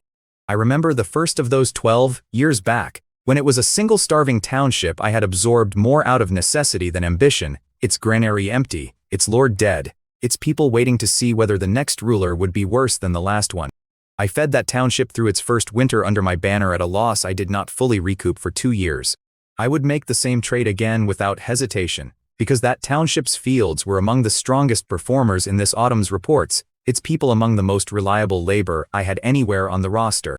A lord who only calculates the immediate return on every decision eventually starves the very asset base his whole fortune depends on. I have never made that mistake twice, and I intend never to make it once more before I am done building whatever this is going to become.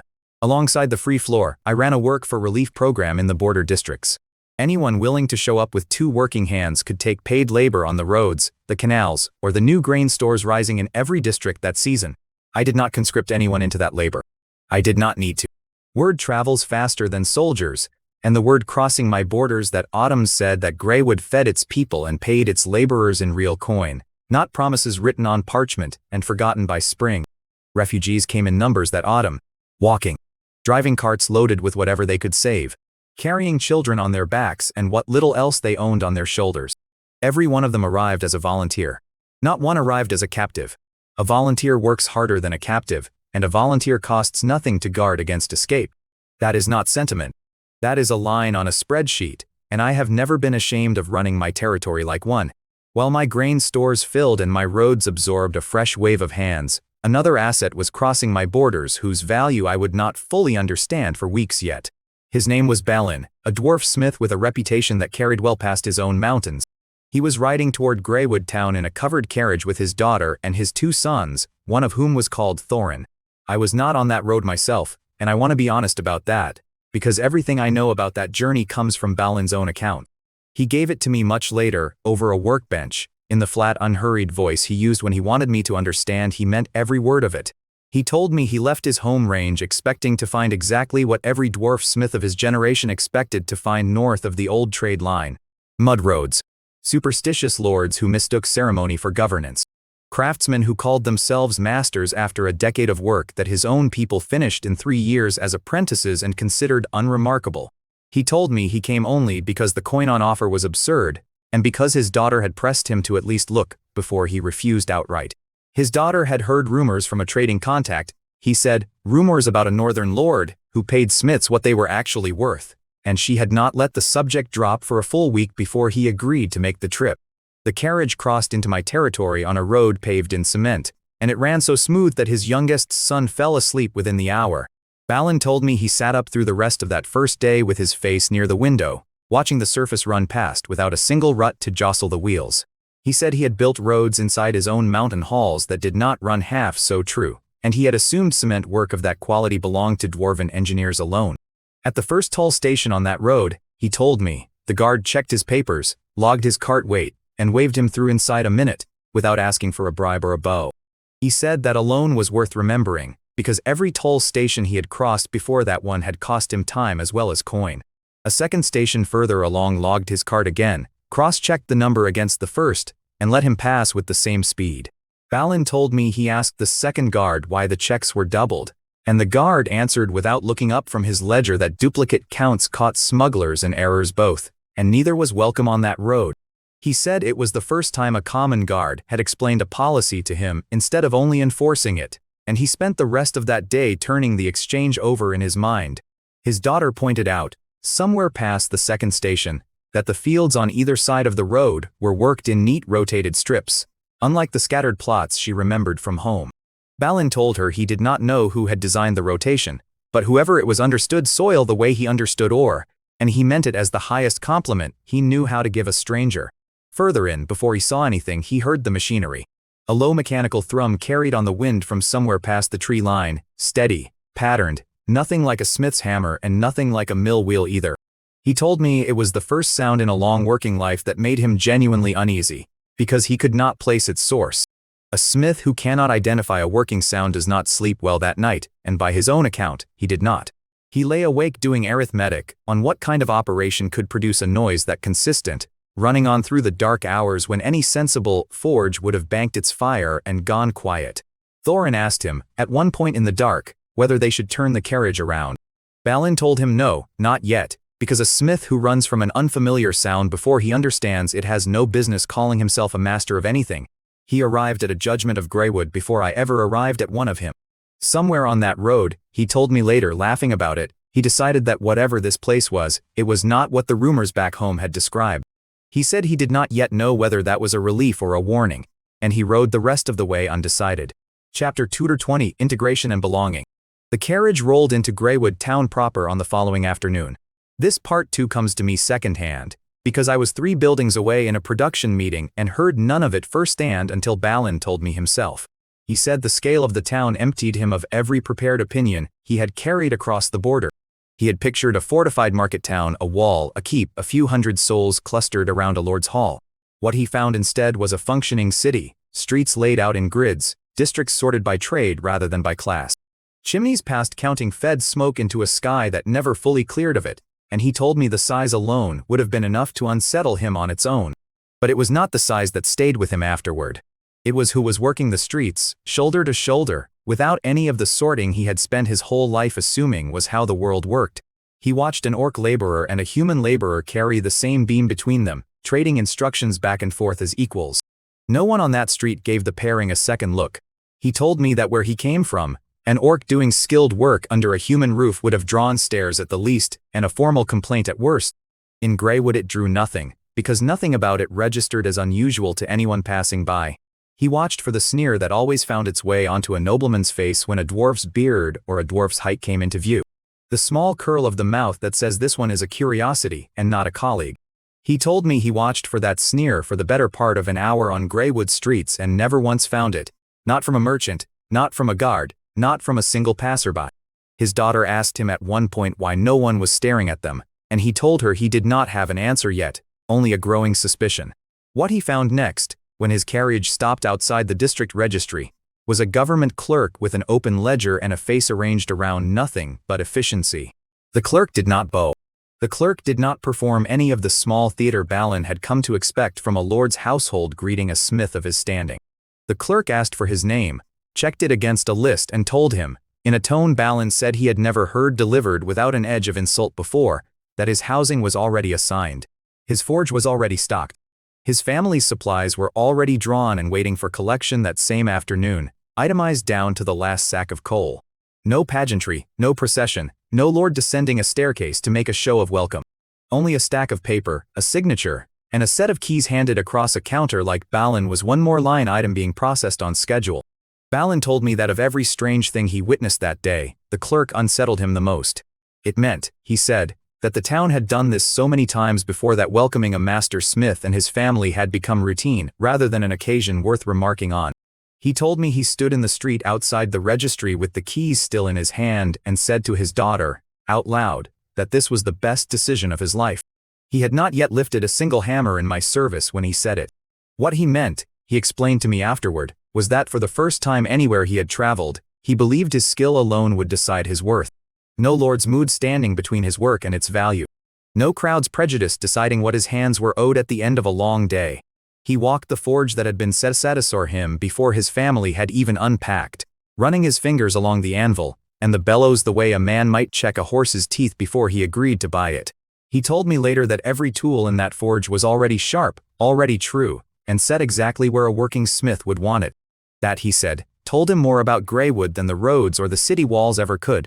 That first evening, a district steward brought his family a hot meal without being asked, the same ration any newly settled household received under the relief program, dwarf or human or orc. Balin told me his sons had expected to pay for it, or at least to negotiate for it, and stood confused when the steward set the plates down and left without a word. His daughter asked the steward, before he left, what the meal had cost. The steward told her it cost the same as it cost every other family that had arrived that week, which was nothing, and walked on to the next household on his list. Balin said that was the moment his sons stopped treating the town as a curiosity and started treating it as a place they might actually stay. The following morning, before either of them had unpacked the last of their tools, Balin walked the district on his own, past the district registry and down toward the sound of the machinery that had unsettled him on the road. He found a foundry running 3 shifts, workers rotating in and out on a schedule posted plainly on the wall, no overseer standing over them with a whip the way he had heard whispered about in some of the southern mining camps. He told me he stood outside that foundry for close to an hour, watching the shift change happen without a single raised voice, and decided then that whatever system produced that kind of order was worth understanding properly before he judged it further. He asked a passing worker what the foundry made, and the worker told him rail fittings, cart axles, and on some days, parts for something the worker only called the gun line, without elaborating further. Balin said that word, gun line, stayed with him the rest of that walk, because he did not yet know what it meant, and a smith who does not know what a gun line is has some catching up to do. He would find out exactly what it meant within the week, once my own foreman brought him onto the musket floor to see the bottleneck no one else could solve. He was not wrong to believe in the town's promise, and within days he proved it himself, in the one place on my territory that mattered most to me. Chapter 221, A Strike Across Eras. This part I witnessed directly, because by the time Balin's obsession with tolerances turned into a solved problem, I was already spending most of my working hours on that same production floor. My musket line had been stalled for weeks on a bottleneck none of my engineers below master craftsman level could properly diagnose. Parts that should have been interchangeable were not. A barrel that fit one receiver by hand would refuse a second, and every rejected part meant hours of hand fitting eating into throughput I had already promised myself on paper. I had walked that floor myself more evenings than I could count, watching workers file down parts by lamplight that should never have needed filing at all. Balin walked the line on his second day in my service and said very little to the workers standing near him. He spent most of that day with a set of calipers, checking part after part against part, muttering numbers to himself that meant nothing to anyone standing close by. One of my floor supervisors asked him, toward evening, whether he had found the problem yet. Balin told him only that the problem was not where anyone had been looking for it, and went back to his calipers without further explanation. On the second evening, I stopped by the line myself and asked him directly whether he had found anything worth reporting yet. He told me only that he was still measuring, and that a smith who reports a guess instead of a conclusion wastes both his lord's time and his own. I did not push him further, because I have learned that the craftsmen worth keeping are the ones who resist being rushed toward a wrong answer to satisfy an impatient employer's schedule. By the third day he had a diagnosis, and it was not the one my own engineers had spent weeks chasing. The problem was not the machines, he told me. The problem was the standard the machines were being held to, a standard that drifted by fractions no human eye could catch, but that every assembly line could feel in its rejected parts. He rebuilt the gauge system from the ground up. He cut new master templates by hand, checking each one against the last, until the drift disappeared entirely from his measurements. He set a tolerance discipline so exact that a part made on a Monday fit a receiver made on a Friday, without a file ever touching either one. He walked 2 of my younger apprentices through the new gauge method himself, standing over their shoulders until they could repeat his measurements without his guidance. He told them, and later told me, that a method only counted as solved once someone besides its inventor could run it correctly. I agreed with him completely, though for a different reason than the one he gave his apprentices.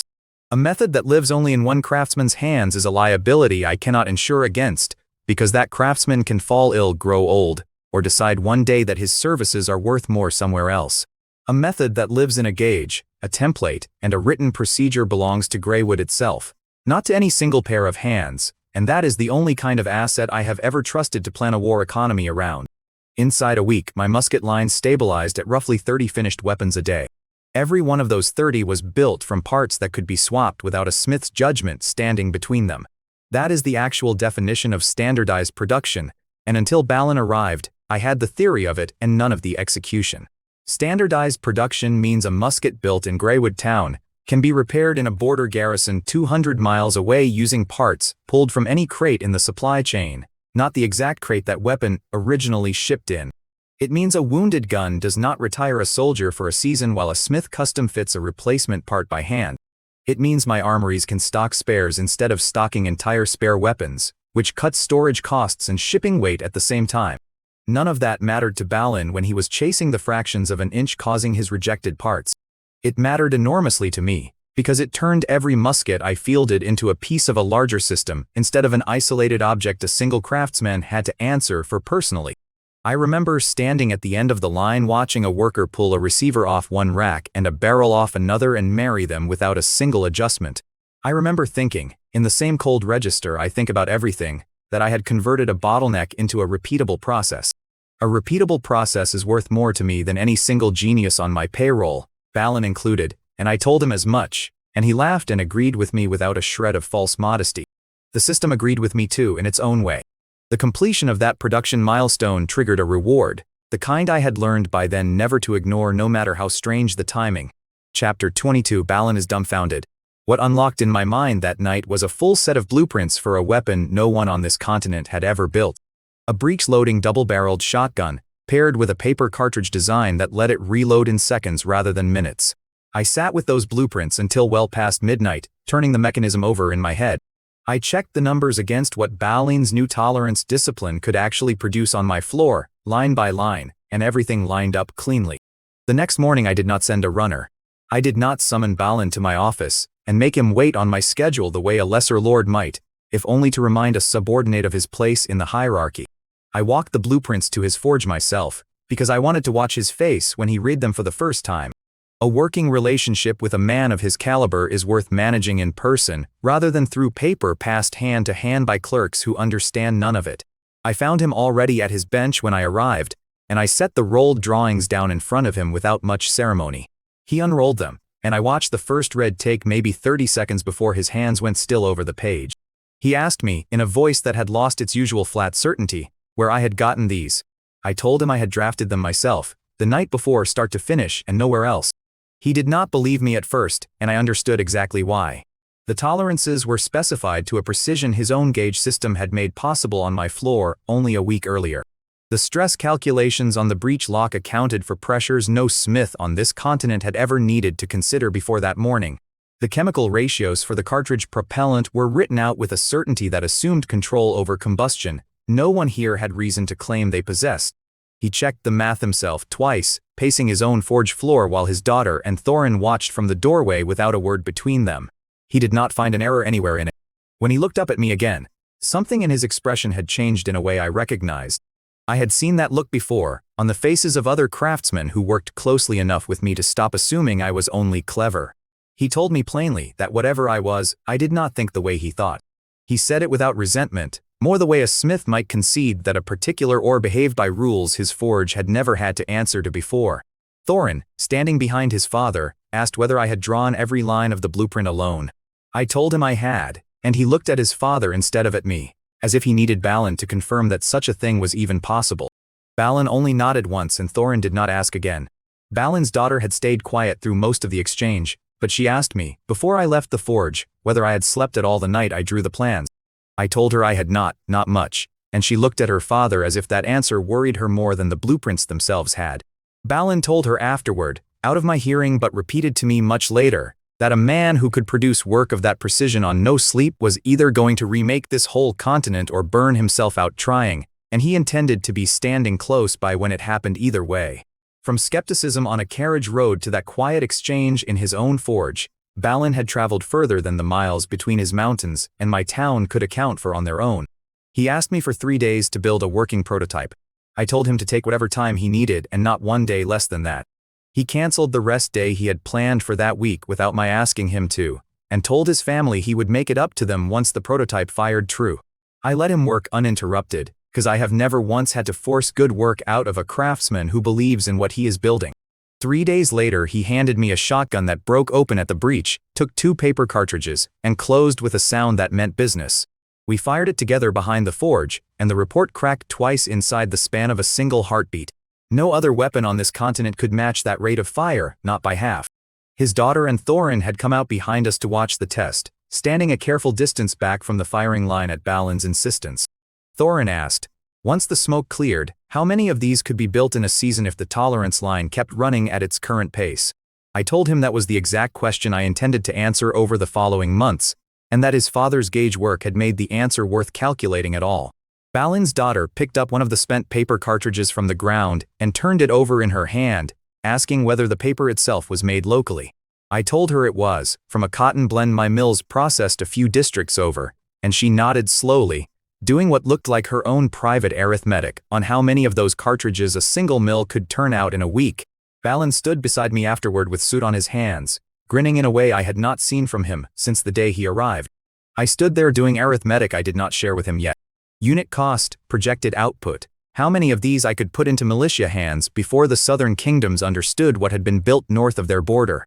That arithmetic would matter later. First, though, another project I had been sitting on for months came due, and it had nothing to do with weapons at all. Chapter 223, Opening Ceremony of the Comprehensive Mall. The Greywood Town Shopping Mall opened its doors on a clear morning that autumn. 4 stories of red brick and reinforced concrete, standing over the town square like nothing else ever built on this continent. I had commissioned it after an achievement reward tied to my bottling operation handed me the blueprints for it outright, complete, down to the load calculations for the upper floors. I had spent the months since turning that reward into something I could walk people through, floor by floor.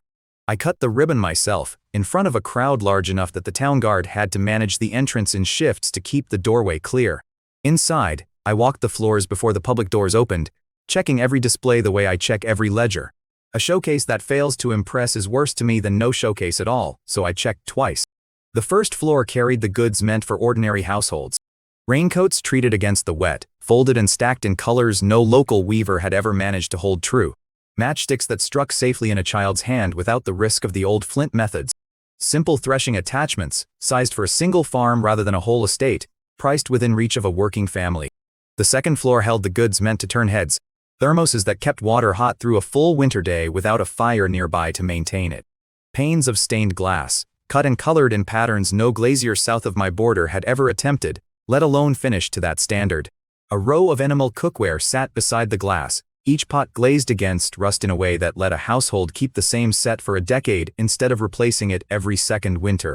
I had priced that cookware deliberately low against its actual production cost, because a household that trusts one Greywood product will trust the next one faster, and trust compounds the same way interest does if you are patient enough to let it.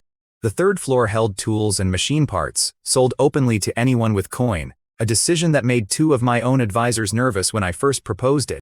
I told them a competitor who buys the tools still has to learn the process behind it, and the process was the part I was never going to sell to anyone.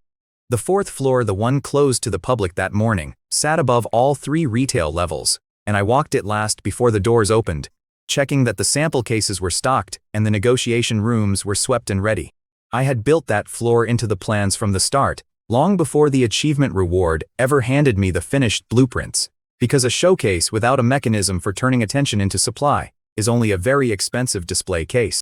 By mid-morning the crowd on the ground floor had grown thick enough that clerks were rationing entry by the door. I stood on the mezzanine and watched people handle a simple raincoat like it was minted silver fresh from a mint. An old woman near the entrance held a thermos up to her ear, as if she expected to hear the winter trapped inside it. A pair of children ran their hands over a pane of stained glass until a clerk asked them, kindly, to keep their fingers off the display. A group of off-duty soldiers stood in front of the raincoat rack for a long while, arguing among themselves about whether the waterproofing would hold up on a real patrol through the eastern marshes, before one of them bought 4 coats on the spot and settled the argument himself.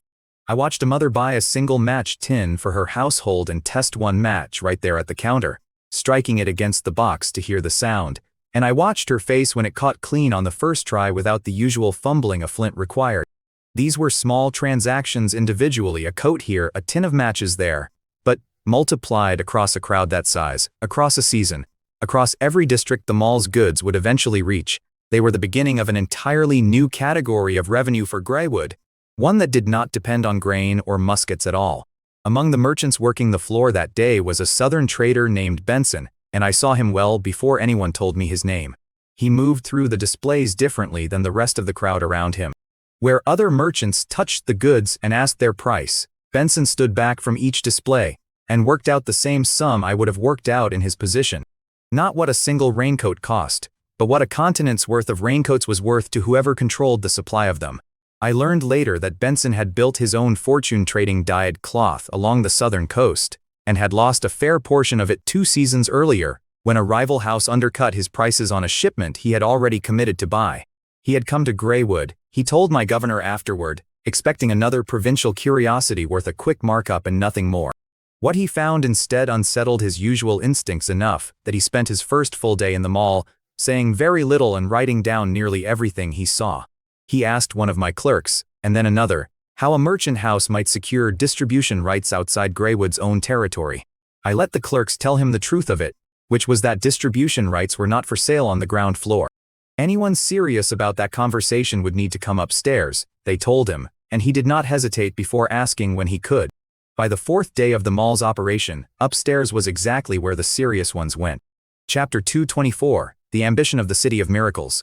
The 4th floor of the mall was never built for the public, and I had made sure everyone who mattered understood that before the ribbon was ever cut downstairs. It held negotiation rooms, sample cases, and one long chamber where my commercial governor met with the agents the southern merchant guilds had sent north the moment word of the mall reached their capitals.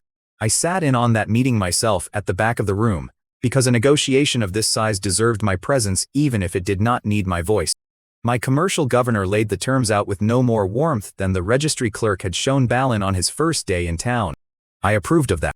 Sentiment has no place at a table where a supply chain is being built to last for decades rather than a season. He told the assembled agents that the central stalls on the ground floor, the ones nearest the entrance, were reserved permanently for small independent merchants and ordinary townsfolk. No chamber of commerce, however large, would be permitted to buy, lease, or otherwise crowd its way into that space, he told them, and he said it once, flatly, as though the matter had already been settled somewhere out of their hearing. Several of the agents objected at once, pointing out that a house of their size expected first position in any market worth entering at all. One agent, a broad man in southern trade colors, said outright that his house had funded expeditions across 2 seas and did not intend to be treated as an afterthought behind a farmer's fruit stall. My governor told him, without raising his voice above where it started, that first position in this market was not for sale at any price he could name. Greywood's own people came before any merchant house's convenience, he told them, and that objection could be raised as often as they liked without ever changing the answer they received. A second agent, younger than the rest and clearly sent to observe rather than negotiate, asked whether the ground floor restriction applied only to the mall or to Greywood's markets generally. My governor told him it applied everywhere goods were sold under my banner, and that the policy would outlast whichever agents were sitting in that room by a considerable margin. A third agent asked, more quietly, what would happen to a house that tried to buy a small merchant's stall through an intermediary rather than directly. My governor told him that Greywood's registry cross-checked ownership on every stall least twice a year, and that a house caught circumventing the rule would lose its distribution rights entirely, with no second contract offered afterward. The room went still after that answer, and no one raised the objection again for the rest of the meeting. My governor moved on to the sample cases next, walking the agents through the actual specifications of the goods they would be permitted to distribute if they signed. He showed them the raincoat's stitching, turned inside out so they could see the treatment that kept water from finding a seam to exploit. He showed them a thermos split open along a demonstration cut, exposing the 2 walls and the sealed gap between them that held the heat in place. One agent asked whether the sealing method could be reverse engineered by a competent glassworker back in his own capital. My governor told him honestly that it likely could, eventually, but that by the time any rival house managed it, Greywood would already be 2 designs further along, and the agent's house would have spent a year manufacturing something already out of date. That answer did more to settle the room than any of the threats implied earlier in the meeting, because it told every agent present that the terms on offer were not a trap sprung once and then abandoned, but the opening position of a relationship that would keep evolving in Greywood's favor for as long as it lasted. A few of the agents exchanged glances at that point, the kind of look traders give each other when they have both reached the same uncomfortable conclusion without needing to say it aloud. My governor let the silence sit for a moment before he moved to the final section of the contract, the penalty clauses for a house that signed, and then failed to deliver its committed raw material quotas. A shortfall in the first quarter carried a fine. A shortfall repeated in the second quarter carried a suspension of distribution rights until the deficit was made up in full, with interest calculated against the missed quantity. A third shortfall inside a single year voided the contract entirely, with no appeal and no renegotiation offered afterward under any circumstances. One of the older agents asked whether Greywood had ever actually enforced a clause that's severe against a signed partner. My governor told him plainly that it had, twice, earlier that same year, against two smaller trading houses whose names he was welcome to look up in the public registry himself. Neither house had been reinstated since, and both had watched their former roots absorbed by competitors who signed the same contract and delivered on it without excuse. That answer did more to settle the room than the earlier one about reverse engineering had, because it told every agent present that Greywood's terms were not theoretical threats dressed up as legal language, but a record already written into the ledger for anyone who cared to check it. The remainder of the meeting went quickly after that, contract after contract read aloud, questioned once, and set down for signature. By the time the last agent had left the fourth floor, my governor had a stack of commitments covering rubber shipments from 3 separate coastal ports, sulfur from a mining consortium 2 provinces south, cotton from 4 different growing regions, and a smaller, but still meaningful pledge of rare mineral ore from a house that traded chiefly with the eastern mountain clans. I read through the stack myself before I left the building that night, checking the committed quantities against what my own foundries and mills would need over the coming year. The numbers were not perfect, no negotiation of that size ever produces perfect numbers, but they were close enough that I could already begin adjusting next season's production targets around them with confidence. Then he laid out what actually was for sale. Any merchant house that wanted distribution rights to Greywood's new goods, the raincoats, the matches, the thermoses, and further down the line the new firearms once we were ready to let them travel south, would need to sign a binding commitment first. That commitment required them to import fixed quantities of raw materials into Greywood territory on a running schedule, season after season, with penalties written in for any shortfall. Rubber, high-purity sulfur, cotton. A list of rare minerals my own engineers had been struggling to source domestically at any real volume for over a year. I watched the agents' faces while my governor read the terms aloud, and I watched the exact moment each of them understood what had actually been built on that floor above their heads. They had come north chasing distribution rights to goods no one else on the continent could supply. They were leaving with a contract that turned their own trade networks into the very supply pipeline my factories needed to keep running through the winter and beyond it. One agent asked, with real anger under the question, whether this was extortion wearing the shape of a trade deal. My governor told him it was the price of admission to the most valuable shelf space on the continent, and that no one at that table was being forced to sign anything against his will. He was right about that, and everyone in the room knew it as well as he did. The alternative to signing was watching a competitor sign instead and walk away with every distribution route locked up before the ink had even dried on the next house's contract. One by one, with varying degrees of visible resentment, they signed their names to it. I did not say a word through any of it, and I preferred it that way. A lord who has to argue his own terms across a table has already given up some of his leverage before the negotiation ever starts in earnest. Benson signed last of them all, and slower than the rest, reading every line twice before he said his name beneath it. He asked my governor, before he signed, whether Greywood intended to keep raising the material quotas once the current contracts expired. My governor told him honestly that it likely would, and Benson signed anyway, which told me more about the man than anything he had said on the floor below. I respected that more than I respected the ones who signed fast out of fear of missing the moment entirely.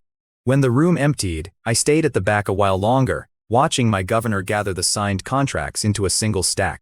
Each one of those pages was another vein feeding raw material into the machine I was building beneath this town, quietly, contract by contract, season by season. Later that evening, after the mall had closed its doors to the public, and the crowds had thinned to a scatter of lantern light moving through the square below, I retired to my study with a glass of wine.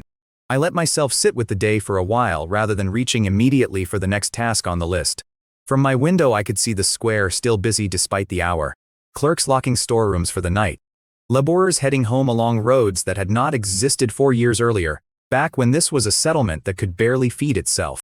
A town that fed itself now, armed itself now, and sold to half a continent on terms it dictated rather than terms it accepted from somewhere else. A servant knocked once and left a second bottle on the sideboard without asking whether I wanted it, because she had worked in my household long enough to know the answer before I gave it. I poured a second glass and let the study go quiet around me, the way I do most nights once the day's ledgers have balanced. My chancellor had raised the subject again that week, carefully, the way he always did when he thought I might be ready to hear it. With 12 territories consolidated, an industrial base no rival could match, and a treasury swollen past anything the neighboring courts could claim for themselves, the imperial throne itself was not beyond my reach, if I wanted it. Other subordinates had started echoing the same suggestion in smaller ways. A crown mentioned here, a coronation floated there, always phrased as flattery, always circling back to the same idea, no matter how the words were dressed for the occasion. I turned the thought over while I drank, the way I turn over every proposal that reaches my desk before I decide what to do with it. I found to my own mild surprise that it bored me. Not because I doubted I could take it. I could take it, and everyone in that study conversation knew I could take it, which was precisely why they kept raising it with me in the first place. It bored me because a throne is a small thing wearing a large reputation. A crown is a seat inside a system someone else built centuries before I ever arrived on this continent. It comes with its own laws of succession, written by dead men for reasons that stopped mattering generations ago. It comes with its own nobility jockeying for position beneath it, each one measuring worth by blood rather than by anything they have ever produced. It comes with its own slow rod of tradition, dictating in fine detail what a ruler may and may not do with the people under him. Even sitting at the very top of that system, I would still be operating inside rules I had not written myself. I would be bound by customs I had not chosen, and would not have chosen if anyone had asked me first. I would be answerable to a nobility whose entire claim to relevance rests on inheritance, rather than on anything they have ever built with their own hands. I have spent my whole time in this world building the opposite of exactly that. I did not inherit Greywood's roads. I did not inherit its grain stores, its foundries, its production lines, or its trade contracts. I built every one of them from a settlement that could not have fed itself, using methods no emperor's court would have recognized as governance at all. I'd not conquer 12 territories with an army marching under my banner and a nobleman's sword at the head of the column. I fed them when their own lords could not. I paid them when their own economies had nothing left to offer their people. I built roads into their borders until joining me stopped looking like surrender, and started looking like the only rational choice left on any table they sat at. That is not the kind of power a crown measures, and it is not the kind of power a crown could ever grant to a man who did not already hold it. A crown would not have gotten Balin off that carriage and onto my production floor within a week of his arrival. A crown would not have solved a tolerance problem that had stalled a musket line for a month. A crown would not have turned 12 merchant houses into a raw material pipeline over the course of one afternoon on a mall's 4th floor, with no army involved and no siege ever laid. What did that work was population, grain, tolerances measured to the fraction, and a set of systems that outperform any argument a throne could make on its own behalf. An emperor rules people by telling them a story about blood, about right, about the will of some god who supposedly chose him above all other men. I do not need a story like that, because I do not rule through belief. I rule through supply chains no other lord on this continent can replicate.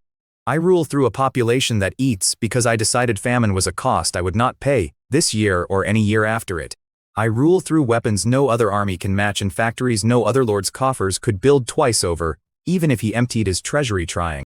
Take the crown off any emperor south of my border, and he is left with nothing but the story, because the story was the whole of his power to begin with. Take every title away from me tomorrow, strip the name Lord from in front of my own name entirely, and Greywood keeps producing 30 muskets a day regardless. It keeps feeding 12 territories regardless. It keeps turning southern merchants into suppliers whether they like the arrangement or not, because none of that ever depended on a title in the first place. So no, I do not want the throne, and I do not expect that answer to satisfy the courtiers who keep offering it to me like a gift they assume I have failed to notice sitting in front of me. What I want is larger, and considerably harder to hand a name to at any coronation. I want to rewrite the rules this world runs on, not rule it from a seat inside them.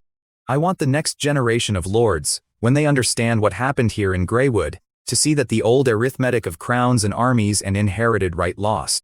It lost to grain yields. It lost to tolerance gauges cut true to the fraction. It lost to a supply contract signed on an upstairs floor of a shopping mall, by men who came north for goods and left as suppliers instead. Empires have always measured themselves by the size of the land they hold, and the number of banners that bow to them. I intend to measure mine by output, by what leaves my foundries each morning, and what arrives at my grain stores each autumn, and by nothing else that any court would recognize as a proper accounting. That is not a smaller ambition than a crown. It is a larger one dressed in plainer clothes, and it will still be standing long after every crown on this continent has been melted down for something more useful.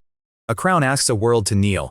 What I am building asks nothing of anyone, because it does not need permission to keep working while every crown in every capital argues over who deserves to wear it next. A crown is also, when I am honest about it, a target with a fixed shape, a single throat for a rival to aim at, a single line of succession for an assassin's dagger or a court conspiracy to sever in one clean stroke. My real power has no single throat. It runs through 12 territories, hundreds of granaries, dozens of production lines, and now a growing web of merchant contracts that tie half the southern continent's raw material trade back to my foundries, whether those merchants ever set foot in Greywood again. Cut off any one piece of that and the rest keeps running, because I built to survive the loss of any single part, including, if it ever came to that, myself. No emperor's throne was ever built to survive the loss of the emperor, and that is the difference between a monarchy and a system, stated as plainly as I know how to state it. I did not come to this world to become its next king in a long line of kings who will all eventually be forgotten the way every king before them was forgotten. I came to make the entire category of king matter less with every season that passes, replaced quietly by grain yields, tolerance gauges, and supply contracts that outlive any single ruler's lifetime. That is the throne I actually wanted, if it can even be called one. Not a chair, but a foundation nobody after me will be able to build around without accounting for what I laid down first. I thought, sitting there, of the district steward who had ridden in to confess a bad harvest and left with the same allotment as every district that had a good one. I thought of Balin, standing in the street outside a registry office with a set of keys in his hand, telling his daughter this was the best decision of his life before he had lifted a single hammer for me. I thought of Benson, signing last and slowest of all the agents, reading every line, because he understood exactly what he was committing his house to and chose the commitment anyway. None of those three men had bowed to me. None of them needed to, because nothing about what I had built required a bow to function. A crown collects bows the way a beggar collects coins, one at a time, from people who have no better alternative in front of them. What I collect is output, freely traded, freely signed, freely worked for. Because the alternative I offer is measurably better than whatever came before it in every district, every forge, and every merchant house that has done business with me. That is not a smaller kind of power than a crown commands. It is the only kind of power that does not evaporate the moment the man holding it stops being feared. Somewhere south of my borders, in courts I have never visited and never intend to, men are still arguing over succession lines drawn up by grandfathers none of them ever met, still measuring a kingdom's worth in the number of banners that answer a summons. Let them keep arguing. Every season they spend on that argument is another season I spend laying rail lines, cutting tolerance gauges, and signing supply contracts that will still be feeding my foundries long after every one of those succession disputes has resolved itself into another forgotten name on another forgotten tomb. History remembers kings because kings are easy to remember, one face, one crown, one date of coronation carved into a plaque somewhere. It has a harder time remembering the men who quietly rewired what a kingdom was even allowed to be, because that kind of change does not have a coronation, does not have a single date, and does not fit neatly onto a single plaque. I have never needed the credit to matter to me the way the actual outcome does. I closed the wine and set the glass down on the sill. I watched the lanterns below keep moving long after the mall's doors had closed for the night. Every one of those lights below me was a line item that mattered more to me than any crown ever could. A worker paid. A family fed. A contract signed. A machine running through the dark the way Balin once heard one running through the dark on his first night in my territory, and could not name it. I could name it now. So could every merchant house that had signed their supply commitments that afternoon on the 4th floor above the square. So, in time, would every court on this continent that still measured power in bloodlines instead of ledgers, whether they liked the lesson or not. Let them keep their crowns. I was building the world that would decide what a crown was even worth, and I intended to keep building it long after this particular autumn had closed its books.